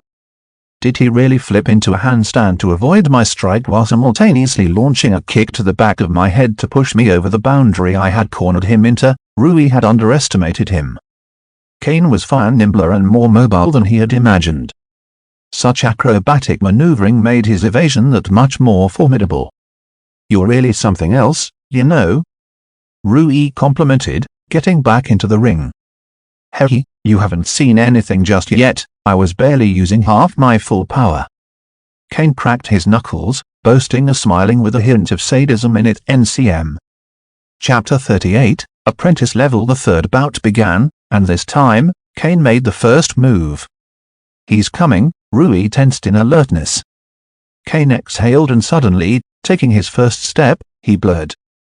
In an instant he accelerated to top speed, moving so fast that he crossed the distance in a moment. Bam! Rui barely managed to intercept Kane's punch with hastily cobbled guard. Fast?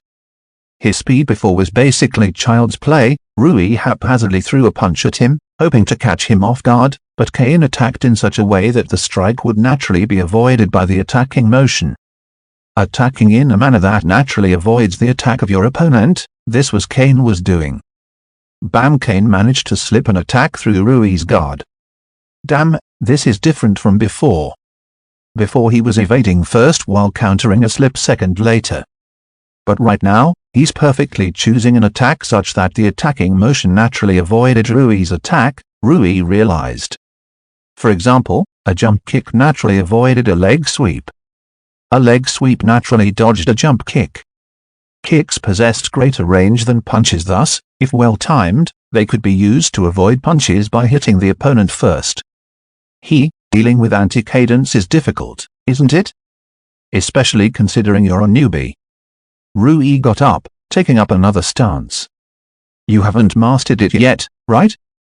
He could feel Kane's choices weren't entirely optimal. Kane shrugged. I learned it a few months ago. It's also one of those foundational techniques in counter-offensive maneuvering that doesn't have an upper limit, you just get better and better at it with experience. That made sense to Rui. Anti-cadence was a technique that relied on judgment, which grew with experience. Analysis and judgment were Rui's strong suits. Among all the techniques he had seen, he was most interested in anti-cadence.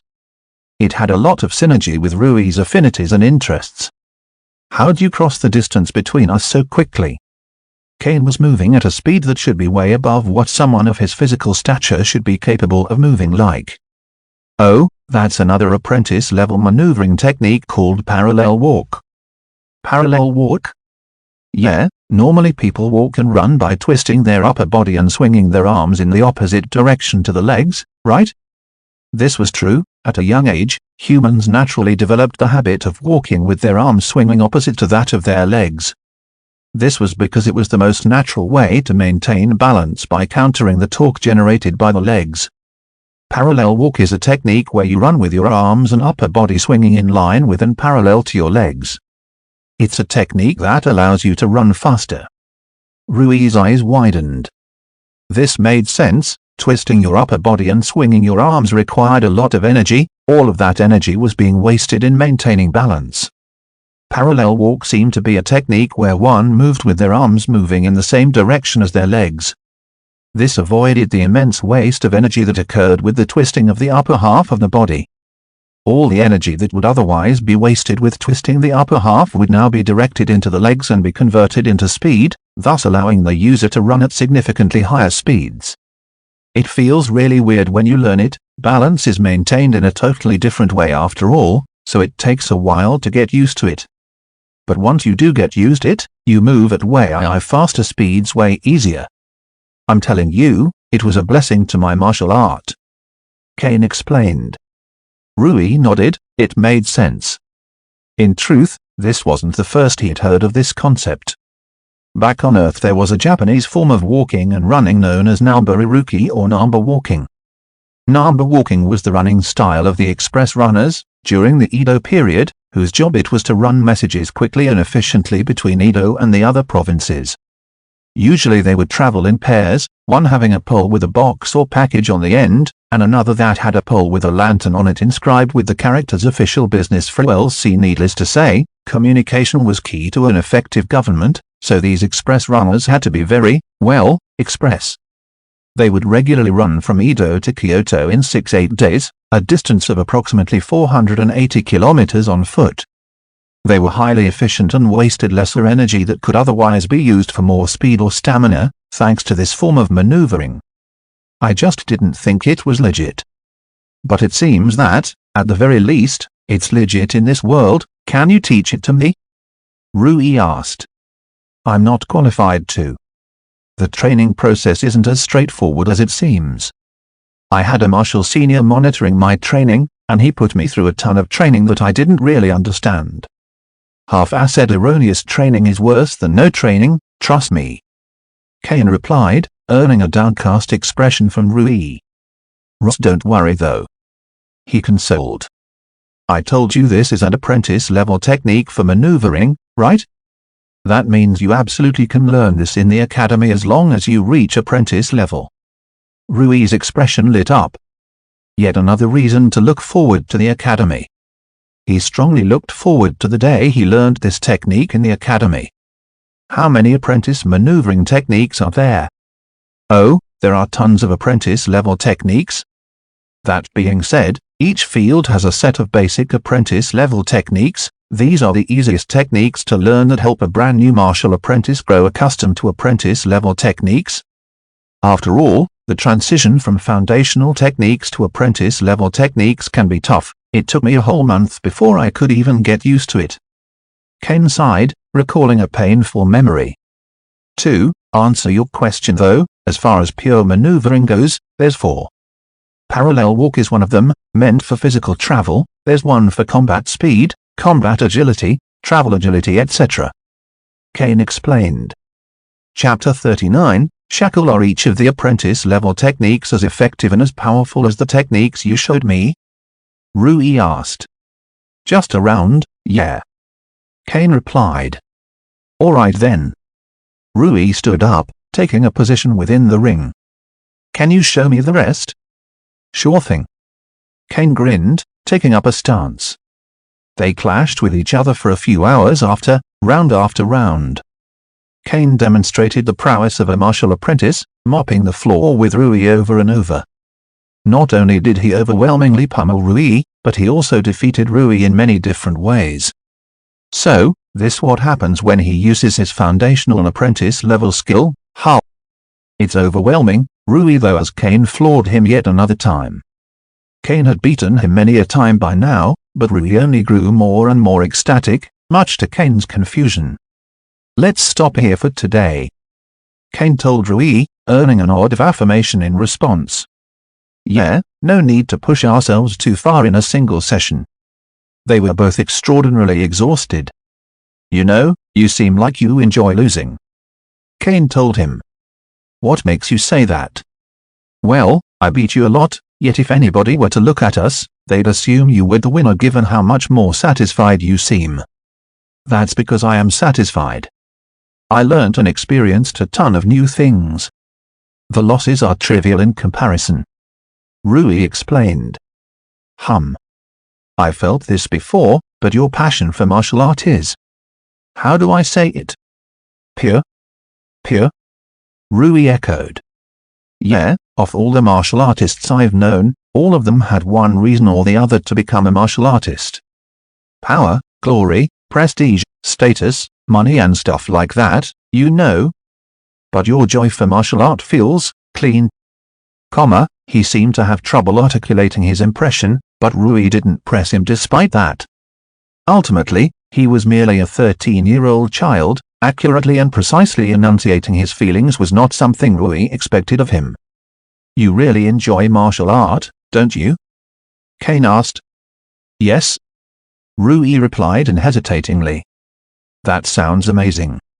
I've never enjoyed martial art. It's always been, how do I say it? A shackle. But it's also my only tool to break through that shackle. I don't know if that makes sense," Cain explained uncomfortably. Rui could tell he was being candid. "I think it does," he replied.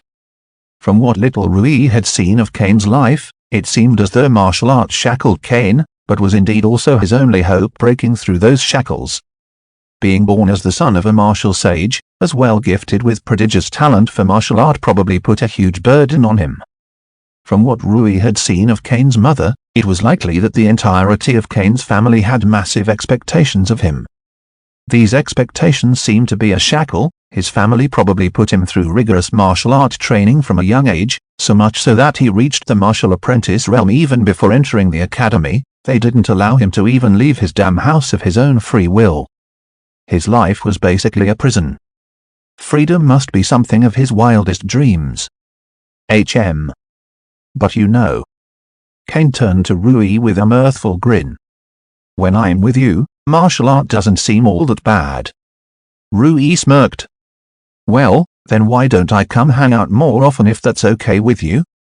"That sounds great. Maybe we can spar and train every day." That sounded perfect to Rui. He desperately wanted some real combat practice and training. So far, training with Cain was probably the most fruitful thing he had done in his second life. "Sure, sounds great," Rui replied. "Though some days it's best if you don't." "Oh? Why so?" Rui inquired. "Because my father will be around," Cain explained.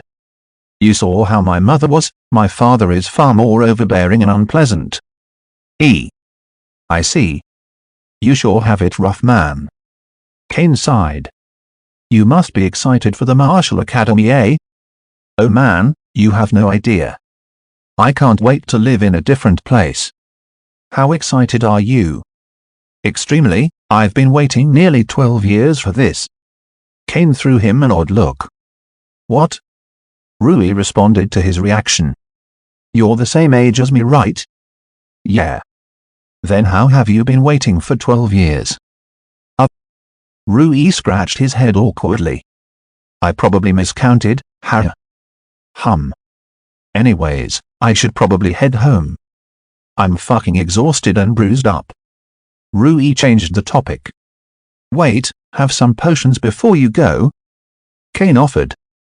"Oh yeah, it makes sense you have them, but no thanks." Rui declined. "Wait, why not?" Cain furrowed his brows in confusion. "Potions are valuable one-time products, man. They're not cups of tea that you offer to guests." Rui laughed. "They're far too expensive for me to accept them." "Bez, don't worry about stuff like that. We have more potions than we know what to do with." Seriously, I'm good. No, you have to. Kane insisted. Rui threw him a helpless glance. Fine. Kane rattled off some instructions to a servant as they exited a facility. You wanna take a shower? Kane offered. They have showers here, Rui pondered. No, I'm good. If I leave any later, I'll worry the folks back home.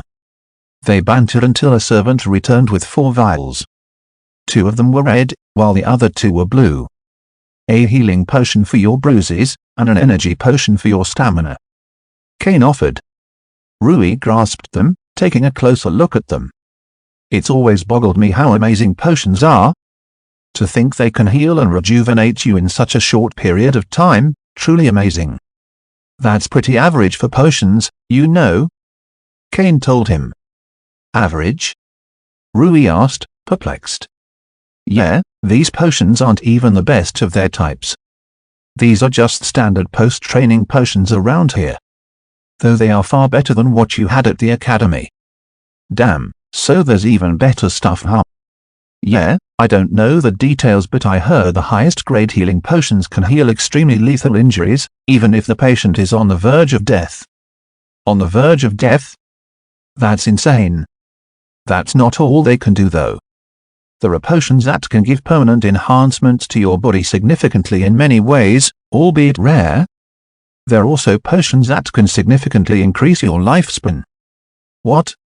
Chapter 40, Potions that could bring you back from the brink of death, enhance your abilities permanently, increase your lifespan.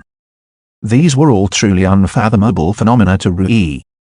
It really broadened his perspective on the limits of the esoteric materialistic nature of this world that seemed to have no limits whatsoever. None of those are common though. They are extremely rare, so much so that they would be considered national treasures. My father said that even life-prolonging potions were extremely difficult to obtain even for him, apparently. Kane told him. No, regardless of rarity. A potion that can prolong life should be impossible. Aging is an inevitable process that occurs due to processes occurring on a molecular level within our body. Aging was primarily caused by the faulty DNA replication during cellular division and replacement. Every time a new cell in the body is born, the DNA it inherited from its parent cell contained tiny new flaws and new gaps. This happened every time cells divided and were replicated. Over a lifetime, these flaws and gaps accumulate in the DNA across the body before one thing or the other eventually leads to a fatal cause of death. The fact that a potion can stall this inevitable process means that some esoteric compound within the potion is influencing our body universally on a molecular level. He had to once again re-evaluate the esoteric technology of this world. Basic healing and stamina recovery were one thing. Healing from the brink of death, augmentation and longevity were whole other ball games. He still found Kane's words incredibly difficult to process. That isn't it, potions are used a lot in medicine too, you know. Kane added, oblivious of the fact that the impact of such an unremarkable statement was rather paltry in comparison to the thundering revelations he had unleashed upon Rui prior. Are the permanent body augmenting potions you mentioned prior available on the market? Probably not. Otherwise, I would have definitely gotten my hands on them. But I haven't, unfortunately. Only temporary enhancement ones exist. Don't quote me on that though, I just know general stuff. Kane replied. I see, that's a shame. Rui could gain a huge boost if he had one of those. Well, potions can help you grow stronger otherwise too, you know. Oh yeah? How so? Rui asked curiously. Well, just the rejuvenation potion and healing potions alone increase your ability to train like crazy. Honestly, I can't imagine training without them. I wouldn't be as strong as I am today. Kane explained. True, you could train for far longer, far more intensively with these potions than without. Yeah, you can be damn well sure a major proportion of the freshmen in our batch also relied on them for training, so that they could grow much stronger and more skilled than if they didn't. No wonder I felt outpowered among them. Rui mused. It's also why your performance was quite impressive. When you told me you've never consumed one, I was genuinely surprised. You must have done an absurd amount of training from an extremely young age. I can't tell him I've basically been training my entire life, Rui mused. Every physically intensive activity translated into training as long as it was measured, structured and disciplined. Even though he began actually training exercises at the age of 5, he still carefully exercised his body in various physical and performative attributes. He went from barely average in terms of physical talent to well above average in regards to physical attributes such as strength, speed and agility, durability, flexibility, etc. The biggest problem was his performative attributes such as balance and body-eye coordination. The mismatch between the muscle memory of his previous life and his new body significantly hindered him. Overwriting 59 years of muscle memory took him an immense amount of time, until he had finally reached an average standard. It's probably also why Faye was particularly impressed and interested in you. You managed to accomplish a lot despite possessing none of the learning, training and growing resources that almost all other freshmen had, at the age of 30 no less. I wonder how strong I would be if I had access to rejuvenation and recovery potions my entire life. Rui sighed. He wasn't one to grow overtly jealous and envious. As severely diseased person in his previous life, he had long learned that it was toxic and unproductive, but even he had to sigh when he realized what he had missed out on. You'd be a monster. Honestly, it's pretty impressive you are where you are. Your body is honed incredibly well, all things considered. Your performative attributes are pretty meh though. I'd suggest ramping up on training them. We have tons of training equipment meant specifically for those, so feel free to use them. It was a truly tempting offer. As resourceful Rui was, actual targeted training equipment was far more effective and efficient. Thanks, I'll consider that. Will we have access to these potions in the academy? Yep, you get a supply of them during your stay at the academy. Sweet, I was worried I'd be missing out then. Don't underestimate the academies, they have huge funding, a lot of that goes into training resources which inevitably include potions. Of course, they won't be as good as the ones we have here. A grave OS with comma below true. Glad to hear that. Rui looked forward to begin training with the resources of the academy even more. He could scarcely imagine how much his rate of growth would skyrocket once he began training with these resources. He anticipated within a year his physical body would be honed and refined unlike anything else. He was just entering puberty too. His body would also be naturally grown to an incredibly high degree, thanks to testosterone, muscle mass and bone density specifically. You also get potions that rejuvenate your mind like a good night's sleep. That's one of the things I regularly use in my training regime. Kane casually dropped yet another bombshell. How many hours have you trained daily across your entire life? Chapter 41, Rejuvenation. Rui wanted to smack Kane over the head, abstaining only because Kane would probably dodge. Such a shame. On average I train for 17 hours a day. Garn replied. You, what? Rui questioned him with palpable disbelief. I mean, it's not that hard with the 3 potions I mentioned earlier: healing, physical rejuvenation and mental rejuvenation. Physical and mental rejuvenation potions? Yeah, physical rejuvenation invigorates the body, mental rejuvenation invigorates the brain so that you don't need sleep. These are the 2 types of rejuvenation potions. Does that mean if you had limitless mental rejuvenation, you would never need to sleep? Rui asked with wonder. Yeah, right. Kane scoffed. The potion's effectivity drops with each consecutive usage. Its effectivity returns to 100% once I sleep naturally. I see, that's still extremely useful though. It's like buying more time. True. How many potions do you take before the potion's effectivity reduces to 0? Usually, I can go about 3 to 4 days before I need to sleep naturally. That was lower than Rui hoped. Don't get carried away, there's known risks to consuming mental rejuvenation potions on a regular basis. Oh? It rejuvenates the brain. But psychologically, staying awake for much longer periods is detrimental to the mind. Your mind is not designed nor used to receiving such large amounts of information for so long continuously without a break. Your brain may be fine, but your psyche will be strained. There runs the risk of losing your sanity if you push it, at least that's what my supervisors told me. Kane shrugged. Damn. That makes sense. Just like every other part of the body, the mind had also evolved through natural selection in a particular way. In order for it to maintain its optimal state, it needed to be carefully subjected to only what it was evolved to handle, and not beyond that. Do you monitor yourself with the mental rejuvenation potions? Heck no. Kane grumbled.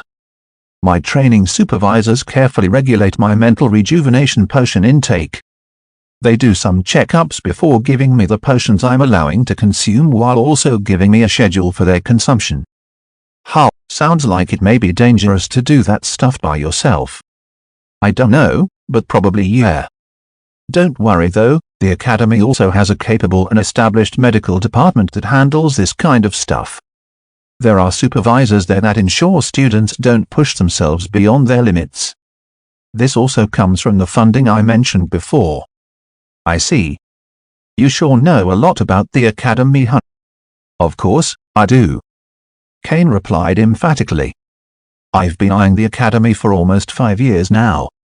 You have no idea how badly I'm looking forward to it. I've done a fuck ton of research on it. Rui chuckled in response. He could sense Kane's enthusiasm was just as strong as his, though their motivations differed immensely. He was glad they shared a strong interest. I'm looking forward to training with you in the academy. Same, but we probably won't be able to hang out as much initially. Kane sighed melancholically. Why not? Well, I'm already a martial apprentice. I'll be directly heading into the training stages they have planned out for martial apprentices to help them reach martial squire. I haven't even been told the criteria needed to become a martial squire. Even father said it was far too early for that, apparently. I see. Well, we can hang out in our free times and breaks then. Rui consoled. Sigh, we'll have to stick to that, I guess. By the way, the fact that you're a martial apprentice stage means you've already completed the foundation and exploration stages, right? Yeah. What's the name of the stage after one becomes a martial apprentice? Rui asked out of curiosity. It's called the expansion stage. I see, that's a cool name. What exactly do you do in this stage? Well, once you discover your martial path, the only thing left to do is tread down it. You have to begin expanding your martial art, or so I was told. Expanding? As in adding more techniques and skills to your martial art? Yeah, you gain access to apprentice-level techniques, from where you can explore, learn and add those techniques to your martial art repository. Interesting. So, this when the actual construction of your martial art begins, That sounds incredibly fun. Rui was dying to be able to get his hands on the apprentice-level techniques that Kane mentioned. Techniques like outer convergence, parallel step, anti-cadence were all extremely exciting techniques that were incredibly effective. It would be a while before he could learn them though, unfortunately. How long did it take for you to complete the foundation stage? Rui asked, out of curiosity. Half a year, or so. Kane replied. How does that compare to the average? Rui asked, scratching his head. He figured it was likely well below average, considering Kane was a genius. I dunno.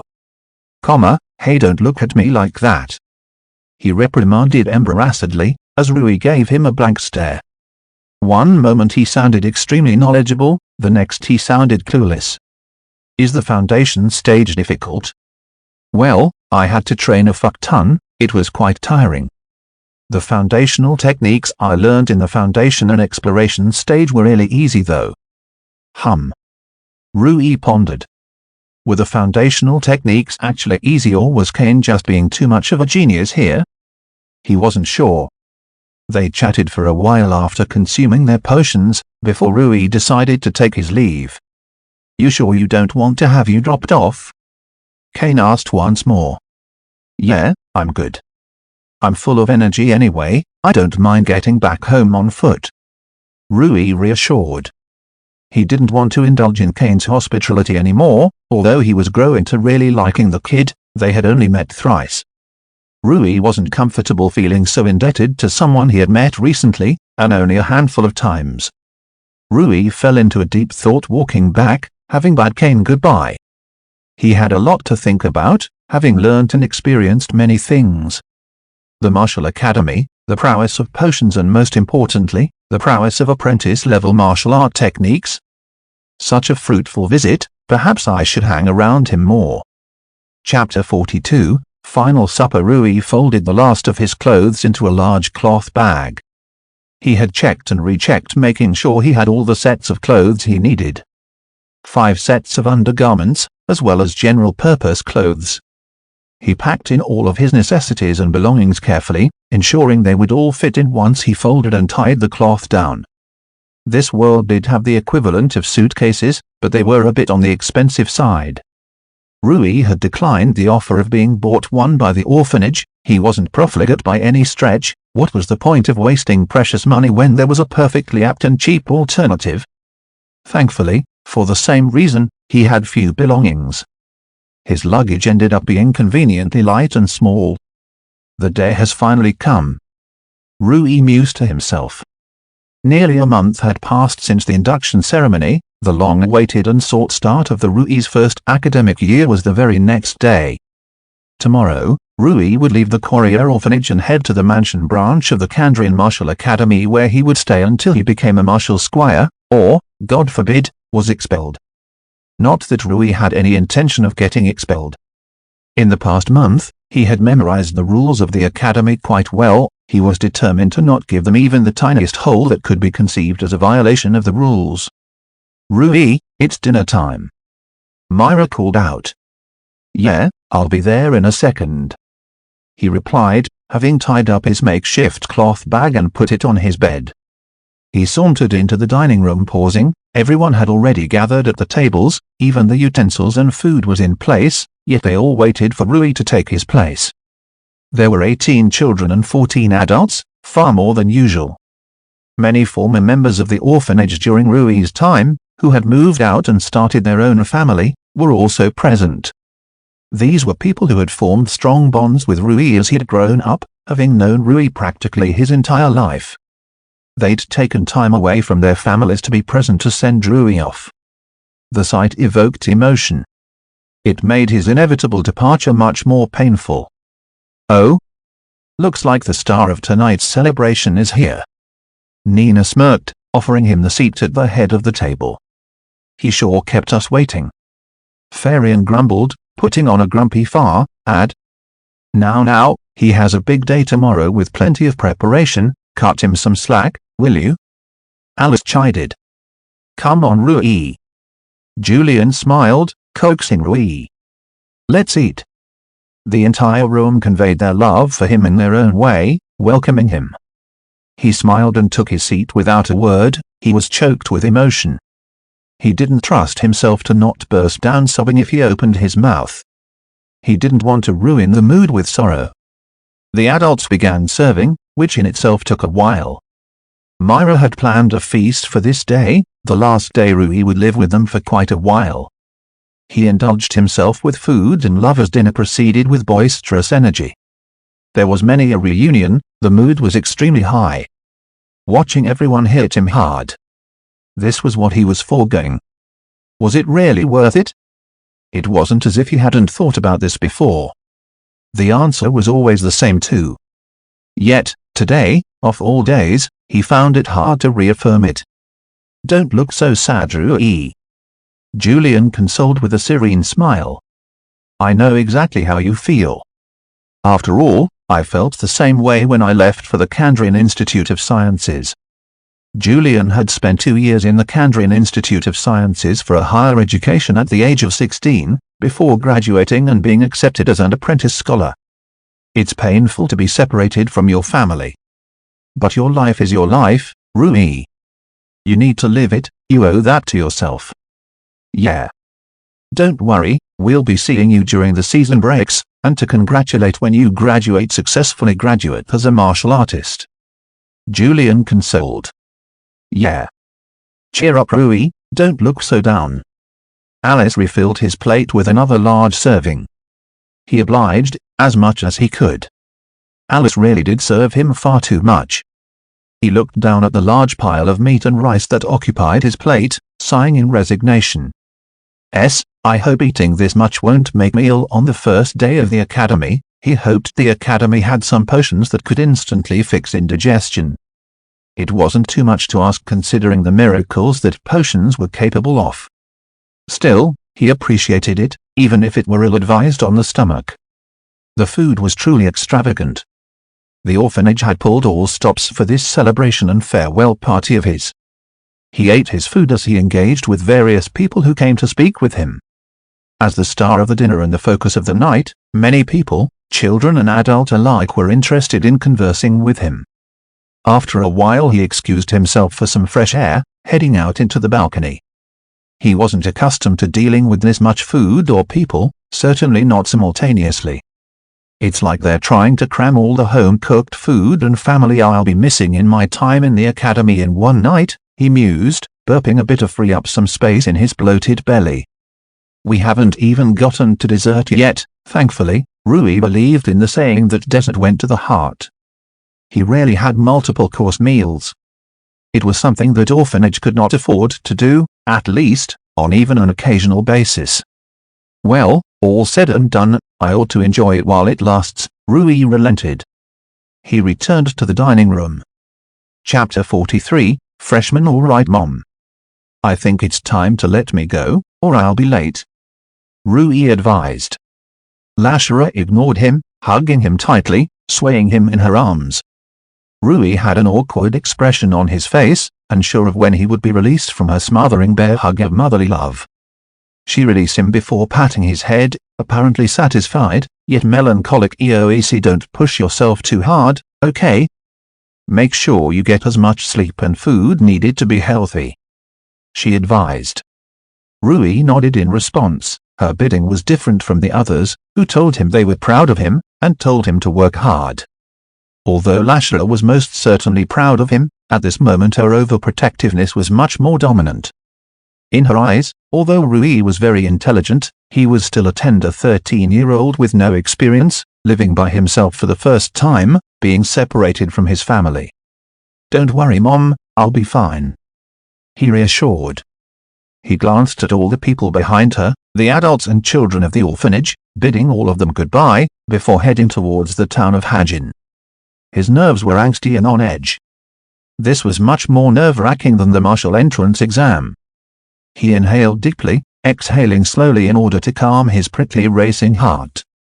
The orphanage was far from the core of the town, it was quite far away from the establishment and population of the town. Thus, the journey to the martial academy was close to 2 hours away, on foot. Considering he was carrying luggage, traveling there on foot was not something he wanted to do. He instead opted to walk to the closest district while catching a rickshaw there to the martial academy. Although rickshaws were not unheard of in the region of the orphanage, they were exceedingly rare. What was the point of offering transportation to people in a place with very few people? No rickshaw puller was stupid enough to bother going away from the town's heartland. Other we are. Rui spotted the district. Even as he entered it, he already spotted a few rickshaws. He quickly boarded one, after haggling a price. It wasn't cheap considering the distance, so he ended up shortening the trip a bit, resolving to walk the remaining distance. Having boarded the rickshaw, he immersed himself in his thoughts, thinking about his course of action. The information guide he received when at the investiture ceremony had already laid out instructions for freshmen in the academy. Once he reached the academy, he was to join the other freshmen in a designated hall. Once all the freshmen had gathered, the academy would conduct the evaluation exam, which would then serve as the basis upon which the individualized curriculum of the foundation stage. Once that was concluded, the freshmen would be given the rest of the day off. They would be shown to their dorm rooms where they could spend the rest of the day as they wished. They could relax and recuperate or mingle with the other freshmen, they could even train, or visit the academy library. There was even a tour offered by the academy that day for students who wanted to explore the academy. All in all, it was an extremely exciting day for Rui. Time passed as he grew absorbed in his daydreams about what the academy would be like, until the rickshaw finally stopped, having reached the destination. Rui broke out of his stupor, glancing around, realizing where he was. "We've finally reached home?" Rui asked, reaching for his coin pouch. He got off after paying the rickshaw puller the agreed sum of 10 copper coins. Before heading towards the martial academy, he glanced at his timepiece. Thankfully, he wouldn't be late. He would actually be quite early. He had left well before the academic day began out of paranoia of being late. This was the central district of the town of Hajin. It was also adjacent to the martial academy, which was its own huge district, basically. The martial academy was enormous, even its fort walls could be seen from kilometers away. All we had to do was walk in its direction. The town of Hajin was far busier than any other. The reason, of course, was without a doubt the opening of the martial academy and the commencement of a new academic year. This was a national phenomenon annually. The martial academies were one of a kind. There were only 16 of them, and all of them were owned by the martial union. It was simply impossible for any other private organization to set up even semi-decent learning institute of its own. The martial academies were bastions of the knowledge inherited from countless martial artists of the past and the present. How could anybody rival that? The only entity that could perhaps rival that was royal family. As the rulers of the nation, they had access to wealth and resources surpassing even the mighty martial union. Yet there were no such royal institutes, for reasons Rui was completely unaware of. Maybe creating an academy was detrimental to their interests. Rui shook his head, casting away pointless thoughts. He often would find himself drifting away into all of the supernatural things related to this world, especially things related to martial art. Just as he centered and focused himself, the gates of the martial academy had come into view. The crowd and traffic in the vicinity of the martial academy was extremely dense and chaotic. This was not unexpected. The huge influx of applicants and their family guardians would inevitably escalate the already densely populated area and district as a whole. Rui pushed through the crowd reaching for the gates. The security seemed to be beefed up, with several more guards on patrol. He quickly procured his student ID provided to him in the investiture ceremony. He would not be able to enter the academy without it. When the guards halted him as he approached them, Rui Quarrier. He identified himself, holding his ID card. "I'm a student of the Martial Academy." Chapter 44, Evaluation. He stuffed his ID card back into his pouch walking past the gates.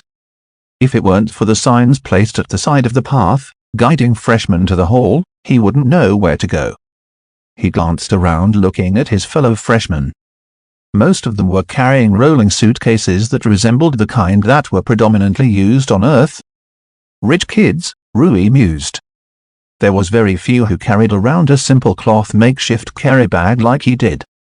This must have something to do with the fact that the richer you are, the more training and growth resources you have access to. Back on Earth, your talent and work ethic mattered more than how much money you had when it came to the combat sports industry.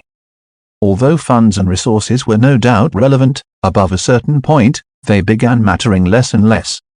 As long as one had good trainers and even a basic gym, there really wasn't too much money could do beyond that without an exorbitant amount. Your drive and hard work paid off much more than fancy equipment. But that wasn't the case in this world, as Kane had enlightened him. He soon arrived at the designated waiting hall, where other freshmen had gathered. It took him less than a minute to find Kane. "Hey man." Kane greeted. "Sup?" Rui nodded. In the past month Rui had spent nearly every day hanging out with Kane. They had quickly grown closer to each other. Rui glanced around as they noticed a ton of eyes on them. The freshmen around them were clearly wary and conscious of the two of them. It wasn't until Rui caught one of them stealing a glance at the Aranka emblem on Kane's clothes that Rui understood. The Aranka household holds a lot of weight for sure. Ignore M, it's pretty normal. Kane blankly said. "It is? Yeah, once they realize where I'm from, they either stay away from me or start kissing my ass." Kane helplessly replied. "Sounds rough." "It is. You're one of the few people I've met who didn't care." "I appreciate that." Rui shrugged. I appreciate you not caring about my eyes and hair," he replied as he caught someone eyeing his hair. This was another thing they had in common. They didn't have to worry about such nonsense when they hung out with each other. As they waited for whatever it is that was supposed to happen after everyone arrived, Rui took a closer at his surroundings. Firstly, he noticed that most of the freshmen seemed to be around 16 to 18 years old. In fact, as far as he could see, there wasn't a single freshman as young as them. This was probably another reason for the attention they were drawing. There were a few guards situated along the perimeter of the hall, likely to prevent any conflicts that could possibly arise between the freshmen. "Well, hello you two, we meet again," a feminine voice called out to them. Rui didn't even need to turn around to know who it was. "Faye." He looked at her with a complicated expression. He wasn't a vindictive person. He partook in the second round knowing full well that there was a great chance he might have gotten hurt and knocked out. He was young and he was an attractive, yet weak target. He still took part in the second round despite all these risks. He consented to all of this. Naturally he would not lose his mind in resentment and anger if he lost. What fool participates in a fighting competition fully aware of the risks only to grow extremely resentful and angry when those risks occur? She did not violate the rules. Furthermore, she attacked countless other applicants too. Rui wasn't unique. Furthermore, she had revealed that she attacked him knowing he would likely pass because of how well he did. Even if he got knocked out, she wasn't trying to ruin his chances, or so she claimed. However, he wasn't fond of her personality. From what little he interacted with her, she seemed like an unpleasant person. She seemed like a fickle shit-stirrer whose words and earnestness he couldn't trust. Talking to her was a tiring exercise and he'd rather just avoid it altogether. TSK. Go away. Who asked you to go out of your way to bother us? Kane had much fewer compunctions with rudeness than Rui did. His background probably had something to do with that. While Rui was still wary of people with a lot of power, Kane had just as much as she did. Rui noticed that they had thoroughly become the center of attention. "Can I not just greet my fellow freshmen? We're part of the same batch, are we not? Besides, I didn't necessarily come to speak with you, Kane." She smiled innocently. "I came despite you. If it weren't for Rui here, who would bother talking to you? Or were you hoping I came here for you? You must be at that age, after all." Kane gritted his teeth. "UFWECM, alright, let's chill guys," Rui interrupted with exasperation. If he did not stop it here, it would probably be too late. He glared at Faye. He didn't like her temperament. Just he was about to retort, a voice interrupted them. "Do you enjoy picking on a bunch of brats so much, Faye?" A monotonous voice called out to her. A girl called out. She had short blue hair and red eyes, and an expression that lacked energy. I'm not picking on wa." The blue-haired girl grabbed her by the collar and pulled her away, interrupting what she knew would be a tiring word salad of an excuse. "Sorry for the disturbance," she called out, meeting Rui's eyes for a split second. Rui vaguely recognized her. She ranked 5 in the second round, right after Kane. Good riddance. Kane spat. "She's annoying, but your dislike for her seems to go beyond irritation," Rui replied, remembering the investiture ceremony. "My mother loves her. She's constantly comparing me to her and rubbing everything she does in my face for literally years now." Kane's eyebrows knitted in anger. "Oh, look how dedicated to her family's prestige Faye is, or oh, look how responsible and proactive she is to the family. You should be more like her and shit like that." I see. That explained it. Just as Kane recounted his grievances, the doors on the other end of the room opened and a Marshal Senior walked through. Rui could instantly tell what realm he was in through the weight of his presence. "Freshman, I welcome you to the Marshal Academy. I am a Marshal Senior Terakov, and I will be conducting your evaluation exam. Please leave your belongings with the support staff, with a name tag that will be providing to you, and follow me to the evaluation exam hall." The students immediately took of their belongings while receiving name tags. It's a bit weird that they're doing the evaluation exam as the first thing on the first day of the academy. Rui murmured with a confused expression. There's a reason for it. Kane replied back with a soft voice. Oh? Do tell. It's related to our dormitory segregation. Rui threw him a curious look. The academy has different dormitory sections across the campus. Kane explained. We're not all going to be put in the same dormitory just because we're in the same academic batch. One dormitory section is near the apprentice training section of facilities and apprentice martial libraries. I see. Rui understood. So those of us at the martial apprentice level will be put in the apprentice dormitories while those below, like me, will be put together elsewhere. He said glumly. They quickly tagged their belongings and handed it over to the support staff, who duly put them in trolley carriers.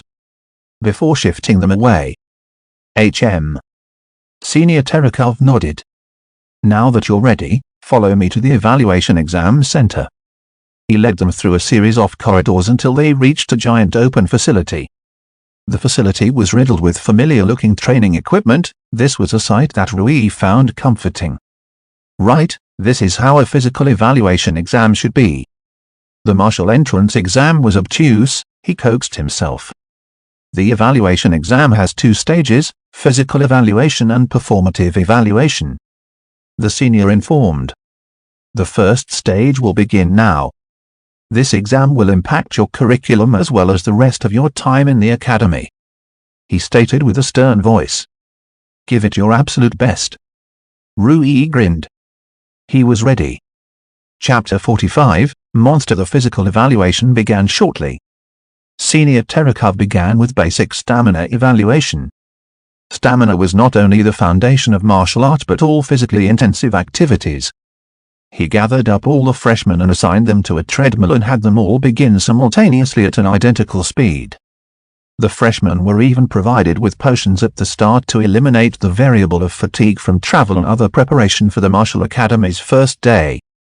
Rui tried to minimize his movements and energy expenditure while inhaling and exhaling at measured intervals. Maintaining a constant but low consumption of energy allowed one to last longer than a higher consumption of energy. This also minimized the build-up and accumulation of lactic acid in the muscles, which was the cause of muscle pain and soreness that one experienced from overstressing. Behind each freshman was an evaluator that made notes, carefully observing and scrutinizing the freshmen they were assigned to. The data they provided would impact the freshmen significantly, so they were very careful about their documentation. In 90 minutes, most of the freshmen had stepped off due to overwhelming exhaustion. The pace of the treadmill was not low, it was set at a medium jogging pace. Soon enough Rui followed suit, laying flat on the ground, drenched in sweat. Kane followed as well, 13 minutes later. It couldn't be helped. They were 13. The biggest difference between 18 and 13-year-olds was stamina. Kane compensated for it with training and growth resources, while Rui had compensated for it with a lifetime of training with cutting-edge research on stamina building. Rui's performative attributes were hindered initially because of mismatched muscle memories which took him a long time to overcome. His physical attributes were well above average. Huff, huff. They panted as they were provided with stamina potions, which they immediately inhaled. Phew. Rui stretched his invigorated limbs. It never fails to amaze me how useful this is both to us and the evaluators. Now we can move on to the performative stage immediately. Kane nodded, before shrugging. Well, not immediately. There's still those 4. EVLO. It had been a while since both of them dropped off, many had followed suit after them. But there were still 4 students who were doing. Nell and Faye are to be expected. Kane continued. Miller Anna is also pretty unsurprising. He said, pointing at the blue-haired girl they'd met earlier. Rui had recognized her from the second round of the entrance exam, but he'd forgotten her name. You know her? He asked Kane. Sure, she's the daughter of a martial master. She's pretty good. Kane replied. Dalen is pretty good too. He gestured towards the 4th freshman, another top 10 ranker that Rui vaguely recognized. Rui turned to Kane with a hint of dismay. What? Kane retorted. How do you know all of the top rankers from the exam personally? Through our parents. We generally accompany our parents who are part of this community-ish group. Occasionally we spar. I don't know those two as well as I do Faye, though. Sage Dullahan and my father are extremely close. I see. Rui sighed helplessly. This was the power of connections. Just being the child of a martial sage meant Rui would regularly run into big shots and titans of the martial world. Then again, his dad is among the biggest of big shots, maybe Kane even views them as bootlickers. Rui mused. Just then, he'd noticed both Faye and Dalen had gotten off too. Damn, Faye actually didn't last as long as Nell and Milana, how? Kane nodded. It makes sense. Her martial art focuses on relentless powerful offense, designed to pummel her opponent down as quickly as possible. It's not a martial art that is conducive to stamina. She's probably not as accustomed to maintaining a low output of energy over longer periods of time due to that. Rui agreed. Yeah, on the other hand, Milana is also a martial apprentice. But her martial art is stamina-oriented. She drags and prolongs the battle immensely. Her stamina is incredible. The longer the battle goes, the more her opponent is at a disadvantage. Kane explained. Interesting. Rui's eyes glinted with curiosity and excitement. I wonder how she'll do against Faye in the next stage. Who knows? Kane shrugged. It's a matter of compatibility. She did better than Faye here because this test is centered around evaluation. She'll most certainly do worse than Faye when we reach the performative stage based on their performances, and what you told me. Rui analyzed, engrossed in the matter. His background helped him in this matter. He continued. Based on this, it can be hypothesized that Milana has a low quick twitch to slow twitch muscle fiber ratio, whereas Faye likely has a high quick twitch to slow twitch muscle fiber ratio. That would certainly explain the differences in their metabolisms, which were dude. Kane stared at him with confused expression. What are you even talking about? That broke Rui out of his reverie. Well, you see, it's just some random thoughts that hit me. He fumbled, scratching his head. Damn, I lost awareness of my surroundings thinking about this. He had a hard time controlling his curiosity and attention. They were fueled by his immense love and passion for martial art, and the flames just grew stronger, feeding on any topic they could find. This topic was one such thing.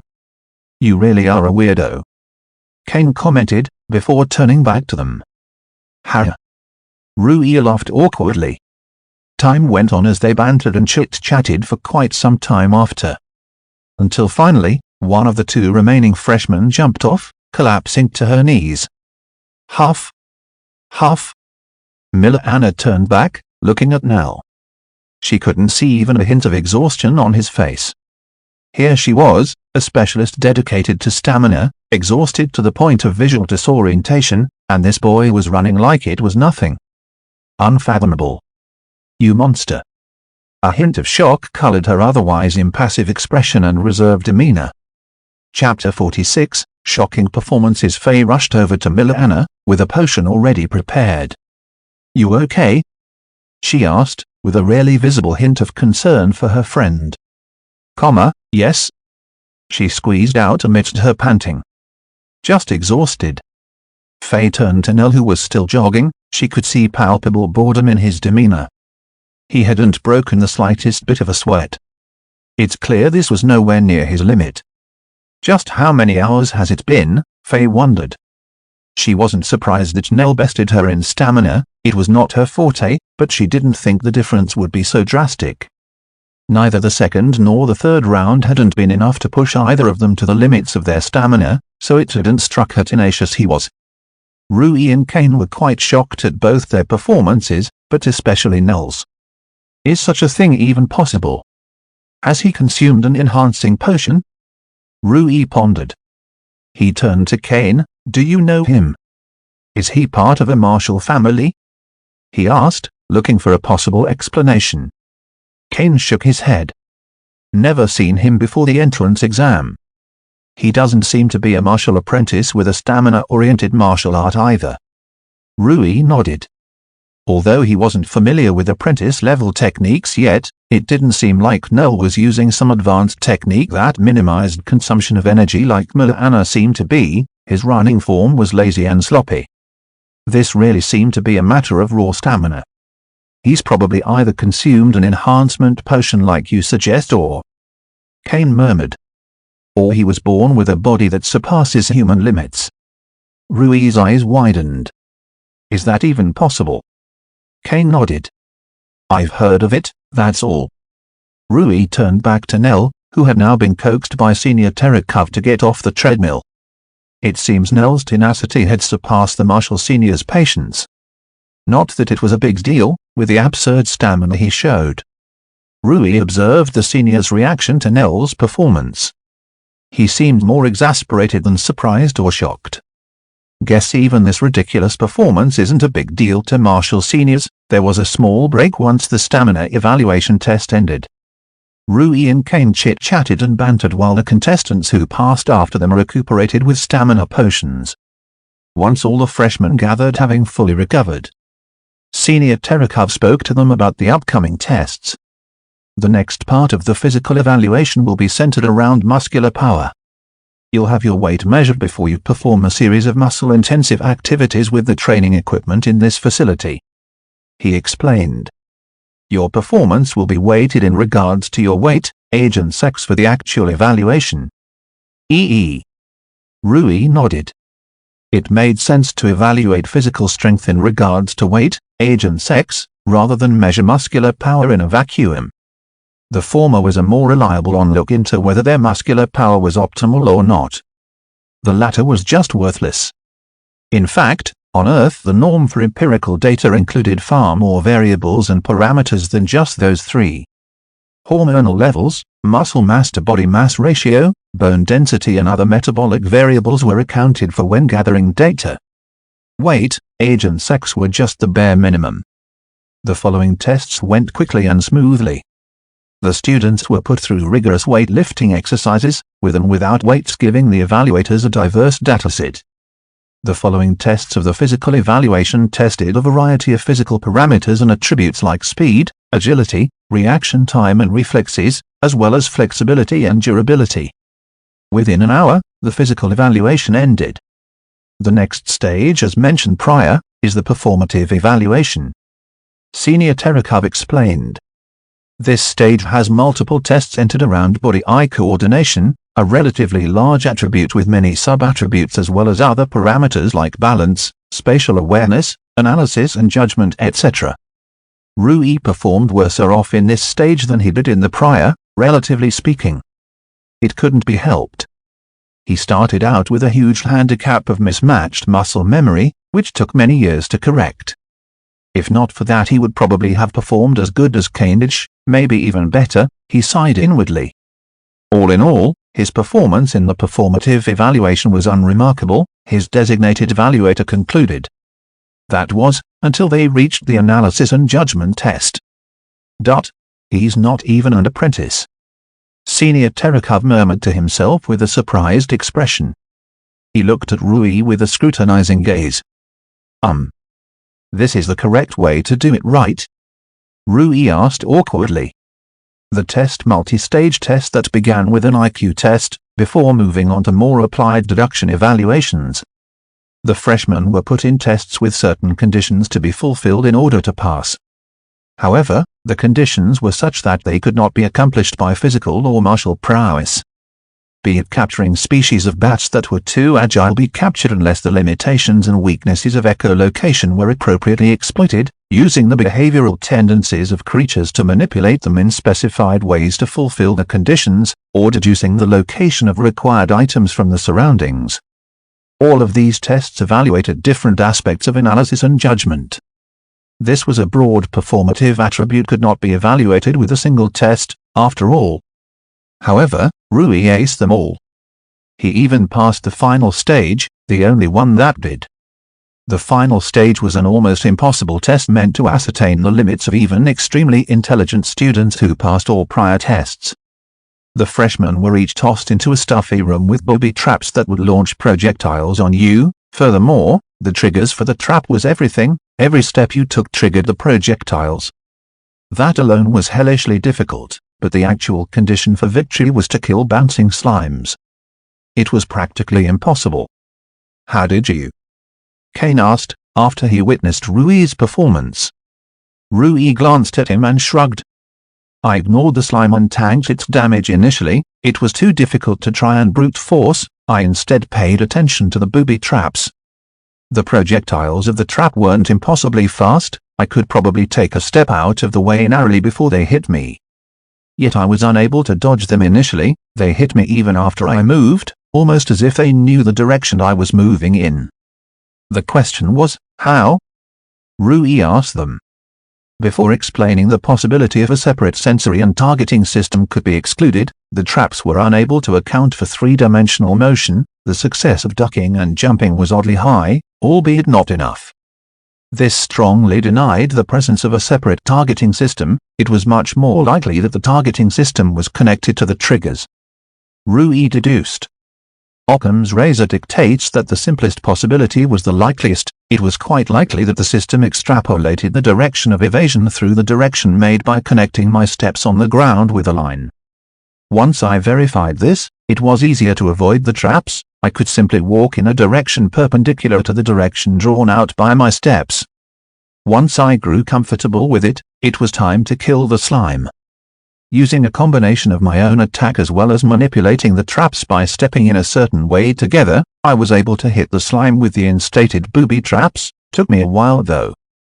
Rui shrugged, ending his explanation. Kane and others who were listening to his explanation stared at him with open jaws. Kane turned to another student who was close to them with a confused expression. "Did you understand?" The poor boy shook his head. Chapter 47, Interesting Developments. It took a while for the people around him to overcome their incredulity. Most of them had felt hopeless in the face of the final test.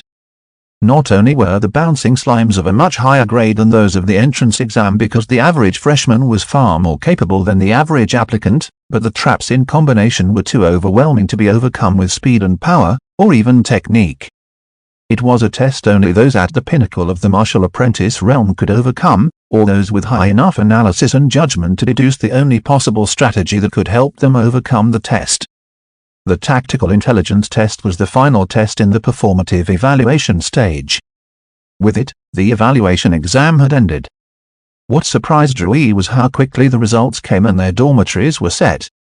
The freshmen all received a key and directions to their dorm rooms. Room number 256. And I have a roommate. This wasn't surprise as this was covered by the information booklet. He looked at the name. Kara Mullion. He was surprised that the academy put male and female students together in the same room. Were they not afraid of putting a bunch of hormonal teenagers in the same room as the opposite sex? No, if something that simple can distract them, they probably would not have passed the first stage. And if it does, then what chance do they have to become a martial squire? He even suspected the academy used this to evaluate the work ethic and motivation of students. Once he reached his room, he immediately dropped his bag and dived into a bed. The room was decently spacious. Its lavishness and extravagance were purposely reduced significantly. The martial academy was not a vacation at a paradise. The rooms were designed modestly to prevent students from developing the wrong mindset. Still, the rooms were spacious enough for a decent living standard. Each room was divided into two sections by a wall connected by a spacious opening. Each side had a decently big bed, a table with two chairs, a shelf, a cupboard with drawers, and enough windows for healthy air circulation and sunlight. The decor was, once again, sparse. Just as he scrutinized the room, a girl with short brown hair walked in, dropping a suitcase on her side as she made eye contact with Rui. "You must be Kara." Rui smiled warmly, trying to start off on a good note for his roommate. "I'm Rui Correa, nice to meet you." She glanced at him, curtly nodding before going about her business. Not one of many words I see," he noted, before minding his own business. If she didn't want to build a relationship, he was perfectly fine with that. He laid his belongings in the room before heading to the toilet to take a bath and freshen up.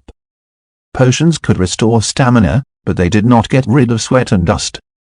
Later that day, he decided to meet up with Kane to explore the academy. He didn't bother going with a guide, he'd memorized the general layout and he was sure Kane remembered every detail. It was much more without a stranger butting in. I believe it was just around the corner here, as he peeked into a corridor, looking for the apprentice dormitory. When suddenly, "What the fuck did you say?" Rui jerked around towards the source of the commotion. He saw a tall burly boy holding, to his surprise, Nell by the collar. The boy was about to throw a punch at Nell when a heavy presence suddenly put pressure on them. Aggressing violence is against the rules. An even bigger man caught the punch with 2 fingers. A martial squire. Rui's eyes twinkled. This presence wasn't as heavy as Senior Terekov's, but the squire expressed cold disregard for the boy. It was more distressing than Senior Terekov's, who limited his impact on the students to not affect their performance. "He insulted my mother," the boy complained despite his fear. "Speech is not regulated by the rules. You can say anything to each other, however you may not escalate conflict to violence," the squire insisted, putting even more pressure on the hapless boy. Nell, on the other hand, disregarded the pressure as his entire face warped into a provocative, contemptuous sneer at the boy, enraging him even further. "Jesus, that expression is so nasty. No wonder that boy couldn't resist the urge to punch him," Rui mused, laughing inwardly. Nell was over the top, but Rui found his antics incredibly amusing. "He's an even bigger shit stirrer than Faye is. Good lord, I hope those two don't run into each other.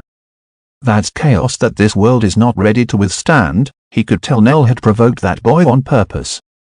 Judging from what that boy said, it was likely that Nell said something incredibly nasty about his mother, provoking him to grab him by the collar and launch an attack so that the martial squire who was on patrol duty would intervene and reprimand him. So he isn't just an idiot. He clearly knows what he's doing and he's good at it. That's scary. Rui shook his head helplessly, resolving to stay away from the kid, leaving to look for the apprentice dormitory. "You wanna fight?" Nell asked after the squire had left, throwing a wide grin at the furious boy. "Then challenge me officially if you have the balls. We can settle whether your cow of a mother should have aborted you or not." He shrugged exaggeratedly. Rui stopped as his ears pricked, turning around to look at the scene. The martial academy penalized violence, but did have a system where students could challenge each other and fight in a more controlled setting. The martial academy wasn't stupid. Gathering students who were resolved to walk the martial path in one place and telling them not to fight was unrealistic. These kids no doubt had strong personalities and egos. It was just unhealthy and unconducive to their interests to repress physical conflicts completely, so they left means by which it could be monitored and controlled so that it didn't escalate. "Deal," the boy screeched. He was so angry he couldn't even articulate anything else. "This is interesting," Rui grinned. Chapter 48, "So you're telling me Nell provoked a guy into challenging him?" Kane asked curiously. "Yeah, I was looking for the apprentice dormitory and coincidentally ran into them," Rui explained. Soon after the commotion Nell caused, Rui had managed to find Kane in the apprentice dormitory. He told Kane about a duel he'd heard issued on his way. "Do you know who the other guy was?" "What about the details?" Kane asked. "No." Rui shook his head. "They left before I could learn any of that." Well, we can find out anyway." "How so?" Rui asked curiously. "Official duels need to be registered at least 1 day prior. If they've already registered it, it will be added to the timetable of the apprentice sparring facility," Kane explained. "That's convenient." Rui nodded. As expected of the academy expert. "Let's look at it while we visit the sparring facility in our tour." "Sure thing." They bantered a bit, before setting out. The academy was truly vast. It was comparable to a small town. Rui and Kane could spend the whole day and would still not be able to tour it in its entirety. Still, they intended to cover as much ground as they could. They set out with the information guidebooks the academy had provided them in the investiture ceremony, mapping out a quick touring route. The academy grouped its facilities and other infrastructure in regards to their utility to the students. The outermost layer was dedicated to students in the foundational and exploration stages of the academic curriculum. The inner layer was dedicated to martial apprentices. Unfortunately, Rui discovered that students like him, colloquially referred to as novices, were not allowed into a majority of the facilities of the inner section. They sure are harsh. Rui sighed as a guard denied him access into a training facility in the inner section. Kane hadn't been aware of this since the information wasn't covered in the guidebook for some reason. They have a strong lockdown on information that doesn't need to be disclosed. Kane said, "I'm already a martial apprentice and I still don't know the conditions needed to become a martial squire. Shame. Well, let's stick to exploring the outer section." Rui resigned. The outer section was much bigger than the inner section. After all, there are a lot of novices like Vez, far more so than the number of martial apprentices. Thus, the resources and space dedicated to nurturing them was far greater than those dedicated to martial apprentices. Rui and Kane first ran into a physical training wing of the outer section.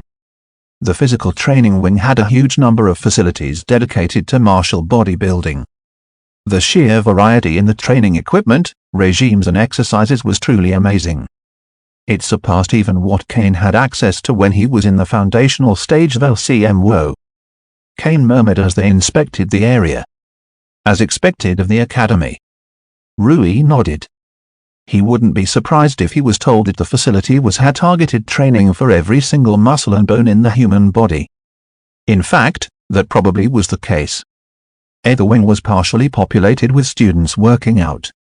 What Rui noticed quickly, however, was that these students weren't part of the freshman batch that he was part of. They were their seniors who had joined at least a year prior, if not more. They were engaged in various training regimes or exercises in various small groups. Furthermore, each group was monitored by a supervisor. They're not martial artists though. Kane noted, their presence was that of ordinary humans. The academy would not bother wasting the time of martial squires on novices who haven't even crossed the foundational stage. Rui shook his head. It didn't take a genius to figure that out.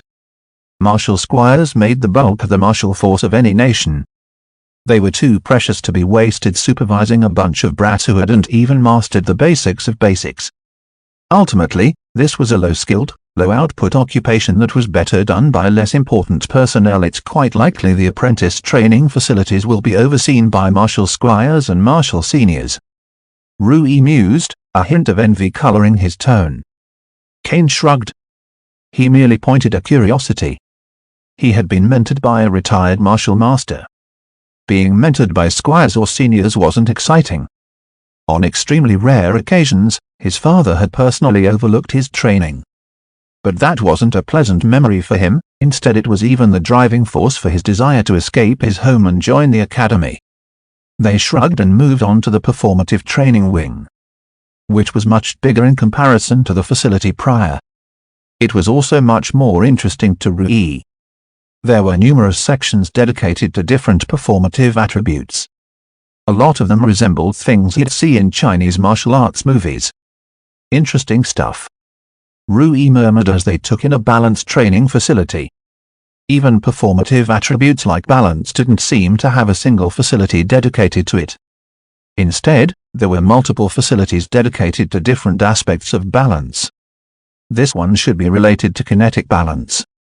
Rui mused to himself. There was a difference between maintaining balance during motion and maintaining balance while still. Although correlated, these two were not the same. It was possible to have good static balance, while having bad dynamic and kinetic balance, and vice versa. Thus, it became necessary to treat balance as a multivariate equation rather than a singular attribute where training and improvement was concerned. Body-eye coordination training was even vaster than balance, though this was within Rui's expectations. At least balance could be cleanly divided into only a handful different types.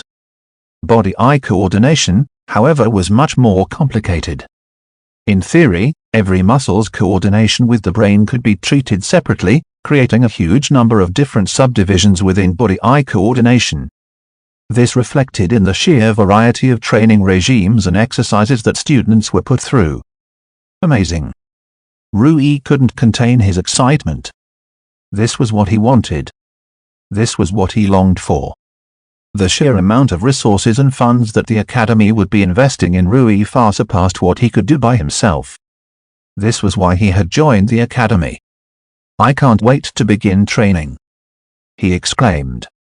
Chapter 49, Core Building. Kane wasn't nearly as enthusiastic as Rui was about the training facilities. Although his father couldn't single-handedly match the academy, the economic and political capital of a martial sage could not be underestimated. Although the scale of the infrastructure and facilities of the martial academy was much bigger than what he was accustomed to, the quality of the training was not inferior. Instead, what truly excited Kane was the very prospect of living independently from his family. Not being under the shadow of his father, not being under the pressuring gaze of his mother, the hateful envious eyes of his siblings, step-siblings and step-parents was far more invigorating and delightful than he had ever imagined. He was finally free. This was in sharp contrast to Rui, who still felt a tinge of sadness leaving his family. Furthermore, Rui himself was not that excited living with a roommate. This was an all too common phenomenon in his previous life. "Who's your roommate?" Rui asked as they returned from their tour. "Martial apprentices have their own lodgings," Kane replied. "So I live alone. Not that I'm complaining. Being truly alone feels better than I ever imagined." Rui smiled as he listened to Kane extol the greatness of the apprentice dormitories. Before long, they bid each other good evening and went their separate ways. The day was long, but Rui was truly tired mentally, even if not physically. He bade Kara good night only to, once again, receive a curt nod in response, before decking himself into his bed and falling asleep. The next day was an exciting one. He excitedly wore the academy uniform provided to novices like him before heading to the General Assembly Hall. There were several important things due to happen today. The first was the personalized and customized training curriculum due to be handed out to all novices. This was the main purpose of the evaluation exam. To detect the strengths and weaknesses of freshmen and to create a training program for each one of them designed to eliminate their weaknesses and secondarily to bolster their strengths, to create a strong foundation for their martial path. Rui quickly headed to the assembly hall and took his place among the gathered students, organized in multiple lines. Once the supervisors confirmed that all the students had gathered, they began calling out names of the students gathered one by one, before handing out small booklets to each student. These booklets contained all the details relevant to their training curriculum. Rui gazed at this little book with intense reverence. These will dictate your training regimes of the foundational stage of your curriculum. These booklets contain the training regimes you will be subjected to as well as the location and time period for each regime. Coordinate with Academy Information Guidebook all of you possess and ensure you're never late. Tardiness will not be tolerated and will be punished. Furthermore, the supervisor continued rattling out instructions and guidelines before dismissing the students. The foundational stage is the most important part of your martial paths. It serves as the foundation upon which everything else is built. I hope each and every one of you will sincerely dedicate yourselves to it. With that said, you're dismissed." He nodded before leaving the facility. Rui quickly went through his training regime. As much as he wanted to sit down and pore through every detail of his training curriculum guide, he noticed that he had a training session immediately. Core building. Rui nodded. An important aspect of martial art, indeed. He quickly scurried over to the physical training section. Inside, many freshmen had gathered already, and the chief supervisor was keeping a close eye on the wall clock. "All right, it's time. Form lines and stand in attention," he instructed. They quickly adhered to his instructions as he continued. Core building is an important part of martial art. For those who aren't aware, the core refers to the set of muscles in your mid and lower abdomen. He explained, patting his gut and lower back. There isn't a single martial art in existence that can function without the core. It is absolutely vital. Thus, core building is considered to be one of the most important aspects of physical training. He provided all the students with small pamphlets that provided more detailed information on the core muscles. Of course, Rui didn't bother delving much into it. With his background and work, he probably knew more about the core muscles of the human body than anybody else in the entirety of the whole planet. And with that said, we'll begin right away. We'll start with more elementary and static exercises such as plank and bridge variations before moving on to simpler dynamic exercises like dead bugs and sit-ups. Once that's done, we'll begin with exercises that require equipment. Palaf presses, landmine rotations, renegade rows, pikes and ab rollouts, also. He rattled out more exercises and details of the sets, durations and methodology. Rui immediately began following his instructions diligently. Though inwardly, he had some gripes about the training regime. This isn't the most optimal means of training, though it's not bad. Back on Earth, research had already shown that the relentless no-pain no-gain training regimes were not the most optimal and efficient means making gains. It was a somewhat outdated albeit popular means of training. At the very least, serious athletes would never train such a haphazard way. It was much more efficient to first take detailed data of the subject's metabolic parameters before carefully designing a training regime that would yield the maximum number of gains for a certain amount of effort. He put aside those thoughts while he began his planks. These, like most exercises, needed focus and concentration. It was inefficient to let your mind wander while exercising and training, not to mention dangerous. Furthermore, thinking about whether it was optimal or not was useless. After all, he couldn't change his training regime. He was merely a novice in the foundational stage. He was expected to adhere to all instructions provided by the Academy. Row. Chapter 50, Unfathomable. The next several hours were filled with grueling effort. With only 30-second break between exercises, Rui was truly pushed to his limits. Core building required strong perseverance. There was no other field of training that targeted as many muscles simultaneously as core building did. Furthermore, the supervisors were unforgivingly relentless and brutal in their pushing. The presence of healing and energy potions destroyed all excuses that students attempted to hide behind. It was hellish. Yet, among all of them, only one of them had a slight tinge of ecstasy on his face. This is great. Although I compensated as much as I could with resourcefulness and clever tricks, you can't really beat the real deal. The potions alone make me vastly more productive than I could have been by myself. He enthusiastically engaged in the exercises prescribed by the supervisors. His schedule was packed with exercises. He had only a bit of free time for meals, and a few hours to himself by the end of the day. He only got to take a good look at his curriculum and evaluation during lunch. He was too busy prior.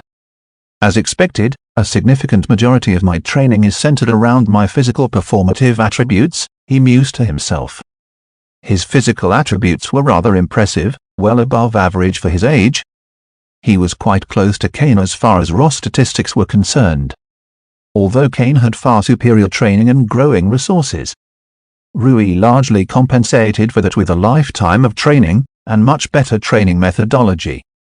His physical performative attributes like balance, body-eye coordination and spatial awareness weren't as good. If it weren't for his mismatched muscle memory he might have been as good as Kane even in that regard, but alas, he couldn't have his cake and eat it.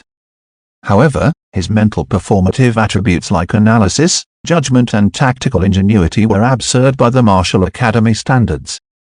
Unbeknownst to him, his performance in this attribute was the single greatest performance in the century-long history of the Martial Academy. His IQ score was the highest ever recorded in their database, and he was the only one to have ever passed the final test of the intelligence evaluation test. Furthermore, he completed ridiculously quickly than the Academy thought possible for a 13-year-old novice. Geniuses like Nell born with a godly body were truly rare, but not unheard of. Every decade tended to have someone with Nell's physical prowess. The Academy was quite impressed, but it still fell within their predictions. However, Rui broke their model for the limits of the human mind in their eyes. His mind was unfathomable, and it had reflected in his curriculum. He was the only student in the history of the Academy to not be given even the slightest bit of mental performative training.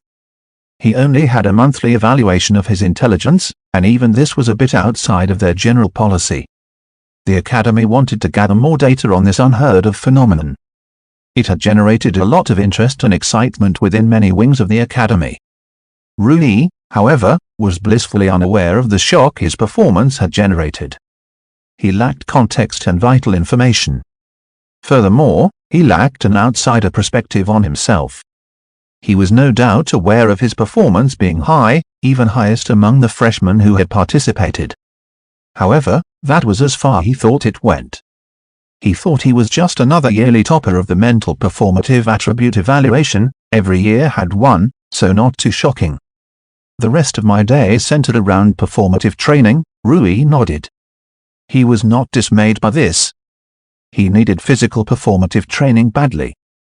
Unlike physical training, it was much more difficult to train physical performative attributes without training resources. The training for these parameters were much more complicated and nuanced. He could finally erase his greatest weakness. "Hey man." Kane interrupted his reverie. "Sorry for being late." "No problem," Rui responded. "Got caught up in exploring the martial apprentice library?" Unlike him, Kane was not mandated to engage on training. He spent his days browsing the martial academy's techniques, looking for techniques study, and potentially add to his martial art. Kane nodded. "The library of techniques is far, far larger than what my household provided to me when I became a martial apprentice. There are tons of amazing techniques." "That sounds incredible," Rui replied with a hint of envy. He couldn't wait to become a martial apprentice. The more Kane extolled his experience, the stronger Rui's hunger to experience it himself grew. "As much as I'd tell you all about the techniques I came across in detail, I can't," Kane told him with an apologetic demeanor.